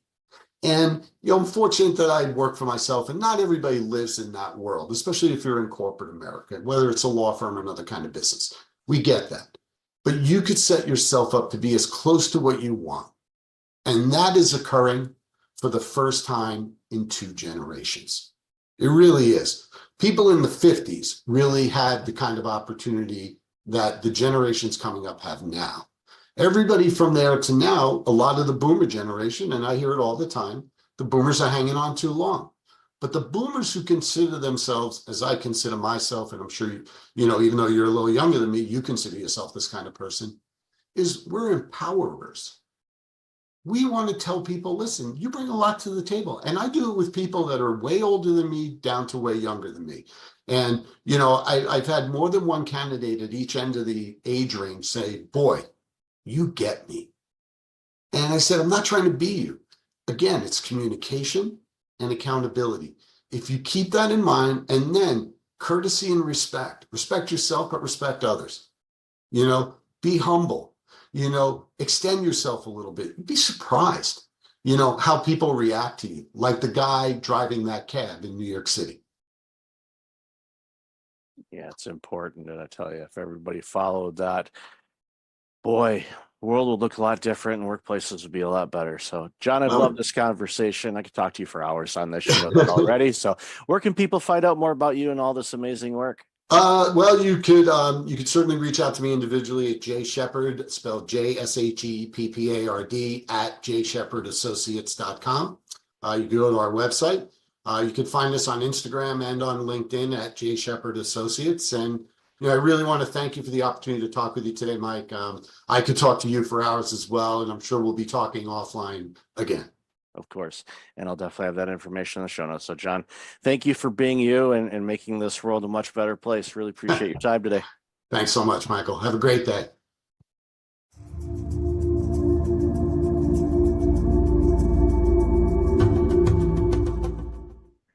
Welcome back. I've got Jim Fielding online. Jim, how are you today?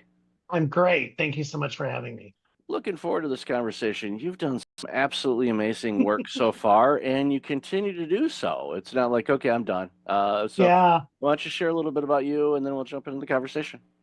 Yeah, I mean, I appreciate you saying that. I mean, I'm committed to lifelong learning and staying constantly curious. And so I don't ever want to be done. And after a great run in retail and media and entertainment with some of the world's largest brands like The Gap and Disney and DreamWorks and 20th Century Fox. I've completely pivoted in the last, particularly in the last 2 years.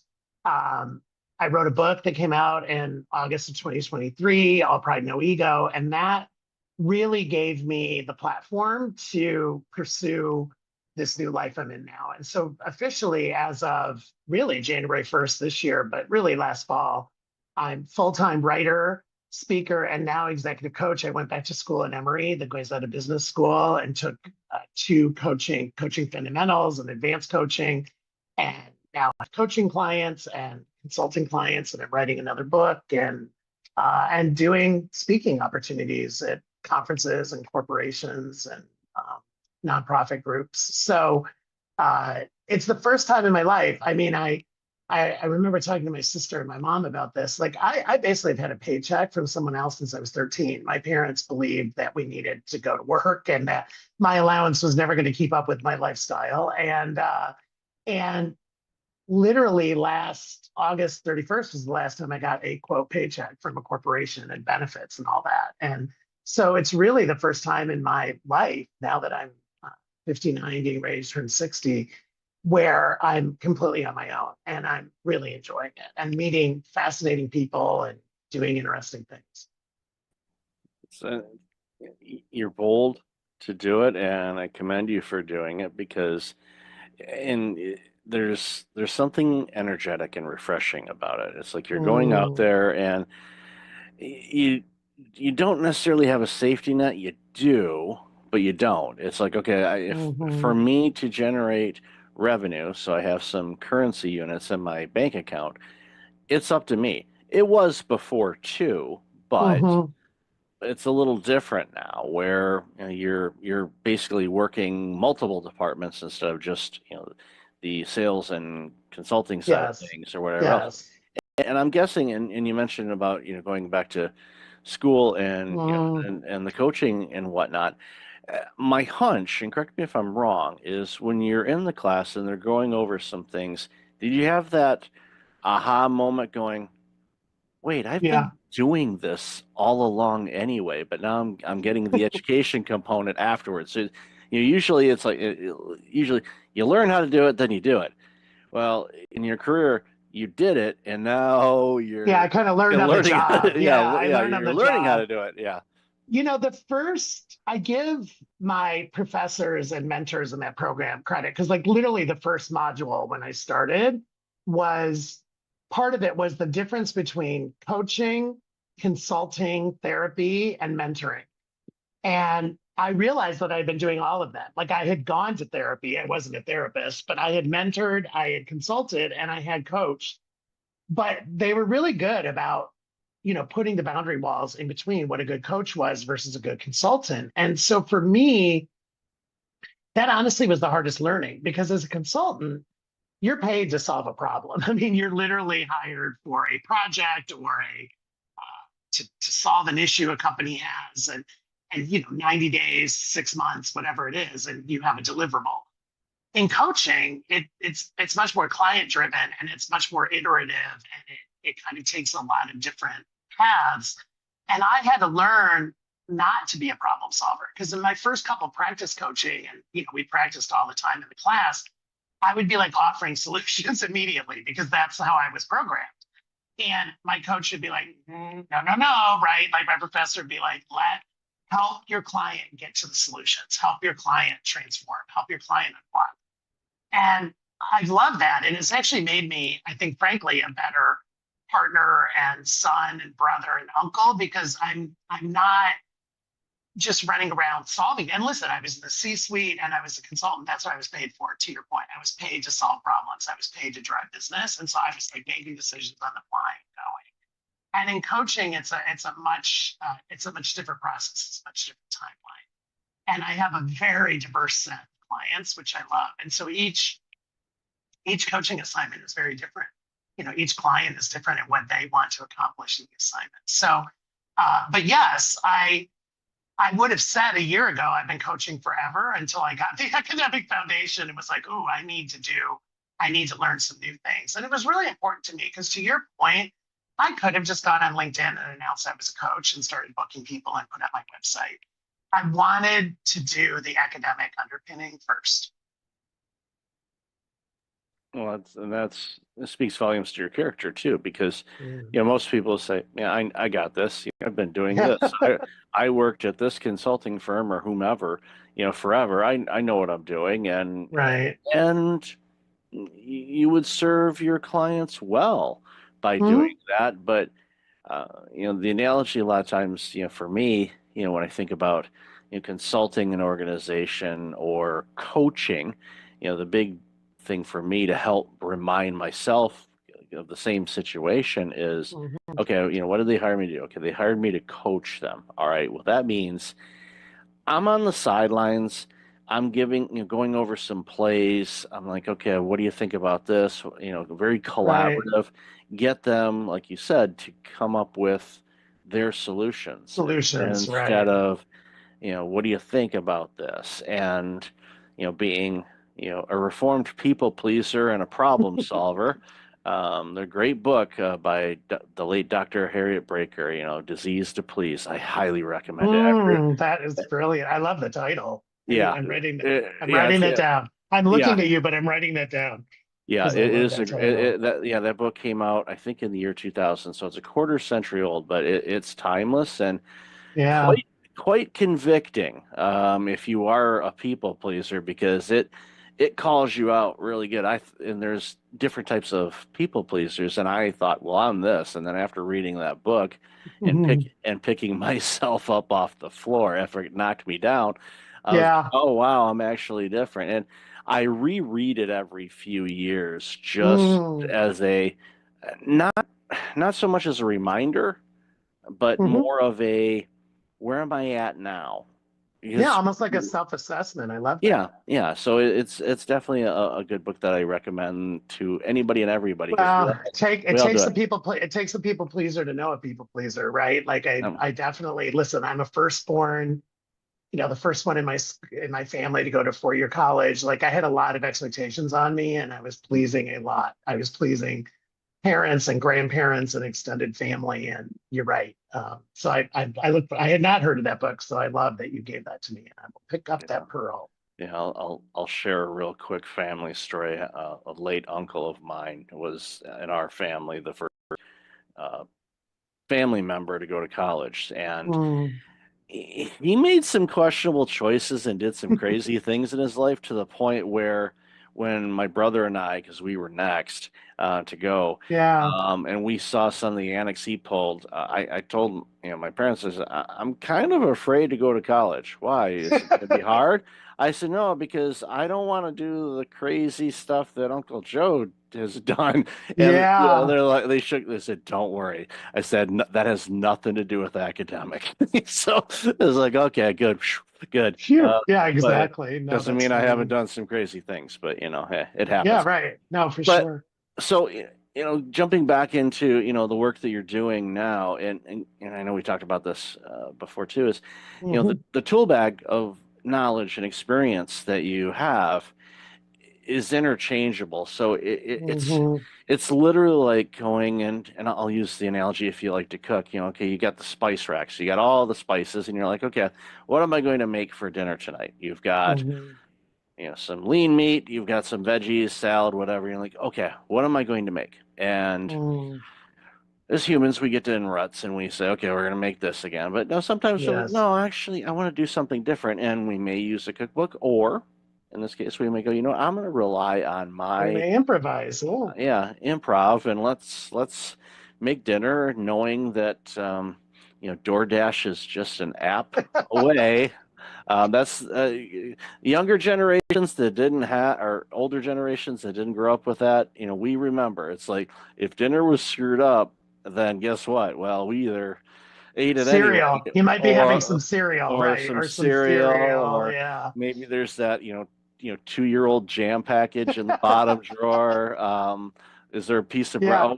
Some buttered toast. Some buttered toast. Yeah, exactly. We're like, literally. We're gonna get something, but we're literally thinking about going down the street. It's a great analogy. No, it's a great story. I mean, that is, I mean, there's a certain amount of, and that's part of what I like, what you and I are talking about. It's part of what I like about coaching is of course I prepare for my client meetings, and I review previous notes, and I write myself some notes that I, might want to ask, some certain questions I want to ask. I still have my list of go-to questions, but you are kind of improvising during the coaching because you really, to be a good coach, you have to be a very active listener and a very good question asker. And you're really riffing off of what your client comes to, right? And as you know, because you do this, like my first questions are always, what's top of mind for you today? Or, what issue really is something you want to talk about today? Because as you know, each session, 45 or 50 minutes, you can't boil the ocean. And I think getting the client to focus on what really is the core issue that's affecting them at that moment, right? And that they really want to talk about. And you can't prepare for that. It doesn't matter if you review all your notes and you think you know your client super well, they can surprise you each time. And to your point, I fall back on my 35 plus years of corporate experience and my own coaching. Like I was coached. I had a coach at Disney for 4 years when I was president of Disney Store. I had a coach. He was amazing. And I was the one, when my boss at Disney told me I was getting a coach, I thought I had done something wrong, honestly, Michael. Like I was like, oh my gosh, like, did I offend somebody or my number's not good? Like I saw it as a negative. And my boss was like, no, we're investing in you because we want you to be a better leader. We want you to grow with us. Once I flipped that switch and realized it was an investment, like it was an unbelievable time. And it was a gift that I had that coach in my life for 4 years. And it's somebody that I'm still in touch with because he helped me transform so much and absolutely made me a better leader at Disney, a better leader at every future job I had after that. And as I've said before, like a better person, like I think just a better human being. Spent many an hour inside Disney stores with my little ones. And so many did. We appreciate you. Yeah, lots of positive. One not so positive. My oldest daughter had, the quintessential meltdown, laying on the floor, screaming, crying, kicking her legs to the point where I had to literally carry her out of the store over my shoulder because she was upset. Did we not have something she wanted? We already bought her something. Oh, and she wanted something else, and I told her no, and that no is not a great word in Disney store now.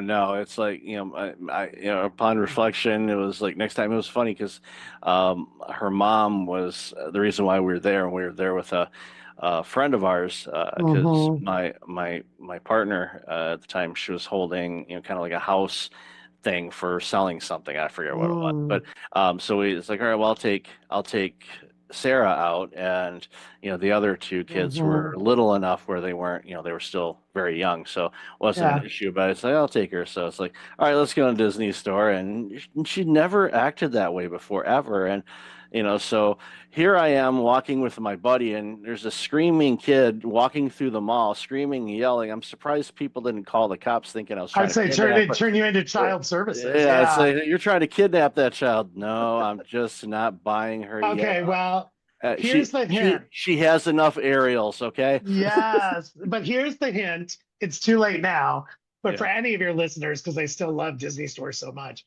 the area around the cash register are the souvenirs. We call them souvies, but internally, we literally called them, without being rude, shut up gifts. And they were all like less than $12. And it was, I saw numerous desperate parents and grandparents picking up a, like a small plush animal, or, just something that, like a keychain, something that was under $10 or $12. Because we saw many a tantrum in Disney Store because you're teaching the kids boundaries, right? And of course, we're overstimulating. Like our job was to give them the best 30 minutes of their day. And so we were like overstimulating them, and there's something everywhere that they look. So we weren't always a parent's best friend. No, I get that, but no, I was thinking as you're mentioning that, I remember, in the back of the stores, they always had a Disney movie playing on. It used to be on the smaller televisions, Always, and yes. then the bigger screens and stuff like that. And I often thought, it's it'd be nice if they had the funding and the staffing to say, this is kind of like a kid drop off at IKEA where basically, and I'll use this pen, it's like this is the thing that pages you to let you know it's time to pick up your Yes. kid. I was one of those parents that probably ignored the page and like I didn't feel anything. Yeah, I'm gonna squeeze another something's 15 wrong. minutes out of this. Yeah. Meanwhile, the poor staff's like, it's like I don't know. For some reason, it wasn't working. Yeah, no, it was You're working quite well. totally, you're ignoring quite it. smart, Michael. Yeah. We thought about it. And it's funny because on Disney Cruise Line, they have that. I mean, Disney Yep. Cruise Line, they have Kids Club. Yep. And you drop your kid off and you get a wristband, or now it's an app. But yeah, we thought about it. And by the way, we had parents do it without it being official either. Like all of a sudden we'd look up and we'd be like, whose children are those? Right. And Yeah. we'd be like trying to match child, and all of a sudden the Mhm. mom would come back carrying like a Banana Republic bag or an Ann Taylor bag. And we'd be like, oh, okay, now we're reuniting them. But we had, Exactly. of course, you can imagine, we had not lost children or missing children protocols, but we definitely had we had standards and operating procedures for Oh, yeah. matching parents to children for sure. Yeah. No, if it's ran by Disney, there's going to be protocols and systems. We didn't miss it on that. We knew how to do that. Exactly. So going forward, what I always ask people, and I don't ask the 5-year plan because the last 5 years, who the heck could have planned any Who of could have that? planned those? Yeah. But so now that you both feed in and you're working with people, what are some of the things? Is there any like common, if anything, common things that businesses are looking for help on? For I know. sure. Okay, so I'd love to hear what your thoughts are on that. I mean, I'd say my three biggest topics, Michael. One is management and communication and team building in these new hybrid work environments, right? The return to work. Part of my staff is remote, part of my staff is hybrid, part of my staff is in the office. How do I do it? And for many of us in my generation, we grew up as physical leaders where basically our teams were in an office. Even if you managed multiple offices, you could still go to the office. And I'd say that's one area I'm spending a ton of time on. I think the other clients I'm attracting are people who are in a certain stage in their life. So I don't want to say a certain age, but more of a certain stage of what's next? How long am I going to keep doing this? Like, do I want to consult? Do I want to slow down? Do I want to maybe go teach? Like, these moments where, running companies, running a division, running a corporation is not easy and is very tiring. And they're they're not ready to quote retire, but I mean, there's almost like most people don't like that word. Most people don't like retirement. They like changing gears or something like that. And then I'd say the other thing, it really is kind of belonging, inclusion, DEI 2.0. Like what do these programs look like? I mean, there's obviously been in the news lately that there's been a lot of rollbacks. President Trump announced that we're rolling it back at a federal level in the federal government. However, the reality is there's a business imperative to manage situationally and manage diversity because our teams. I mean, you look at the demographics of the United States in particular in 5 years, to your point, or 10 years, we're becoming a more diverse population. We're not becoming less diverse. And so regardless of what is legally required or mandated or directed, most executives I'm working with see the business imperative to manage diversity and manage situationally. And also, I'm spending a lot of time on the generational differences. I hear a lot about, oh, Gen Z is so hard to manage, or Gen L, whatever's after Gen Z, or Gen Y, or, these millennials. And I'm like, okay, but that's, again, managing diversity because each generation is different. And I guess the fourth one, if I had to throw one in, is the impact of AI. I mean, we're in an AI age, and where is it going to help your business? Is it going to hurt your business? How do you harness it for efficiency and effectiveness? How do you not be afraid of it in some cases? So I'd say those are pretty much the themes that I'm working. Yeah, and definitely plenty of work in all of those arenas. Yeah. And, I saw the headline this morning. I forgot where it was, what article it was, or what resource it was from, but it touched on DEI and diversity. And to your point, yeah, 5 to 10 years, our country will be more diverse, and even to the point where they said it, because of the diversity, everybody thinks, okay, well, you've got people from this background or this faith or LGBTQ, whatever. Right. Yeah, so any of those things, but the thing that it hammered home, and I hadn't seen this at least across to me as before, is in many of these situations, the new immigrants and new citizens to our country and all of that stuff are not coming from Western civilization. So what that does, and this is my perspective, and why I was such a big fan of the internet when it first showed up, and why I'm a fan of AI and everything else, is the world is becoming more global, which means we can look and experience different skill sets, learn new things, adapt things in a different way to see benefits that we wouldn't think of, because we've been spending all our time on Comfort Avenue doing the same things over and over again, expecting a different result. Remember the insanity? Right. Insanity. Yeah. Yeah. So I am a huge advocate for new experiences, whether it's coming from eating in a different restaurant to working with different people. My last role for going full in on this one was running a multiple site healthcare clinic. We had 16 different nations represented in my clinic. Yes. The potluck lunch was off the charts. Yeah. I was just saying, I used to love the this? holiday celebrations. Yeah, I love because it's like where everybody brought their version of cookies, right? And yeah, or it was different thing. I'm like, what's this? It's like you go in there and your senses are just going crazy. You're smelling all these combinations of foods, and you're like, crap. I said, I can eat maybe a plate, and there's like 10 plates worth of food here. It's I know. Yeah, we had to retool it because there was so much leftover food. Thankfully, there was a place, a charity just down the street, so they were able to take all the food, and they were fed amazingly, and it was like, so it worked out well. But all of these things opens things up, and for those companies that are looking at that going, I know 5 years down the road things may look a little different, it's perfect that they're doing that now instead of, for sure, I'm a big proactive person. I'd rather be proactive than reactive,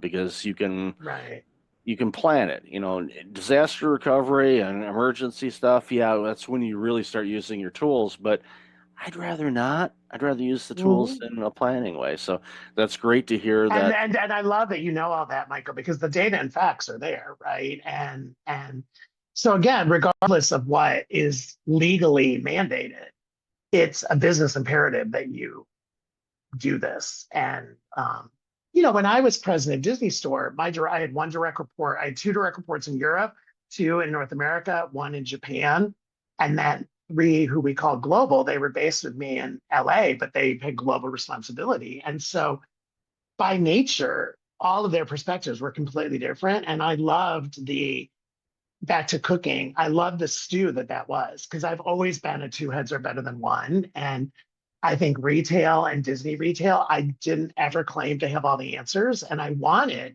well, what do you think, Japan? What do you think from a European perspective? And we would try, and we use the word global, that word. There were certain things about Disney Store that were global, that were like the standards and the expectations, but we also enabled local execution and local adaptation. So it made sense for the Japanese guest or the Italian guest or the German guest or the Mexican guest. And I loved that about our team, that we literally embraced the word local. And that was how I led. There were listen, every store was going to have Mickey Mouse. Every store was going to have the princesses. There were certain things that were non-negotiable. But, depending on the market, there was a lot of local execution. Yep, and I experienced that. Yeah, I experienced that in the various places that I, would visit or live. And we had Disney Store fans that would literally, they were at our peak, we were in 14 countries. I knew of people who were going to visit us in each one of those countries and like buying a plush or buying a pin and or a snow globe. And I'd run into them all the time when I was president, and I loved them. And they would tell me the good, bad, and the ugly of their experiences. But it's kind of the same thing with the Disney parks. Like, there's parks in China, there's parks in Paris, there's parks in Japan, there's parks in Florida, and there's parks in California. And each one is Disney through and through, but they're also localized to that market. Yeah, that's what makes them special from across the board. So for sure. Love this conversation, Jim. Where can people find out more about you? And the easiest is my website, hijimfielding.com, just hijimfielding.com. LinkedIn, I'm Jim Fielding, really easy to find. And it is me, I say, in this land of AI. If you contact me, DM me, it's going to be me. It's not a bot that's answering you. And those are the two best places, LinkedIn and the website. And then the book, All Pride, No Ego. You can find that at Amazon, any of your local bookstores, Amazon, Alstora. It's also, I did record the audiobook. I get asked that a lot. So it's like me talking to you for almost 7 hours, if you can handle that. You can do it in small doses. But yeah, I read the book and it was a great experience. Awesome. Definitely have all that information in the show notes. And I listen to audiobooks at 2x speed, so it'd only be 3.5 hours. So, I'd sound like Jiminy Cricket, but okay. There are some voices you can do that, and there are some voices where I don't know if mine is. I'm gonna try that now. That's on my to-do list. Yeah, there's some that for some reason I can't hear it, but my dog is going nuts for some reason. So I'm afraid I might be setting off your dog. I'll have to try. There you go. We'll give it a shot and let you know. So thanks again, Jim, for your time today. Really appreciate it. Such a pleasure. Thank you. Welcome back. I've got Katie Truss on the line. Katie, how are you? I'm doing great. Thanks for having me. I'm excited for this chat. Yeah, I've been looking forward to this one for a while now. So for those that aren't familiar with you, why don't you share a little bit about you and the work you're doing, and then we'll jump into the conversation. Happy to. I'm an advisor in the tech ecosystem. I mainly work with CEOs and their executive team, sometimes the board as well, and pretty much 360 around the CEO, everything from their leadership, internal, external brand, how they show up in the ecosystem, what's their brand, but then also just the whole internal operations and implementing operating systems and scaling organizations. Mainly, as I said, tech, so usually around 100 to about 500 employees. And as they scale their engineering teams and their sales teams, usually they have quite similar challenges, and I work with them on that and do the whole strategic planning and internal structure. Because I'm German after all, so I like structure. But then also scaling culture and working on the executive team dynamics and the team building. So really everything the CEO touches. And yeah, I advise about 10 to 12 at a time and having a good time doing it. I enjoy it a lot. Well, it's amazing. And, the work that you do, and especially the deep understanding that you have about every angle of an organization is so critically important, because nothing against our fellow advisors that are out there, but sometimes they can be a bit narrow focused when it comes to the work they do, their own understanding. But going back to your comment about systems and being German, I have a little bit of German heritage on my dad's side, and I blame/thank that, because I am very structured. I have to have order, otherwise chaos drives me absolutely bonkers. And when I go into an organization to look around, I'm just trained to see, oh, that's a mess. Oh, that's a mess. And I just want to go clean it up. And sometimes they're not ready for that. And when it comes to IT, and it's getting, and I'm going to change, obviously correct me if I'm wrong here, but in the early days of IT, going into organizations and things like that, it was definitely a bolt-on type of approach, and it was never really part of the DNA of an organization. It was like, okay, we're adding this on type of thing, like you would add on an expansion to a building or something like that. But now it should be, but I'm guessing it may not be as much as it should be, a crucial integration with how everything flows. And I think, again, going back to what I said a moment ago, I think that's where your skill set really shines, because you can help people connect the dots and have it part and just kind of flow through the organization instead of being this add-on or outside source or resource or Yeah. whatnot. Yeah, I think that's the massive difference between being a consultant and an advisor, because I need to create the whole buy-in, not only from the CEO, but also from the executive team, from the VP level, director level, across the whole org. You really need to get the buy-in. They need to see the pain point. They need to see how the solution actually, almost getting them to the solution themselves. And then I'm like, oh, by the way, I have this very convenient tool for you. And they think they basically got there themselves, because then they really push it and they really want to integrate it. Where a consultant would go in and assess and identify and put together a plan, and it's never executed, or you feel like you have to go uphill. It's a complete battle to integrate or change anything. This whole change management, I mean, it's just a complete train crash. So yeah, I think that's where advisors and consultants are very different. I also have a coaching background. I was an executive coach for a while in corporate America. So lots of my advisory work is based on has, you know, their roots in coaching and in that methodology. And it really works a lot with buy-in, and you just get so much better and faster change accomplished than just going in and pushing things that you think are right. Yeah, I agree. And I think it a lot of times too, you know, the quicker you can convince the client it's their idea, the better. And Yeah. they'll say, look what we came up with. And like, yes, that was great job. Proud of you.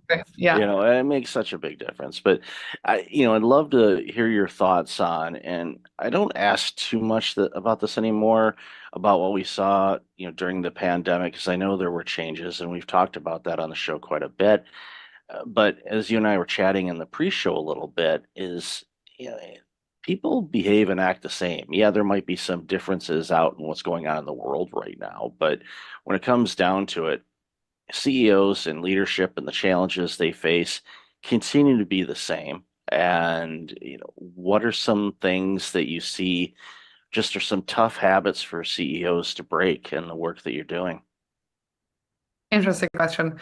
I think in general, the whole ecosystem behaved very, on one hand, very similarly, where we had obviously the big tech spike, and the valuations went through the roof, and people were just fundraising like crazy and scaling like crazy, and there was not a lot of substance behind it. So a lot of companies then had this empty shell, no revenue, very little revenue, no real product to show, no real product market fit. And then obviously they have to cut after, and they have to let people go. And I think that is something that people and that CEOs deal with on a daily basis and outside of the pandemic as well. But this was just very accelerated and very much, just top of mind.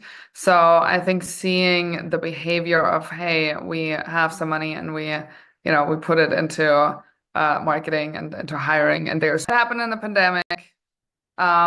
People overhiring, people staffing companies with products that don't necessarily have product market fit yet.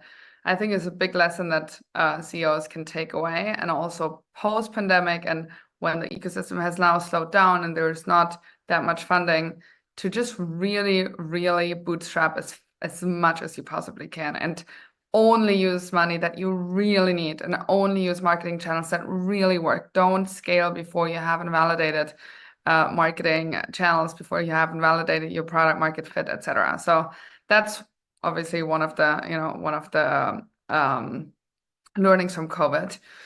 I think in general, the whole VC ecosystem and the VC landscape has changed a little bit, where it's just not that attractive of an asset class anymore to LPs. So there's just less money, and therefore there's deals, and therefore lots of companies have to go towards the profitability route because they just can't really raise, and some still haven't really had that insight, so they're still trying to raise, and they get low and low valuations and do down rounds, and they kind of give away the whole value of their companies, right? Lots of CEOs who are stuck in a business that, yes, has good revenues, but the growth rate has slowed down, and they already gave up so much of the business that there's just not much to to take out once they sell, right? So they were kind of stuck in this. And how do you lead through that, right? How do you keep your team motivated who really is just there for the equity? Because otherwise, why wouldn't you work for Google or Facebook where you have like the best benefits you can think of, right? So how do you keep your team motivated? How do you keep yourself motivated if there's not, the big gold bucket at the end of the race? Those are just a few where I think the pandemic and that whole tech spike and tech crash has really challenged CEOs on how they run their business and and the strategy and the way they motivate the team. I agree with you on that as well, and brings to light a couple things. One, I agree with you wholeheartedly on the bootstrapping side of things. The more you can do that, the better, because we all get married to this idea that our product or service is the greatest thing ever, and maybe it's really, really good, but if the market for it is only at a certain level, that's what it's going to be. And the second thing you said really is an interesting challenge, I think, is as the founder of an organization, you've basically sold off your company before you sold it off with all of the venture capital funds and things like that. And now you've hit this plateau and where you need that additional round. And as you said, it's not easy to find that anymore. So you're kind of capped at where you're at. And you're just, here we are, nice company. We're just doing what we're doing and not able to grow it at the rate that you want to. And that can get you, pretty disgruntled as an executive to the point where you start mailing it in or you don't do the work, and your people are going to pick up on that. And then you're going to start losing those key people to Google and Facebook because they're going to say, you know what, this stock's not going to be worth anything. So I'm getting out before I take too much of a bath. And they leave, and all of a sudden your company starts to sink. And a real life example, this was yesterday. I was going through some old emails, and I was looking for a particular message, and I came across one that was from 4 years ago. It was just before the pandemic, from a company that was like, we're going to partner up, we're going to do this, and we're going to have this, and we're going to partner with me on some things. And we did some early things, and we kind of stopped, and I was like, okay, well, let's see where they're at with that. I don't know, maybe this is a better time for that. I don't know. Let's kind of see what they're doing. I click on it, and of course the domain's gone.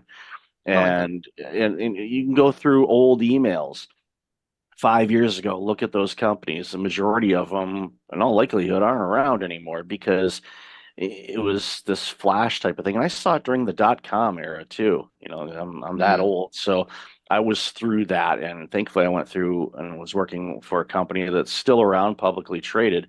But most of the companies in that space did not survive. But when they were getting all the VC money and growing like mad, that the parties were off the hook, and it was like the booze was flowing and everybody was having a great time, and they actually had a product that they were selling. It wasn't smoke and mirrors like unfortunately so many organizations today are trying to push out. So with AI as well, that's going to be a really interesting dynamic, because I'm sure you're seeing it too. We're getting inundated every day with all of these new companies that have had this great product that's created that's going to do this and this and this. And, I see it and it's like, okay, going back to our history repeats itself commentary earlier, I know the majority of these companies are not going to be here in a couple of years. They're just not. That's just the nature of it. So as an executive, when you're looking at ideas and different tools and things, especially in the tech space, to figure out, okay, is there anything out there that can improve efficiency, return our, the better ROI rates, bring in new talent, all these things. It's hard to wade through all that noise to figure out, okay, this is what it is. So when you're advising organizations that are facing too many options, how do you help them kind of navigate through that? Yeah, very good question. I think it's whenever I work on certain topics, usually top 20%, like what's most painful. So sometimes that's on the people side, sometimes because you cannot possibly solve it all, right? There is just no way.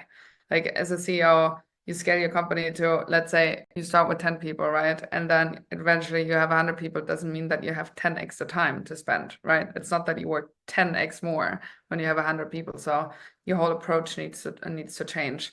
It's you just with every time the company doubles, there's new things that need to be in place, and there's things that are gonna fall through the cracks, and that's okay. Not everything can be taken care of. There's always so many products to launch. You can have so much additional revenue if you just launch in this country, and this product and that product.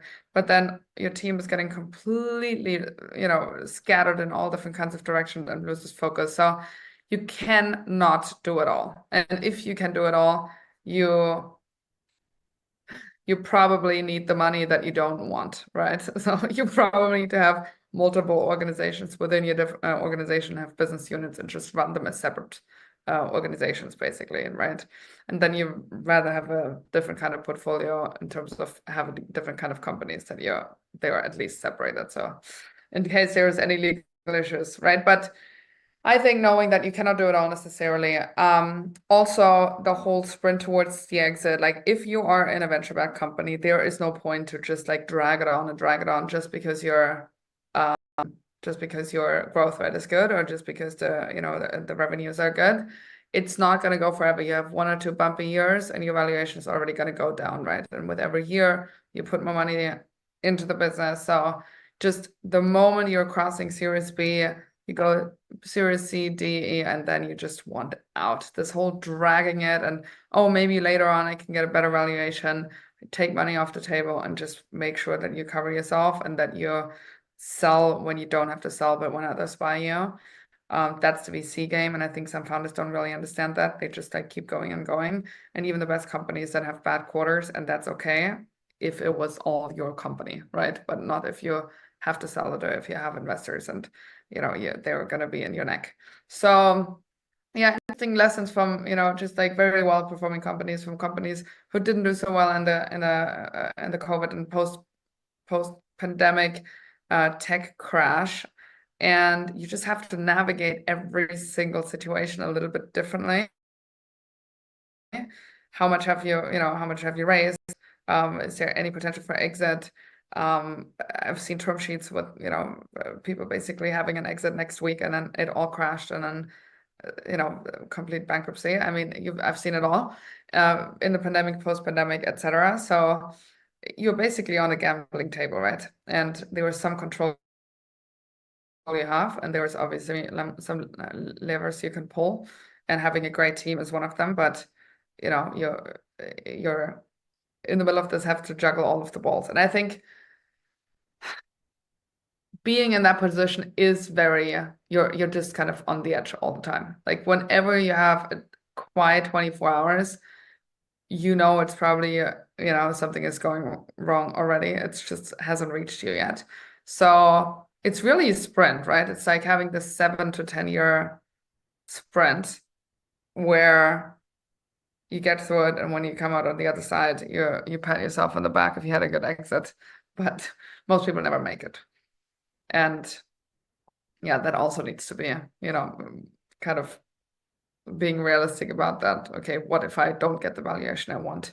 Like, then what? Can I buy out my investors and make it profitable and just run it as a cash flow business? Or, can I get more secondaries? Whatever it is, but there's not this one thing of you exit for 700 million and that's the only strategy. There has to be a little bit more wiggle room, I guess, in order to make it a successful exit for yourself, no matter if it's, if the timing in the market is great and the product is perfect and everything is perfect. One of the things that I've found with executives that are able to navigate those crazy waters is, while they focus obviously on the end goal and the results and the direction that they're going, they tend to focus a lot of their effort on the actual journey and the process itself. Yeah. And I have found, even in my own organization, that is where I've had the most growth, is just being present in, okay, here's a challenge. All right, how do we navigate through this? What can we do? Do we need to ride it out? Do we need to adjust? How should we go about this? Obviously, you have an end goal in mind, whether it's an exit strategy or to hit, a certain percentage of the market or raise this type of revenue on an annual basis, whatever that happens to be. Those are great targets. You got to set targets, because if you don't set a target, you're guaranteed to hit it, because you don't know what it is. But Yeah. for a lot of people, it's the ones that I find that stick around, not only just the companies, but the executives themselves, are the ones that are, basically having the time of their life in this. And it's sad that so many aren't, because it's an amazing opportunity. And think Well, about it. I But get yeah, I go get it ahead. both completely. Yeah. Yeah, it's so it's amazing to see this. So a long time ago, you used to ask, okay, where do you see things going? But in this world, it's hard to, it's impossible to. But you've kind of mentioned it already, where the VC funds are a whole lot harder to gain. So, what are some easy, quote unquote, easy things that some executives can do to navigate whatever the world throws at us over these next couple of years, which I anticipate it's going to be bumpy. Not trying to predict anything, but I anticipate we may see some real choppy waters for a bit. So I'd love to hear your thoughts on that. Very good question. I think take it one day at a time. As you already said, the execs that are the best, they're usually, hey, I want another challenge. I'm really excited about this. I just love problem solving, and every day there's a new set of problem that we haven't seen before, and I'm using my expertise and my ways of thinking and my ways of problem solving to come to the other side, to get to the other side, right, and find a solution. And if you approach it that way, then every day is a new challenge, and every day you find new solutions to that. And it's exciting, right? That's something that's engaging, where you feel like you can motivate the team as well. If it's a drag, obviously, and you feel like, oh my God, another problem, not the right way to look at this, and not the right way to approach your job as an exec. I think for CEOs especially, you're really on the hot seat. And what I find pretty interesting, and again, I'm not giving advice here at all on how to necessarily approach this, but if we are politically or economically, you have to lay off people, you have certain, political views, etc. I've seen a lot of CEOs who get backlash on it, right? Because you make one little comment and you're kind of a celebrity, you don't necessarily know the ripple effect and the impact that you have, not only on your employees, but also, externally, and that, that personal brand and how you're perceived externally. If you're a CEO, especially in the tech world, there's a certain kind of celebrity status to it, especially if you have a certain size company. So, I mean, laying low, I would say, is probably the best advice, to not be hyper, obviously Elon Musk is a little bit different here, but to not be a hyper, opinionated on certain things. And when you have layoffs, just in a very human way. I remember Airbnb did it very well when they laid off people, and they had an amazing strategy around that. And so nobody walked away with resentment, and they could totally understand why, and they obviously saw reasons, and etc. But yeah, I think a human way to leadership, a very human approach to leadership, and internal and externally building your brand around that, and trying to have people understand your decision-making process and why you came to certain conclusions and why you have certain strategy and why you change certain things in that strategy, and being relatively transparent, not too transparent, but relatively transparent with that. You usually, again, coming back to the buy-in, you get people's buy-in, and they usually understand why things have to happen the way they need to happen. And I would say, I mean, the biggest nightmare is always for your CEO to let go of people, right? It's always I have to do a RIF, and I have to let go of 40% of people, and what's going to happen, and how, and that's the biggest pain. And I think once you do that once, and once you have the skill set to do that, and you have the experience to do that, many people say, well, it wasn't so bad, and actually it was almost good for the people who had to leave, because that was not the right thing for them, right? And they found something that's better. than what they had. So yeah, it's not a straightforward answer. But you just navigate your way through the waters, and every day is a new day, and you see the challenges and opportunity. I think it's a lot about the outlook and the mindset you have when you're sailing through that world. And get yourself the right support, have a good board, have good advisors, and make sure that your executive team is sound, and that you have a good pair of execs around you that can make a big difference. Otherwise, you kind of carry it all on your two shoulders. Yeah, and that's when you start seeing executives burning out, is if they got to carry all the weight and they don't have the strong board or the strong team. And those points you mentioned, there's so much to carve up there, but I want to highlight just one. I think that the transparency one is definitely a good one, and it can take years and years and years to build up a reputation, and literally a couple seconds to destroy it. Laying low, especially in a very public type of world that we're in right now with social media and stuff, is not easy, but you have to, I highly suggest it. And, I love that you mentioned Elon Musk. If he has a filter, it's not installed, which at least, if you understand that about him, then you get it. And sometimes you're like, oh, I totally agree with what he said, or it's like, okay, wow, that he needed a little more tact than that. And that's just who he is. And if you understand that, I think that goes a long, long way to figuring all this out. So, Katie, I've loved this conversation. Love the work you're doing. So let's share where people can find you and follow what you're doing. Of course, I would say easiest is my LinkedIn, Katie Trost, or my website, katietrost.com. I'm spelled with a Y. And you find all the information there and more about my work, etc. Yeah, it's great stuff on there, and I'll definitely have that in the show notes. So, Katie, thanks so much for taking some time out of your day to have a chat with us. Really appreciate it. Thanks for having me.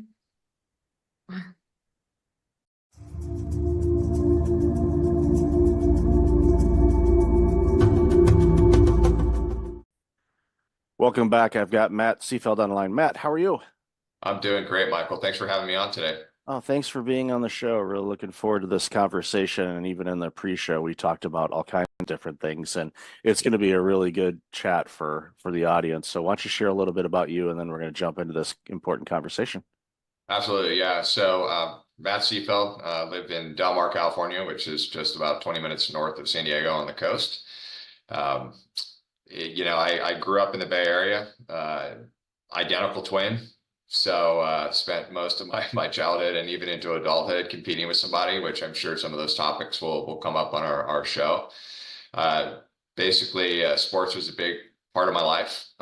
Played sports all through college, and continue to coach, as part of giving back and being of service to others, and help motivating this next generation of athletes to create I call it the callous minds, to be able to take on this world, right? Not let the world take on them. So, a lot of things there. In my career, I've been in healthcare my entire career. After undergrad, went right into working for a couple of the big four consulting firms, PwC, Deloitte, trying to fix health systems problems financially. Fast forward 24 years, I'm still trying to fix health systems and provider group problem.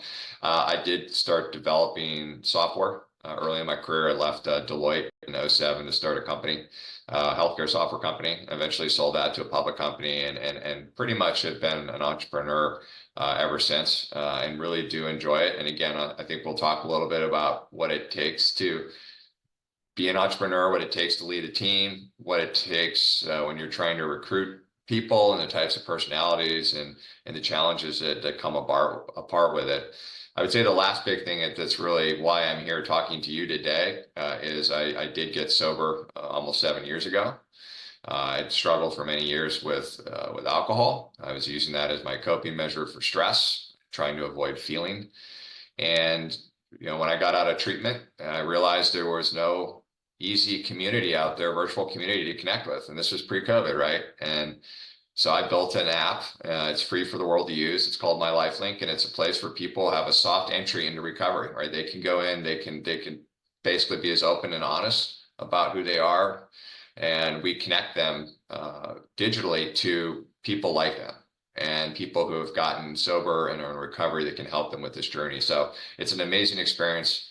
Again, if any of your listeners out there are struggling with substance abuse, behavioral addiction, or emotional addiction, then or know somebody in their family or friends, pass them on. We'd love to have them. We have lots of virtual meetings. We have lots of things that we offer through the app, and it's free. It'll never be charged for. It's my trying to get back to society as another way to get away from the chaos of this world. As if we focus more on others and less on self, right? That's when healing begins. That's when we start to evolve again as a society.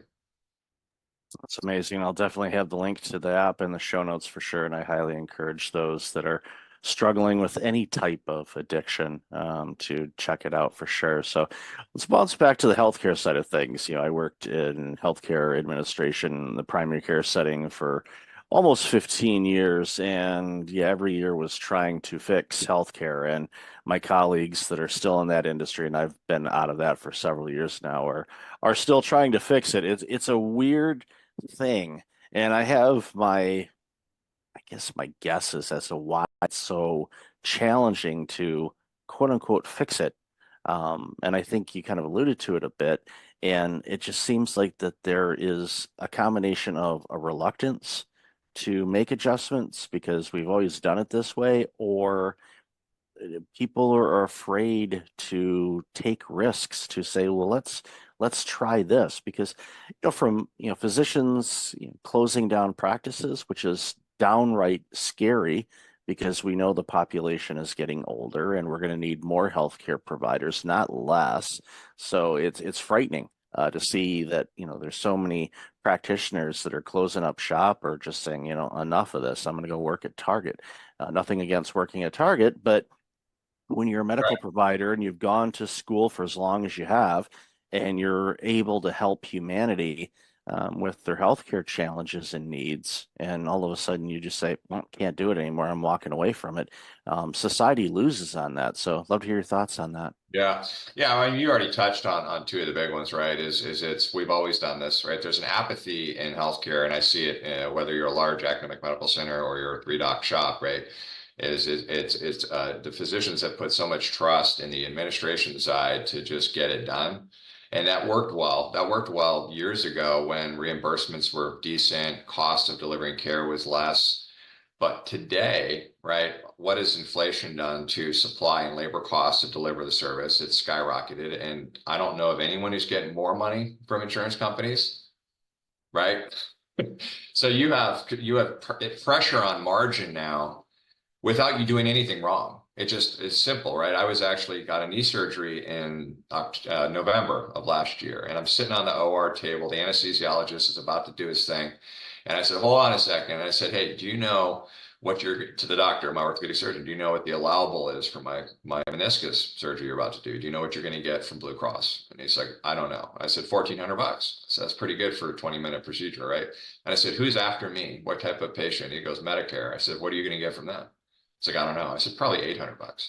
And then I went one step further and I said, do you know how many people and touches on the administration side it's going to take for you to get paid for my claim? And he's like, no. I said, do you think you should know that as a business owner?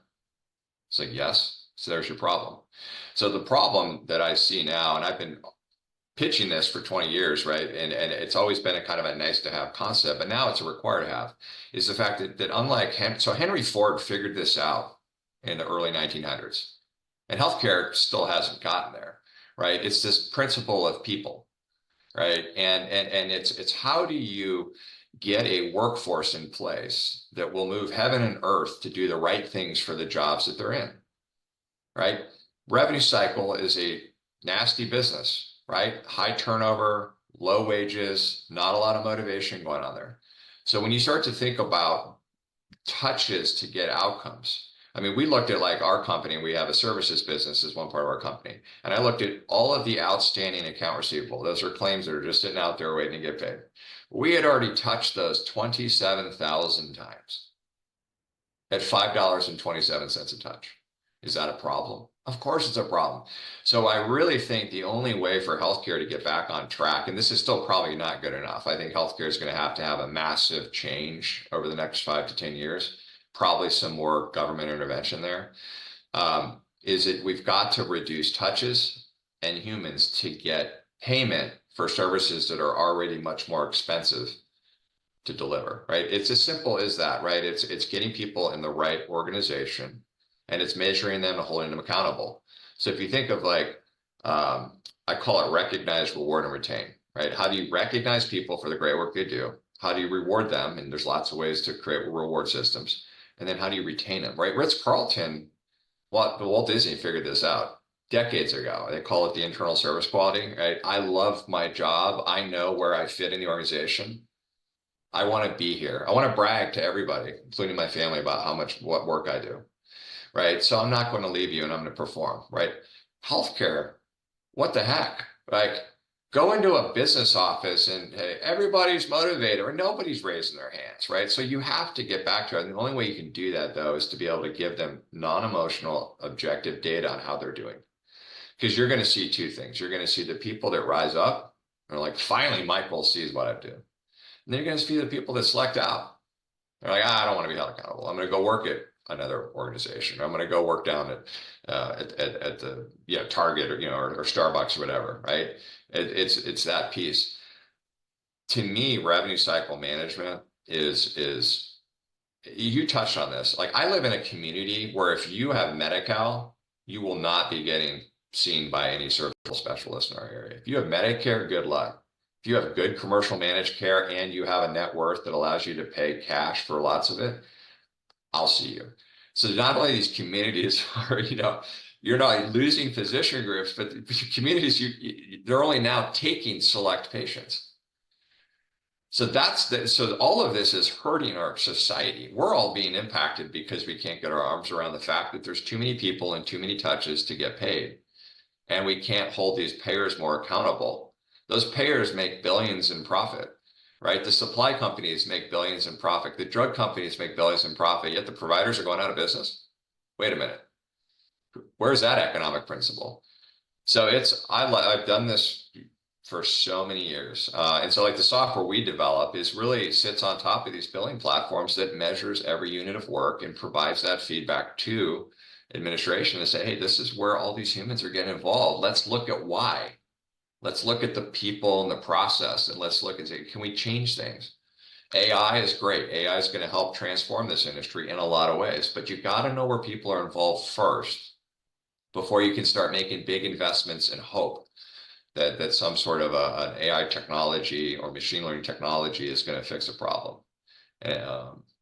So that was a long answer, Michael, but it's important, right? How do you motivate people? One last thing I'll say on this, and this goes to really anyone listening that's either running a company or in a company, is make sure people understand why they do. When people ask me, like, what does Medivault do? I say, I'm not going to tell you what I do, but I'm going to tell you why I do what I do.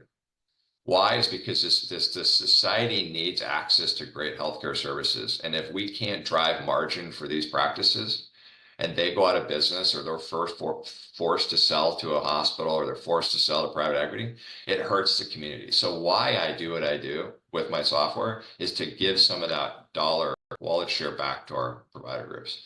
Same thing in organization.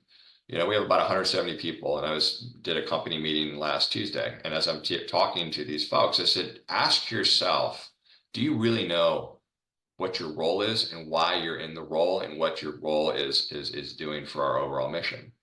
And do you want to be in that? See, a lot of times people are upset in the workplace, not because they're an unmotivated individual, because they were never asked those questions. Like, they just got hired. Like, oh, I'm going to hire you, and you're a biller, or you're a charge entry, you're a coder, you're going to be in call center. But do you want to do that? Right? Do you understand every time you answer a call, you have an opportunity to create a great experience for a patient? Right. So we need to be better at leaders to make sure that everyone that works in an organization understands where they fit, why they fit there. And then we got to ask them, is this something that you want to do? Or are there other things that you'd like to do in the organization where you would be more empowered to do these? Yeah, it's important to figure out, and for individuals as well, because And there's this theme of blaming the companies for everything, but as employees, we have to take ownership in our own experiences and what we want and get clear as to what we want. And if it's okay if you don't know, but one of the things that I'm thankful that I did at an early age, wherever I worked, was to get as much of an understanding of how the entire operation worked. One, for opportunities, in case I want to get promoted or work in a different division or department or whatnot, but also to what you said, figure out myself, okay, what's my piece of this puzzle? If I don't do my job, what happens? And it was a work ethic that I had, thank my parents and grandparents and great grandparents for that, type of belief in, when you go to work, it doesn't have to be torture. You can have fun with it, but just have an understanding of what your role does for the greater good. And if you see opportunities to make things better, offer them up, or if you have the autonomy to do so, implement it. And all of a sudden, you're making the jobs easier for your colleagues, making a better experience for your customers, and it goes a long way. So don't just depend on the employer to do it, but go to the employer too. This is a two-way street, and you want to make sure that you bring out your best as an individual, because I've said this for years. It's harder to not work than it is to work. And a lot of people are like, what do you mean by that? It's like, if you're not motivated, you're not driven, you're just, punching in and just taking up 8 hours and going out. Those are the longest 8 hours of your life. If you're going in and you can gamify what you do, you can have a song bouncing in your head, whatever you need to kind of get you bouncing a little bit and a little bit more motivated and disciplined. You got to be disciplined too. You'll be shocked how quickly that clock goes, because you're in the zone, and you can do that every day. And when you have that mentality about it, I see it time and time again, because I work with people that are burned out, and I'll go into a company and I'll see two people doing the same job, same generation, age, gender, pretty much the same across the board. One of them burned out like you wouldn't believe. The other one is on top of the world and doing the same job, same workload. All the ingredients are the same. And like, okay, what's different here? Well, the individual and how they approach life, their mindset, their energy levels, what they're eating, external factors, and mostly internal factors, their mindset around things. And it impacts so many businesses, because we come to work with a bunch of baggage, and we get mad at our company when it's, in many cases, has nothing to do with the company. But so love your thoughts. Yeah, it's interesting. Yeah, you picked on a couple of themes that I love. And it kind of ties back to Maslow's hierarchy of needs, which I talk a lot about when I speak at healthcare conferences. Is that this, and I don't want to make it about a generational thing, but the newer generations, right? They operate different than the older generations, right? I was born in the 70s, and so kind of my mentality is different than, say, where my sons are, right? I got a 13-year-old and a 9-year-old. But you think about what's being lost, I think, in society is the top of that pyramid, which is self-actualization. I think that we've lost, not everybody, but I think the majority of folks, if you were to ask them, like, do you have a goal that you're willing to become so obsessed with that you'll do everything possible, every action possible to achieve it, knowing that you may not achieve it, but that's a heck of a journey along the way. It's just self-discovery. I think that applies to the workplace, and I think it applies outside of the workplace. Is that if I'm going to invest 8 hours a day going to a job, what do I want to just click a button? I mean, do you really just want to sit there, or do you want to be proud of the work that you do? Again, this goes back to, do I know where I fit in the organization? Is this where I should be? Is this the best use of me? Right? Is that if we can get some more folks back to this principle of self-actualization, and then you hit on discipline, right? Motivation is great, but motivation without discipline doesn't get you anywhere, right? And I love that you brought that up and made that connection, because I think people miss that. Like, I'm so motivated to lose weight. I'm so motivated to be a pro ball player. I'm so motivated to, really? But are you disciplined, meaning that you're going to do everything? You're going to be hyper obsessed with it. Obsession is often a term that people don't like, right? It's like, well, he's obsessed. But obsession is actually what it takes to be an achiever, right? I see that in sports, right? I have coached baseball, right? All these kids, I want to play in the pros. I want to be Manny Machado. I want to, do these. That's great. That's a great outcome. You don't control outcomes in life. Well, what do you mean? I said, well, you control actions. You never control outcomes. That doesn't make sense. No, it does make sense. You can say you want to be something or you want to achieve something. But again, this goes back to how obsessed are you willing to be? What actions are you willing to take every day? So you want to play pro ball, you come to practice twice a week and that's it. You're probably not playing pro ball. You go to practice twice a week, then you come home and you hit the tee 5-10 minutes a day, right? Then you throw pitch 5-10 minutes a day and you compound that every year. You're starting to do the work that gives you the better opportunity to play in high school, play in college, and then potentially pros, right? So it's really important, I think, for society, your listeners, you and me, to just recalibrate that if you want to be something that you're proud of, then you have to take ownership of that goal and you have to do everything you can. And this is workplace and this is outside workplace. I'll tell you, in recovery, it's all I talk about because it's like I hear this story every day. Oh, I can't stop drinking. I can't stop taking drugs. I can't stop watching porn. I can't stop having sex. I can't stop, this anxiety that I feel every day. All right. I can't stop this feeling of lack of self-worth, right? I'm not good enough. I don't feel good. Michael doesn't like me, right? All of those things come to me all the time. And I stop for a second and say, well, hold on a minute. Why are you trying to escape from that feeling? What's wrong with it? If Michael doesn't like me, that's on me. That's not on Michael. Michael says something to me, right? Sticks and stones break your bone. I say this to my kids all the time. Somebody says something to you and you let them, if you take that as truth, then you've lost, right? The only truth comes from within. That's your only truth. It doesn't come from what people say about you or act about you or how things happen. But we as humans, we take that and we create truth out of it. Right. And when we create truth, then we want to disassociate from that feeling, that where the maladaptive behavior comes in, right? It's like, well, Michael doesn't like me. It's making me feel bad about myself. So instead of addressing it, I just want to pick up a drink and numb myself to it. So again, this goes back to the principles of, are you willing to set goals that you really, truly want to achieve? You can't be everything, right? And I talk about when I do career coaching all the time, especially with my high school kids I coach, like, I don't know what college I'm going to go to, what job I'm going to have. I'm like, calm down. It's easier to figure out what you don't want to do first. Start there, right? I went into corporate America, full transparency. I love my dad to death, but I did it because that's what dad was. Dad was a successful businessman. He flew every week. We fly first class. We stay in nice hotels. And so I get out of college, all American athlete. And I'm like, I don't know what I'm going to do. I go into consulting because, now I can fly.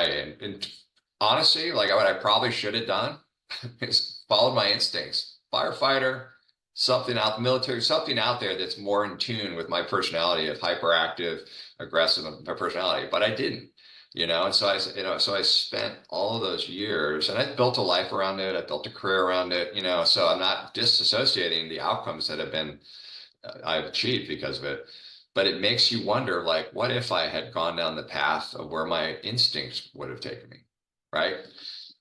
If we can get these younger generations to think like that more, and not try to be something else or something that they think somebody wants them to be, no matter what it is, I think it's healing for them, and I think people in this world, they build their lives to a point where they have to have certain income levels and things like that, and they're not happy, right? Whereas I think if folks could actually say, this is really what I want to be, this is the lifestyle that I want to have, and then you work from there. Instead, it's like you build a lifestyle that's so high value that it's like, well, if I don't make this, then you can't do that. And therefore, I'm going to stress myself out. I don't like my job.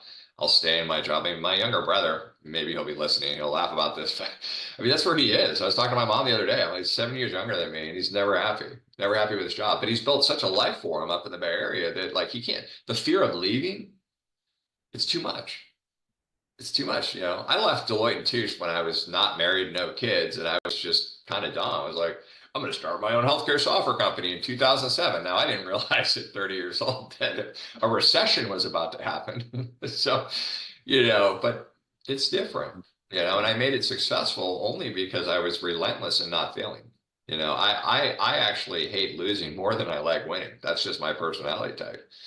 And so it does go back to what you want to be. And this all ties back to what we were talking about earlier, which is, am I in the right role? Am I doing something that I'm passionate about? Do I want to brag to my friends and family about the work that I do? Why I do what I do? And if the answer is, I don't know, or no, look at that and set goals outside of work, right? I love it when people are like, I want to run a marathon, or I want to lose 10 pounds, or I want to swim, 3 miles, or I want to learn a foreign language, right? I love that. I'm like, sweet, those are all like awesome outcomes that you want to have. Well, now what are you going to do about it? Yeah, it's easy to write down the goals, but you have to live them. They have to be a living, breathing document. Like Brian Tracy says, write down your goals every day. Every day. And, yeah, and I love that guy. look, and Yeah. I know he's amazing. And you look at them and you look at the goals, and you just, and over time, you say, okay, if I had to pick 1 or 2 things today that I know if I stick to it, motivation there or not, but the discipline to do them, that will move things forward quicker, then what are those things? And sometimes those things are going to change. And, going back to what you said earlier too, and this is something that I picked up a while ago, was, when we have negative thoughts, or we're feeling bad, and we want to mask them, or, go run away from them, like so many of us do. The approach that, I was taught to take was welcome those feelings. They're there anyway. You could just welcome, like, hey, how are you? Glad to see you. Not really, but I'm glad to see you. Have a seat. Why are you here? Why is this thought coming across my mind right now? What triggered it? What did I see that reminded me of it? It could be something that has a direct correlation with it, or it could be something completely off base, where you see a yellow lid for a container, and for some reason it reminds you of going to a restaurant and having a fight with a friend of yours or something. It's like, well, was the restaurant name yellow? No. Right. I'm not sure where the correlation is, but there's something there that you subconsciously picked up on, and it brought it to light. It's like, then welcome and say, okay, what do you want me to learn from this feeling? What are you trying to teach me? And if it's not clear, then you just say, journal it and say, okay, this came to mind. I'm not sure why. Maybe it will come to me, but I'm not going to let it, interrupt me too long. I'm going to give it its moment and say, okay, thank you so much. I'm focusing on this now, and go that. And again, these techniques vary for people. Whatever helps that you can, change your mindset, or your thought pattern, your focus back to what you were working on. Even if it's simple breathing exercises, just to kind of center yourself. Sometimes that's all it takes. But to run away with it, like my wife says, it's like, yeah, try running away from your skeletons. You can move states, you can move countries. Guess what? You open up the closet, ta-da, hi. Yeah. So they're always going to do that. I love you brought that up. Yeah, in recovery, they always say, if you can move, but if nothing changes, nothing's going to change, right? It's still there. I think that one point on is that we as humans take our thoughts as reality, and there is no reality. There's no truth to thought. Thought is a thought, right? Yellow, restaurant, right? Whatever, it's a thought, right? But when we create that and say that's true, the only truth right now is you and me having this conversation at this exact moment. That is present moment. And that's what we're trying to do, right? We're trying to bring ourselves to present as often as we can. And the amount of time it takes you to bring yourself back to present when you have the thought about the yellow restaurant, that's where you start to be successful, right? Can I just flip that switch in a second and laugh it off? Right? We talk about this too shall pass, right? How does somebody stay sober 30 days, 45 days, 60 days? It's like, oh my God, I'm having triggers. I got to drink. Give it 2 minutes and see what happens. 2 minutes. Think about your consequences if you do pick up, right? So how quickly can we send ourselves back to reality is really important. I think the other thing is that and I do this a lot, right? I grew up with anxiety. I could play for anxiety every day. I wake up at 6 a.m. in the morning. If you want me to just be like, let's just be anxious today, that's me. right? I had the nervous tics as a kid. I was very unsettled as a kid. I always put myself in stressful. I was a quarterback. I was a pitcher. Like I always put myself in stressful positions, which was like subconsciously, I think, my attempt to try to get over this need to be anxious all the time. But what's interesting, and I say this to my kids too when I'm coaching them, is that if you don't stay in present moment and you let what just happened impact you to right now, you lose, right? You strike out, you miss a ball, right? You have a bad throw at the discus, right? If you carry that to the next moment, you might as well walk off the field because you've already disrupted your mindset. The same thing is don't create a future that hasn't happened yet. I do this all the time. I'm like, I can play for like what's about to happen. I'm like, well, I might lose a game tonight. Kid might not do as well as I want him to be, right? Those are futures that haven't even happened yet. If it impacts any minute of my day today, I'm just taken away from this moment of being present with you. So it's the whole thought addiction. We do it. My twin brother is it's ironic. He's a physician. He's an ER physician in recovery with me. We're about the same time frame, and he works with me on my LifeLink, the sober app. But he's actually taken the next step further, and he's created curriculum around thought addiction and emotional sobriety, which has been amazing to really see how he's evolved now in terms of these topics. But it's just amazing to me. The farther I get away from drinking, and the more people that I meet who are struggling, the answer is so simple, yet it's so hard to get to that level of disparity that you're willing to do something about it, right? I think Eminem has a song where he's talking to his daughter. He said, I got sober for me, but I actually got sober for you. And there's truth to that, right? And I wish there was a pill I could give somebody struggling. If you have listeners right now that are struggling, I wish there was a way to be like, take this pill, you're going to have your bottom and you're going to be on to healing, but there is nothing. It actually has to come from within. You have to have that spiritual awakening that says, you know what, I'm willing to do anything I can possible to get help, right? Become obsessed with it. And what I'll kind of leave you with this is that what I've found in my life is the more selfless acts I can do throughout the day and in my life, even though it takes a lot of time, when you're volunteering your hours, you're coaching, you're still trying to work out and be healthy, you're still trying to run a company. It's absolutely what's kept me grounded, is that when I can serve others and not focus on me, and those others can be inspired to serve others, that's what drives hope, right? When I pass away, my hope is to leave a legacy of memories in people that inspire them to keep that going, right? And I think that's what this life is about, right? Is can we stop the nonsense on the news, and can we just get back to helping each other? When you become selfless, you build self-esteem, which is important for me because I grew up with almost no self-esteem. Always never good enough, right? In my mind, nobody ever said that. It was in my mind, right? I'm not good enough. My brother's better than me. My dad doesn't, love me. My mom, right? I mean, it's all in here. Again, I took thoughts in my head and I created a reality out of them. I made them reality. And how much of my life, how many hours of my life, days of my life, months of my life, years of my life were wasted on creating anxiety around stuff that was never truth. It's something to think about. It definitely is. And it's one of those things where, you created that reality around anxious thoughts. You can also create reality on positive thoughts and being selfless and helping others. And real quick before we wrap up, this was a couple months ago.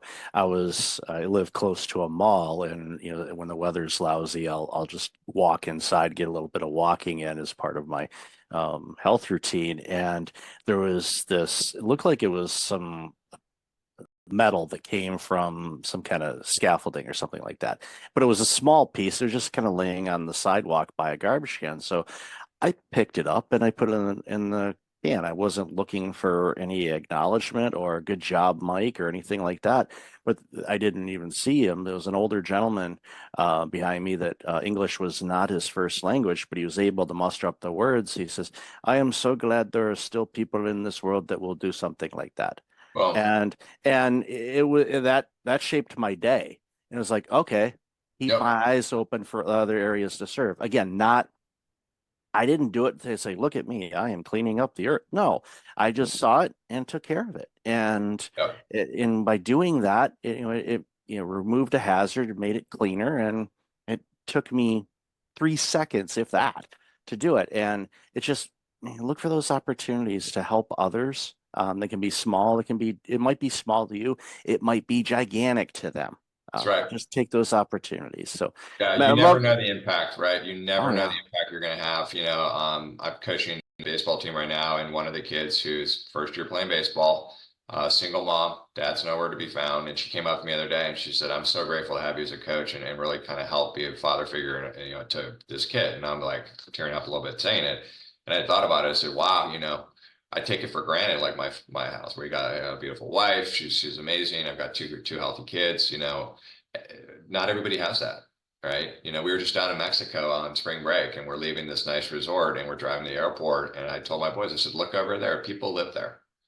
These are no running water, right? I mean, not the same life that they have. And I said, so you have to have empathy for that. You have to you have gratitude for where you're at. But you have the empathy for others, and how can I help other people, right, to rise up? And I'm telling you right now, if everybody today, listening, could just do one thing, one piece of service, whatever, pick up a piece of metal, open a door for somebody, help somebody grab something off the top shelf, whatever it is. I said, just imagine if that started to have that ripple effect. And it does. It feels good. Like that guy saying that to you felt good. And that's okay. That's a nice dopamine hit. You're like, okay, I didn't do it because I needed it. I did it because that was just the right thing to do. But it does start to build that self-esteem and confidence. So, and it attracts more of that to you as well when you do it. Yep. So, Matt, love this conversation. Yeah. Where can people find out more about you and this amazing work you're doing? Yeah, so LinkedIn obviously is the easiest way to look me up, and regardless of which company you're interested in. But Matt Seefeld on LinkedIn, and then of course, if you want to put it in the show notes, My Life Link is the app, so you can download it on Apple or Google Play. If you or anyone is suffering, you can be as anonymous as you want to be. So it's a soft entry into this amazing and extraordinary world of recovery once we distance ourselves from the things that we historically did to disconnect from feeling. So would love to connect again and keep in touch with you, Mike. I really appreciate this time. These are fun podcasts to do where you can kind of just be open, and talk about a lot of different things. Yeah, no, I appreciate you and really enjoyed the conversation as well. And I'll definitely have all that information in the show notes. So Matt, again, be well, and hopefully you don't have nightmares about linebackers tackling you or. I still have a little bit of, yeah, it's funny. It's always like, I'm not prepared. I was a quarterback, so I wasn't prepared for the playbook. Like that's usually, it's not like a lot of people worry about school or they're not prepared for a test. I worry about, I show up to a game and I don't remember the playbook. Isn't that funny? So I still have that. Or pitching, Manny's up at the plate and he hits the ball and the ball leaves Petco Park and lands in Balboa Park. So I know we've seen a few of that. Yeah. Yep. Awesome. Well, thanks again, Matt. Really appreciate it. You too. Take care. Welcome back. I've got Bruce Piasecki on the line. Bruce, how are you? Very fine, Michael. Glad that you're here. I'm glad that I'm here, and I'm glad you're here too. We've talked quite a bit in the pre-show, which we'll sprinkle into the episode as well. But you do some amazing work, and you're concerned about a lot of different things that impacts humanity. But one of the things that we discussed in the pre-show was the connection of fear of war and fear of climate change and how they intersect a lot more than people may think. So would love to hear your thoughts about that. Yeah, like yesterday I did a podcast with Colonel Robin Phillips, who ran for the national security at the Pentagon, both the Afghanistan desk, the South Asian desk of those 41 nations like India and Pakistan, and also ran for 10 years the desk. They always gave her the hotspots of the former nations of the Soviet Union when it was breaking up.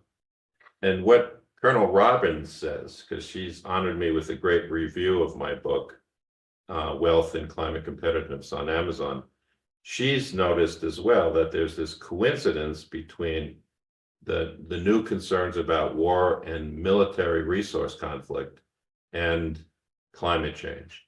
And she reminds all of us in this podcast I did with her that today, for the first time in human history, we have the technology and the information, but we have to choose the right leaders and adapt the right patterns to realize that these are one and the same, that unless you keep national security interests and nation state interests in Somalia or the other nearly failed states, you're going to create serious unrest for the US government and for Canada and for the industrialized nations.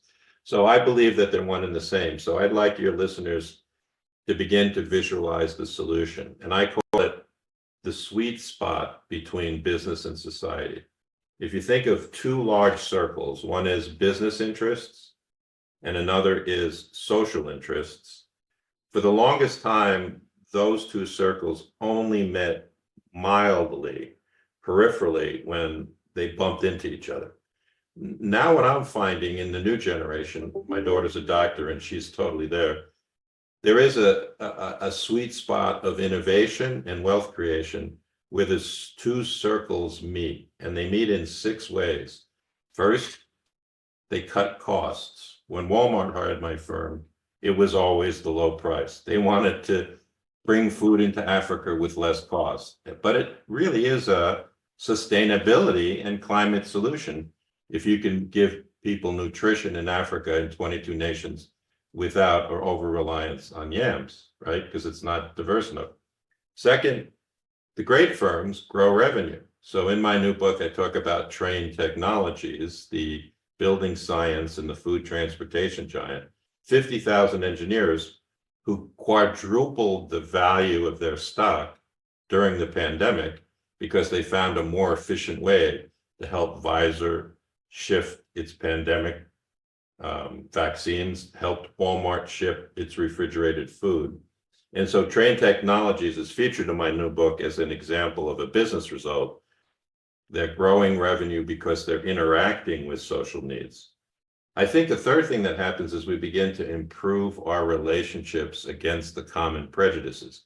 So many corporate leaders that I worked for, say 20 years ago, in their high rises where we take the private elevator up to the top of the firm, they had prejudices about social movements. They had prejudices against government, right? And I think that when you begin to think of the sweet spot that's shared between business interests and social interests, you get firms like Toyota, Patagonia, Unilever that operate. Unilever operates in 120 to 140 of the 190 nations in the world. And they see that in the attitude of most people that buy their products, there is this sharing of the sweet spot. The other 3 things that I worked on in my firm with our lawyers and our engineers is that you attract and retain better talent by thinking about the sweet spot. And that's clearly evident in firms like Trane, where I write about a man called Scott Tew, who's taken my company's leadership training for 15 years, twice a year, and as a result is one of their managing partners. I also think that you strengthen the brand, and too often the environmental movement is distracted by that. There's only saying it's greenwash, right? But it does actually, when a Toyota makes a hybrid powertrain car that goes twice as far at the same cost, you're improving the brand of Toyota in contrast to the gas guzzlers. Now, I'm not willing to say that we won the battle at Toyota because it was at the same time trucks were very dominant. So although we launched 8 million hybrid powertrain cars, the Prius and onward, we didn't change the entire market. But the sixth and last thing it does is it reduces risk, right? So all those financial concerns about capital exposure. So cut costs, grow revenue, reduce risk, strengthen brand, improve social relationships, and attract talent. That's what we focused our company on for 40 years. And you recognized early on, how intertwined everything is. And when you get all of those pillars, as I like to look at them, working together, you create this system and this organization that is doing amazing work. It's addressing needs. It's fulfilling. You know, it's an organization, you go in there and like, okay, what, you have this opportunity to be creative because you're bringing in the best talent, because you're doing creative things to make a positive impact on the world, improving profitability. You can have both worlds or all worlds. I think you made a key point, Mike, so I'd like to build on it. I was trained as a classical financial literacy person, but you're talking about how today's generation and most people find satisfaction in purpose. And purpose at a firm is doing what you exactly described. So I go back in my work, my New York Times bestseller is called Doing More with Less, where I discovered this by writing about Ben Franklin. If you think about that American guy 300 years ago, he's neither Republican nor Democrat. He is creative in his force, and he thinks about social capital, not just financial literacy like I did. So, for example, he thinks about the bifocal because he notices he needs a bifocal to read better. It's self-interest, but he made it available to the people of Philadelphia. He's tired of moving his cart to the print shop through mud, so he helps the Public Works Department invent sidewalks. Once again, self-interest, but Philly becomes a mega place in America, early days, because of that. He's curious about lightning because he loves to swim and he's afraid, is this thing going to come down? So he thinks of the lightning rod. He's curious about efficiency, so he invents the Franklin stove, right? So in my work, I'm looking to liberate social capital in these firms, not just financial capital. And it benefits both. And we know when we analyze, and I've talked with people that do this for a living, the different generations and their motivators and what they want to bring to the table. And Gen Z, and we'll see what Gen Alpha comes up with, and the millennials, there's variances, but they want to do amazing work, but they want it to have a meaning to it because they get fulfilled from it. And not, obviously, the financial aspect of being compensated is a component of it. But I learned a long, long time ago, you can give your team raises, but they'll forget about it in a short order. order. Purpose, yeah. Yeah. They view so this is really where these new books of mine go. We want to create a competitive spirit in people in their relationship to their family and their friends and their firms, but that it be based on creative force rather than destructive, litigious force. So let me say this, I've come to conclude after running a capitalist organization for 40 years. Now, I'm happy to say, Michael, I could speak more freely about it because after having worked for a fifth of the Fortune 500, I haven't worked for these giants for the last 2 years. It was 41 years and now I'm retired. I do run a leadership workshop that's financed by some of these firms. But the fundamental of my newest book is that capitalism can become social response capitalism if it's about the smart realignment of money, people, and rules. Without a doubt, you made reference just now to how the people in a firm you learned want to be purposeful. So you have to realign for that, right? I use in a new piece I wrote for the American Association of Colleges, my daughter as an example. So my daughter's 28 years old. She's now a doctor in rehabilitation, brain and spinal injury. And I'm very proud of her. So is my wife. I think she's a doctor more because of the diligence of my wife than a bookish person like me. But to make a long story short, when I observed Colette and all of her doctor friends at Upstate Medical and all of the places in the hospitals she's now working at, it's almost they learned about the relationship to business and society osmotically. They didn't have to be told about it in graduate school, or they didn't have to be forced into it by policy. They live in a world in where there's so many people in the population, and they already are discerning that they have to play a role in reducing climate and pollution and making machines more efficient. To them, so I wrote about this in a piece about the beauty of global education.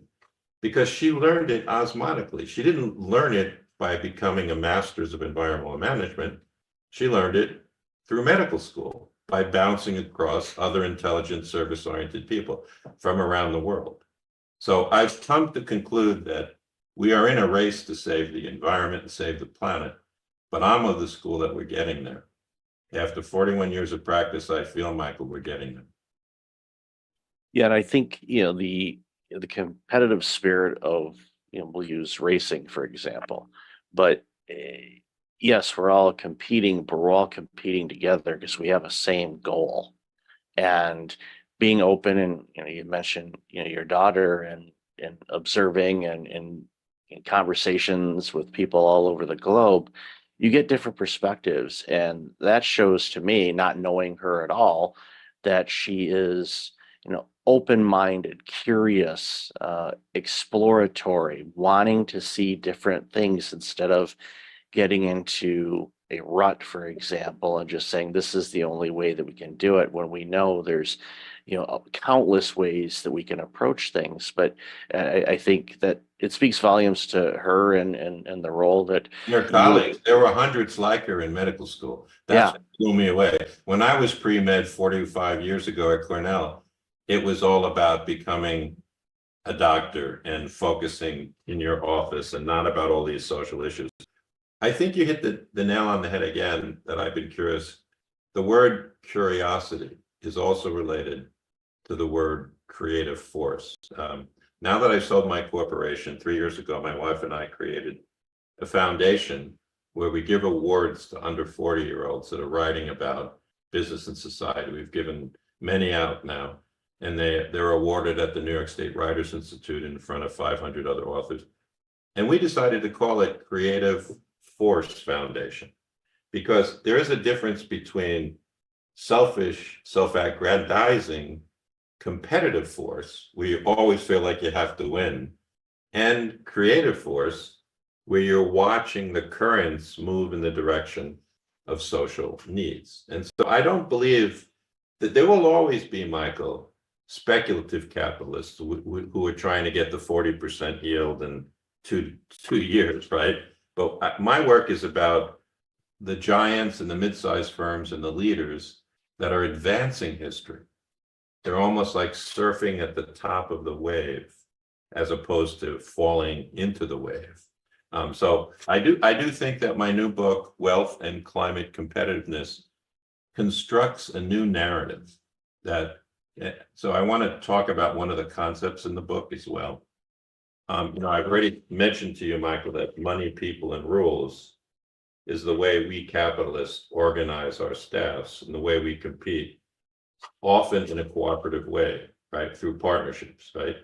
But I think the thing that I found myself surprising myself, Michael, in writing this new book, is I tried to think, what kind of 700-year-old tale exists out there that's going to prepare people of all different generations to think this way that we're talking about more easily. And I decided there's a whole chapter, a whole passage in the end of the book about Robin Hood and redistribution of wealth. Now, if you begin to think about Robin Hood, he's really celebrated in the British tales across the last 700 years as a social hero, as opposed to a criminal. It's taken society a while to accept the notion that a Nelson Mandela was heroic rather than a person in prison in South Africa. And so in the book, I write about why redistribution of wealth is a social good. I'm not talking about overtaxing the rich or draconian rules. I'm just talking about how there's things happening in the investment community at places like Calvert Investment or Trillium or my pension funds, where every day 10,000 clicks are redistributing wealth to more efficient companies like Toyota or Train. And that adjustment of capitalism is the social good. All right. So it's almost like an invisible Robin Hood. It's not Robin Hood. It's instead the merry pranksters exist in capitalism, and they're beginning to click the change. So my book is a reflection about that hope and that optimism in a time where it is easier for people to despair. Yeah, it's very easy for people to go down the negative rabbit hole. If you look for it, you're going to find it. But working with organizations like you have, you know, okay, these are the ones that are, they're going to ignore the naysayers. They've got their mission. They know what they want to do. They know what they want to accomplish. They may not necessarily know yet how they're going to do it, but that doesn't bother them. They know that they'll have the creative willpower to be able to attack it and do the things that they want to do and make that impact on the world, both from a financial standpoint, but also a social good. And we've highlighted this throughout the conversation. Both of those can coexist. They're not an either or, but I think sometimes people try to pigeonhole them as an either or, and they're not. And the more that we recognize that yes, your organization can actually be more profitable if you do things in a way that benefits humanity and social good and all of that, you'll find efficiencies. I'm a big fan of efficiencies.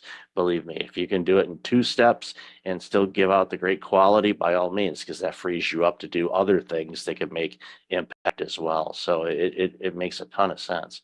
I would like to learn a little bit more before we leave about your Breakfast Leadership Network, because Yeah. I'm happy to be on it.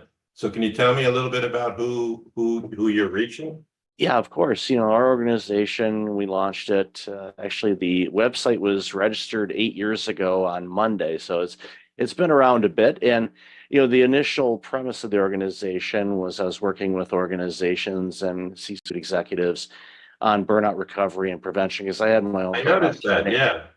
Yeah, I had a pretty bad case of burnout 15 years ago, and cost me nearly everything, including my life. And after recovering from all of that, I determined, well, I don't want to do that again. So what do I need to do? So I started researching burnout and went down that rabbit hole. And this was, 2011, 2012, when I still, I was, diving into it. And it started, as I got more aware to it, I noticed a lot of my peers, and I was working in the healthcare industry at the time, were going down the same road that I did, and it scared the crap out of me. So I thought, okay, what can I do about this? So started writing about it, started talking about it. One thing led to another, started doing keynotes, writing books, doing consulting. You launched the podcast show a little over 7 years ago to talk about that, and then just bring awareness to entrepreneurs and small business owners Good for you. across the globe to share that yes, you can build a great organization. Yes, you can run a great organization, but you don't need to burn out doing it. You just have Well, to more power to you, because I do think that that's an important lived experience to share. And Yeah. good for your work on the website. One of the things I hope you do is Rob Nyson, my publicist who put me in touch with you, is a very classical, wonderful ex-publisher of a Big Ten firm. He doesn't share your contact information. It's his style to preserve the relationship to you. So if you emailed me your mailing address, I'd love to send you 2 or 3 of my books for your home library, so that I can Awesome. become sort of like a brain trust for you. Because I've now that I'm retired, it took me 17 years to finish this, but a publisher came out with a book about my life, but I could tell it fits your sensibility, because I chose not to write about myself, but the 77 short vignettes are about the people who shaped me, because you've used the key words that I'm very interested in: curiosity, creative, and cooperation, right? So, if you think about it, I'd love to send you that in case you want to do another follow-up. The book came out a month ago, Yeah. so it's still getting its legs. Oh, it's beautiful. Yeah, I'll definitely after the show, I'll email you all that contact information, and I highly encourage people to, if they haven't already, pick up your books and follow your content, and because the expertise and experiences you have provide such a foundation for organizations to really thrive and grow and survive. And the stat, when you look at the Fortune 500, I saw this the other day, and it was surprising, but not that, almost half of the Fortune 500 in the year 2000 have either been acquired or they're gone. Isn't And you're that like, fascinating? it's like, you go, how in the world? Or even I saw a story the other day, one of the organizations in San Diego where I spent a bunch of time as well, called Q Health. They were valued during the pandemic, over $2 billion. They've shut up shop. They're closed. They're gone. Like from 2.3 billion to nothing in a couple of years. It's because, market changes. There was all kinds of other things that fell into place that created the situations that they were facing. But you can be top of the world and you can be underwater in a blink of an eye. And it's Take for example, Enron in their own lifetime. I remember I used to go down to Enron because there were utilities that my firm was working for that wanted to use them as a model. And luckily, the lawyer and I that would go down came back and said, there's something that doesn't smell right there. So, you just made the key point that even the global 500 changed. So in my books, I try and emphasize the lasting set of competitive principles that allow them to continue to innovate. Take, for example, Unilever. There are really 300 different small railroad trains on the same road. They're managed by the same vision and set of people, the most legendary one, Paul Pullman, but I've met many Unilever people. But each car is given a huge amount of innovative, creative freedom. So they buy Ben & Jerry's ice cream, but they have the capability of bringing it to Africa and Australia. And the formula doesn't change of the product or the vision. It's all attached to this huge, that's what the Lever brothers called the Unilever train.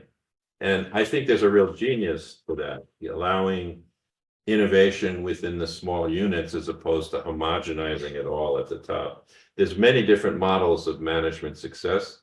And as you just mentioned, many examples of management failure, which is what kept my life so interesting, Michael. I bet. So I'll definitely have all your contact information in the show notes. So Bruce, really, really appreciate your time today and love this conversation. We could probably talk for 10 hours straight on this stuff because it's one of the things that, drives it home for me is I want organizations to just crush it and be really well because it benefits all of us when they do. And it's, I love celebrating companies and individuals and teams like yours that just, help these organizations do what's right and make things better for all of us because we all win when that happens. So again, Bruce, thank you so much for being on the show. I'm delighted to be part of your Breakfast Leadership Network. Thank you for your time, Michael.